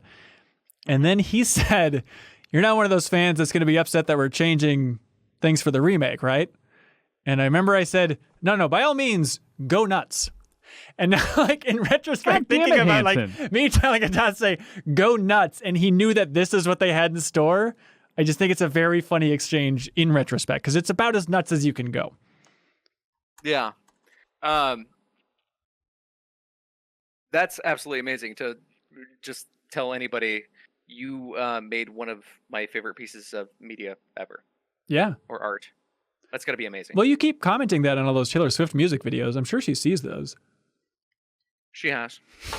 Also, based on Hansen's last story, it sounds like he pretty much made the remake happen. So in a way, he has made the thing that you love so much. So you could just tell Hansen right now. That's a great point. Yeah, no, he's a character like the Junkyard Dog or whatever. Yeah. Whoa. Slumyard Dog, right? That's right. Oh, Slumyard Dog, that's it. Hey, did you guys invite the Slumyard Dog to the party? Let's get this damn party going. Play the same thing. Level 1. Bow, wow, wow. Bow, wow, wow. Ricky Winterborn says, did you listen to Stamp's theme, by the way, Ronnie? No, you never sent it to me. You dick. I posted it in the channel that you're supposed to be on Slack. You did? Yeah. Oh, I YouTubed it. I and could not find a great one. What'd you think of it, Grant? It might be in my bottom tier of songs for this game. Not bad. Well, compared with the greatest game soundtrack of all time, of course. But I'm just saying, surprisingly fun. Definite D tier. For Dirty Dog. Yeah, Ben, don't you have that on repeat right now? No. Somebody calls me, it plays for my phone as the ringtone. No, shut up. Bow, wow, wow. Bow, wow, wow. Ricky Winterborn says, it's been said by most recap shows already, but don't you think Square literally inserting the fans' fear of story changes as a story element is pretty whack? After a few days of it, I like it more. But why not just make changes and own it? Now that they killed the ghosts, it makes the ghosts clogging up 50% of this game more annoying. I do think that's a weird factor. It's so fun leaning into that mystery, but when I replay it, I think every time I see the ghost, it's going to be like, all right, let's move it along here, fellas. It depends on if they are so inconsequential. And inconsequential is probably a pretty bad word to use because they had such major influence in this game. They're the concept of consequence.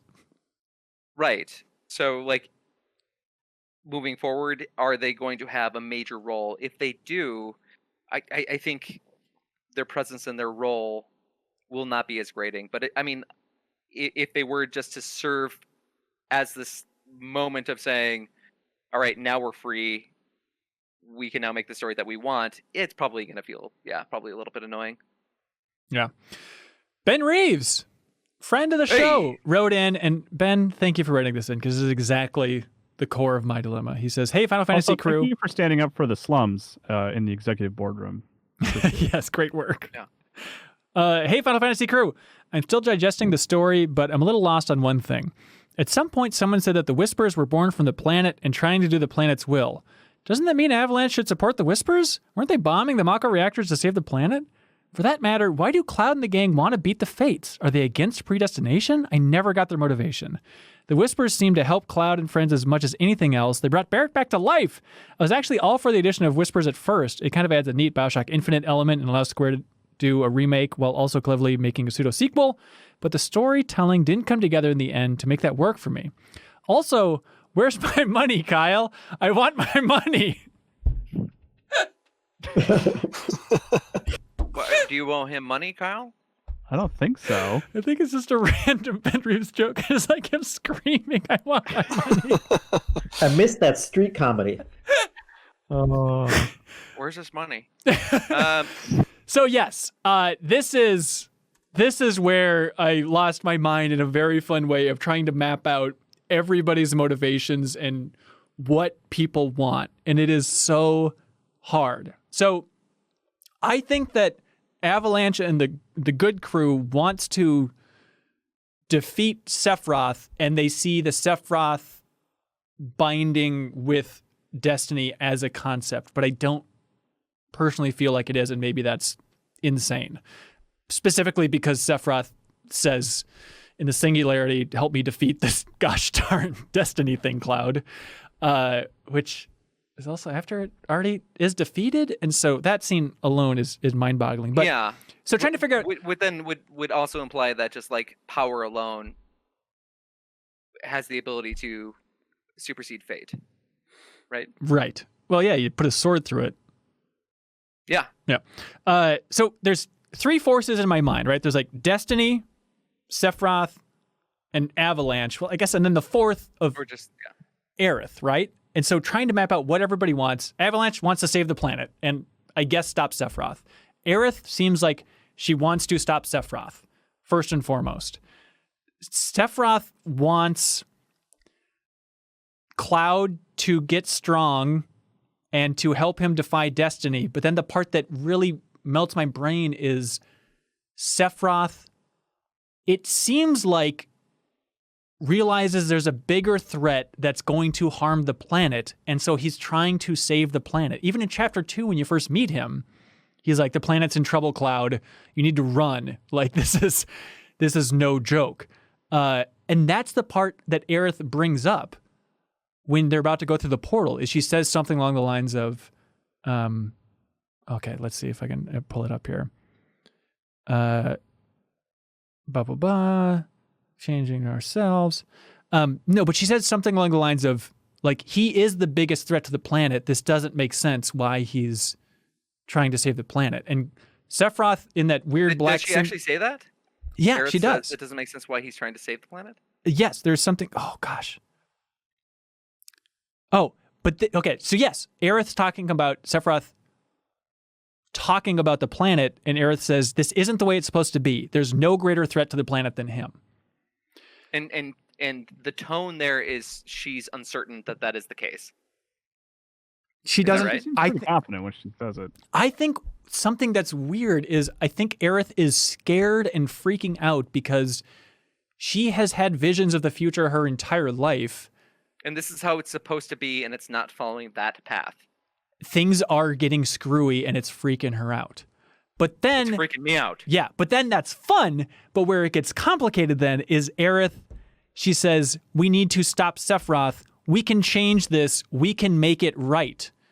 Meaning, okay, kill Sephiroth, then the timeline goes back to normal. But then Red 13 says that if the timeline goes back to normal, they failed. So then it's like, well, is Aerith coming at it from a different angle from Red 13? Or is it Square? So you're kind of saying, does Aerith have a different definition of success versus Avalanche? That's super interesting. I love that. I hope that I hope you're right. Jeff, and also, right. Oh yeah. I mean, what's up with that cat that was like looking over the city? What It's a great question. It's a great question. What are you talking about? I don't remember any cat. I don't think it's important at all. Let's move on.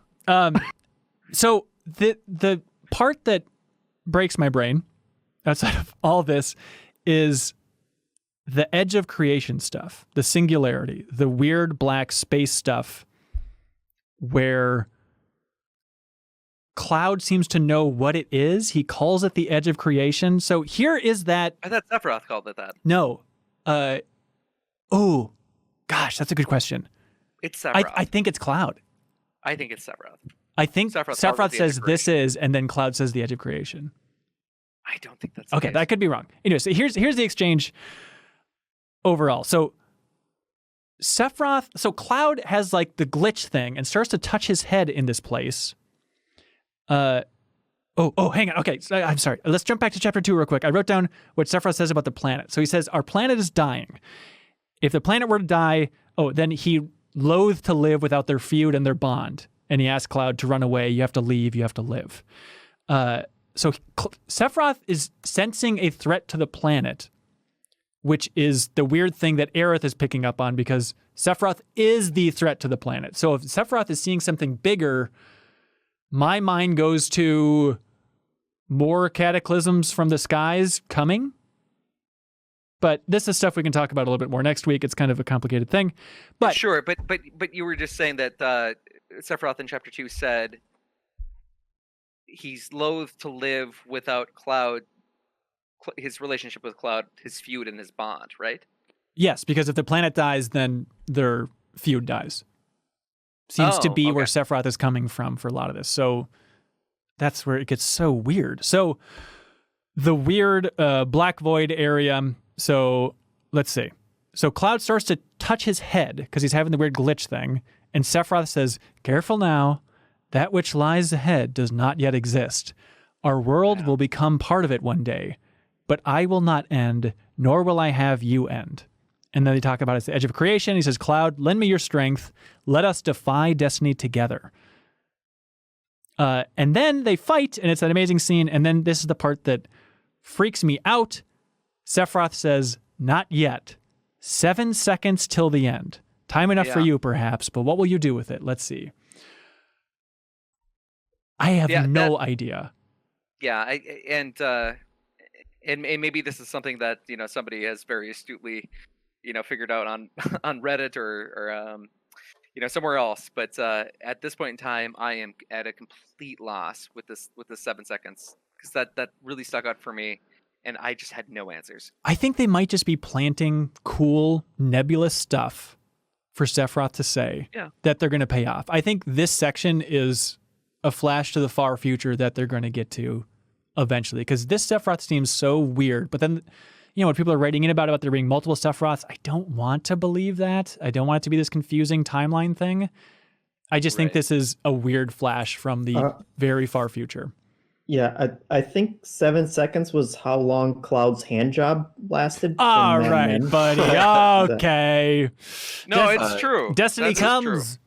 So Sephiroth does call it the edge of creation, not Cloud. It is Sephiroth. Okay. Yep. So Cloud says this is, and then Sephiroth says the edge of creation, that's not in the original. Well, that location kind of is-ish in the original, but the idea of this edge of creation and like the star aspect is really odd. And that's where it's like, then I start to wrap into the meta layer of, is this the blank page from the developers? Is this tying into that theme of fate being tied to fan expectations, which is the most interesting read, but that's just that silly upper meta layer, which we don't really need to understand. It's just fun things to think about from where the developers were coming from. Yeah, I'm really excited to talk more about this next week. Okay, great. That sounds great. Sutton wrote in and he says, the mayor. Jason Bristol wrote in and he says, he's the best. Oh boy. I know Jason Bristol says, I know people are lumping this up as Kingdom Hearts or Nomura being Nomura, but honestly, I think it's much smarter than that and shows that Square is really capable of creating magic in their games like they used to, with the idea of kind of rebooting the entire VII universe through this.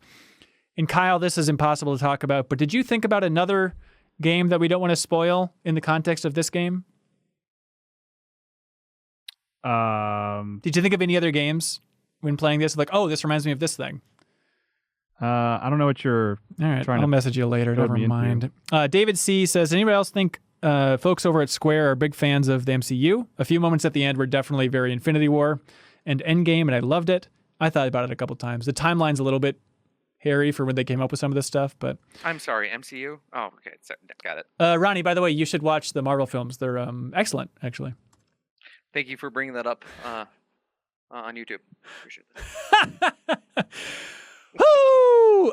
Joe Halaska says, Era's tone completely changed late game. She was happy-go-lucky with a hint of sadness or darkness early on. For the end game, it's like someone shattered her fourth wall, which I'm assuming is what she did to Red 13, thereby explaining how he knows so much. Era seems to be more aware that she's in a remake or a story do-over by the end. It seems like she and Sephiroth are aware of the fact. Absolutely. Yeah, I feel like she has a sense of urgency that is not shared by the others. There's this moment of... Sorry, Ben, did you have something to say there? No, just looking at the time. Well, just that, she's in a position where I feel like she understands more and she's grappling with a lot more, and so she's becoming a little bit more disconnected with her group of travelers. And I think she's also conflicted now. Like, she has that weird moment where she stops Cloud and she's like, I don't know why I'm doing any of this. My world is melting. Nate McClellan has a sweet moment, though. He says, from the ending specifically, Aerith's line of, I miss the metal sky. That's the final line of the game, is such a good line. Like that, yeah. That's all she's ever known. And now that she's outside of Midgard, she's immediately like, I miss being comfortable. Hats off to the writers for that line. Also, just to tie it into nostalgia, which is what this game is largely about, if you want to take it on a meta layer.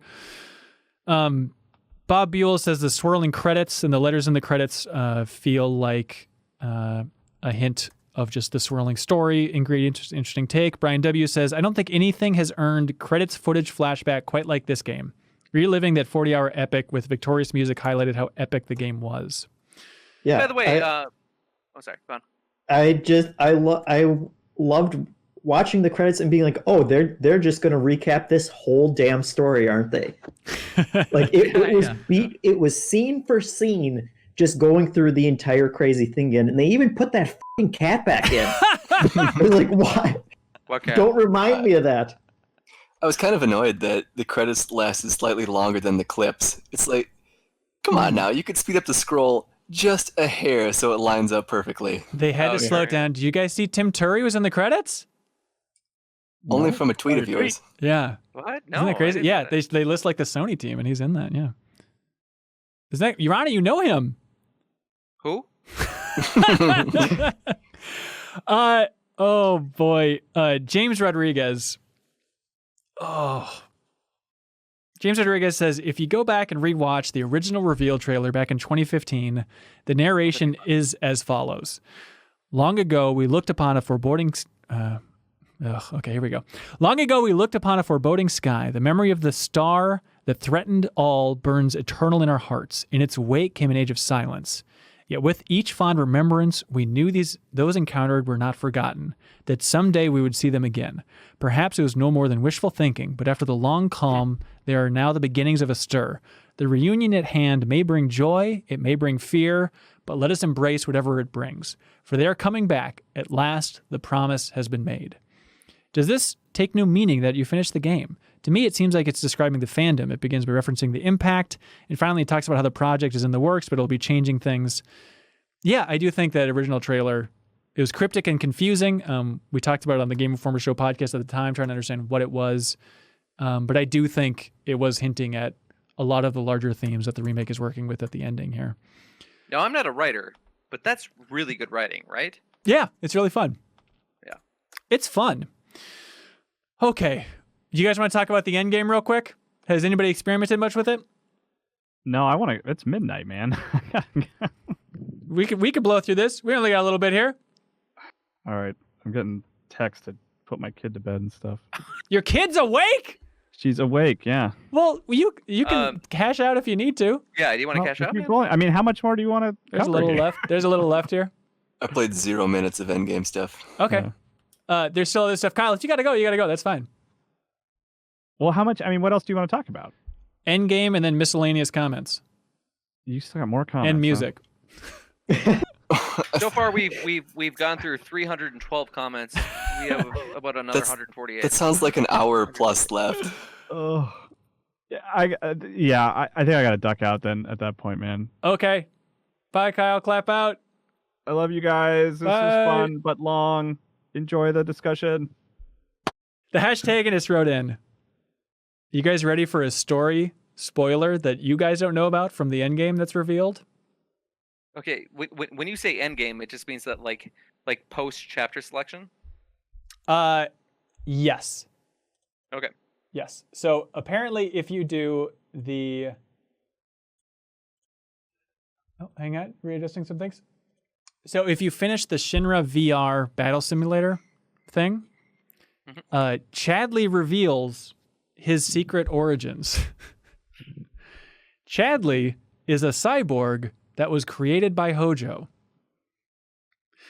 And he goes on at length explaining that you have freed him and released him from Hojo's control and giving him a new life, to which Cloud responds, cool. So, it's an odd one. Also, you can unlock Bahamut, apparently, in the VR missions if you finish all those. No. Yeah, isn't that crazy? That doesn't make any sense that Hojo made Chadley. Chadley has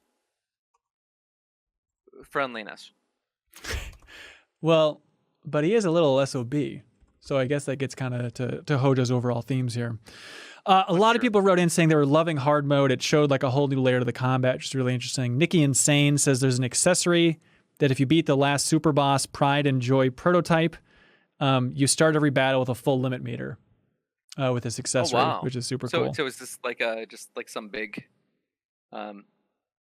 challenger monster? Yeah, I guess so. I don't know what Pride and Joy's prototype looks like, but that seems super cool. But Nikki Insane says like, well, you get it, but then you've defeated the hardest thing. So what are you doing? Right. Let's see. People love the counter stance, that move that you loved, Ronnie, which is very sweet. That's Fred DeNova wrote in about that. A lot of love for hard mode. Evan Plumley. Hang on. I feel like one thing, and I know it's very late, but I feel like we didn't talk about One Winged Angel at all. Just hearing the song, yeah. That was incredible, right? I mean, you expected it, right? Just to have some take on One Winged Angel? Well, no, I didn't up until the point that I was fighting Sephiroth. But then, like, in the background, I felt like it was a little ways into the fight that you actually heard the choir, say Sephiroth. Yep, it really builds up. It's really fantastic. Yeah. Julian wrote in saying the way Genova and Sephiroth's theme begin as some sort of toned down thing and then build up is just incredible. Very cool. Yep, Joe Halaska loves the hand over hand, the Tifa climbing soundtrack, which is surprisingly good. Let's see, Nick L says loves that there's a fusion of the ancient theme and Eris theme and stuff that works out really well.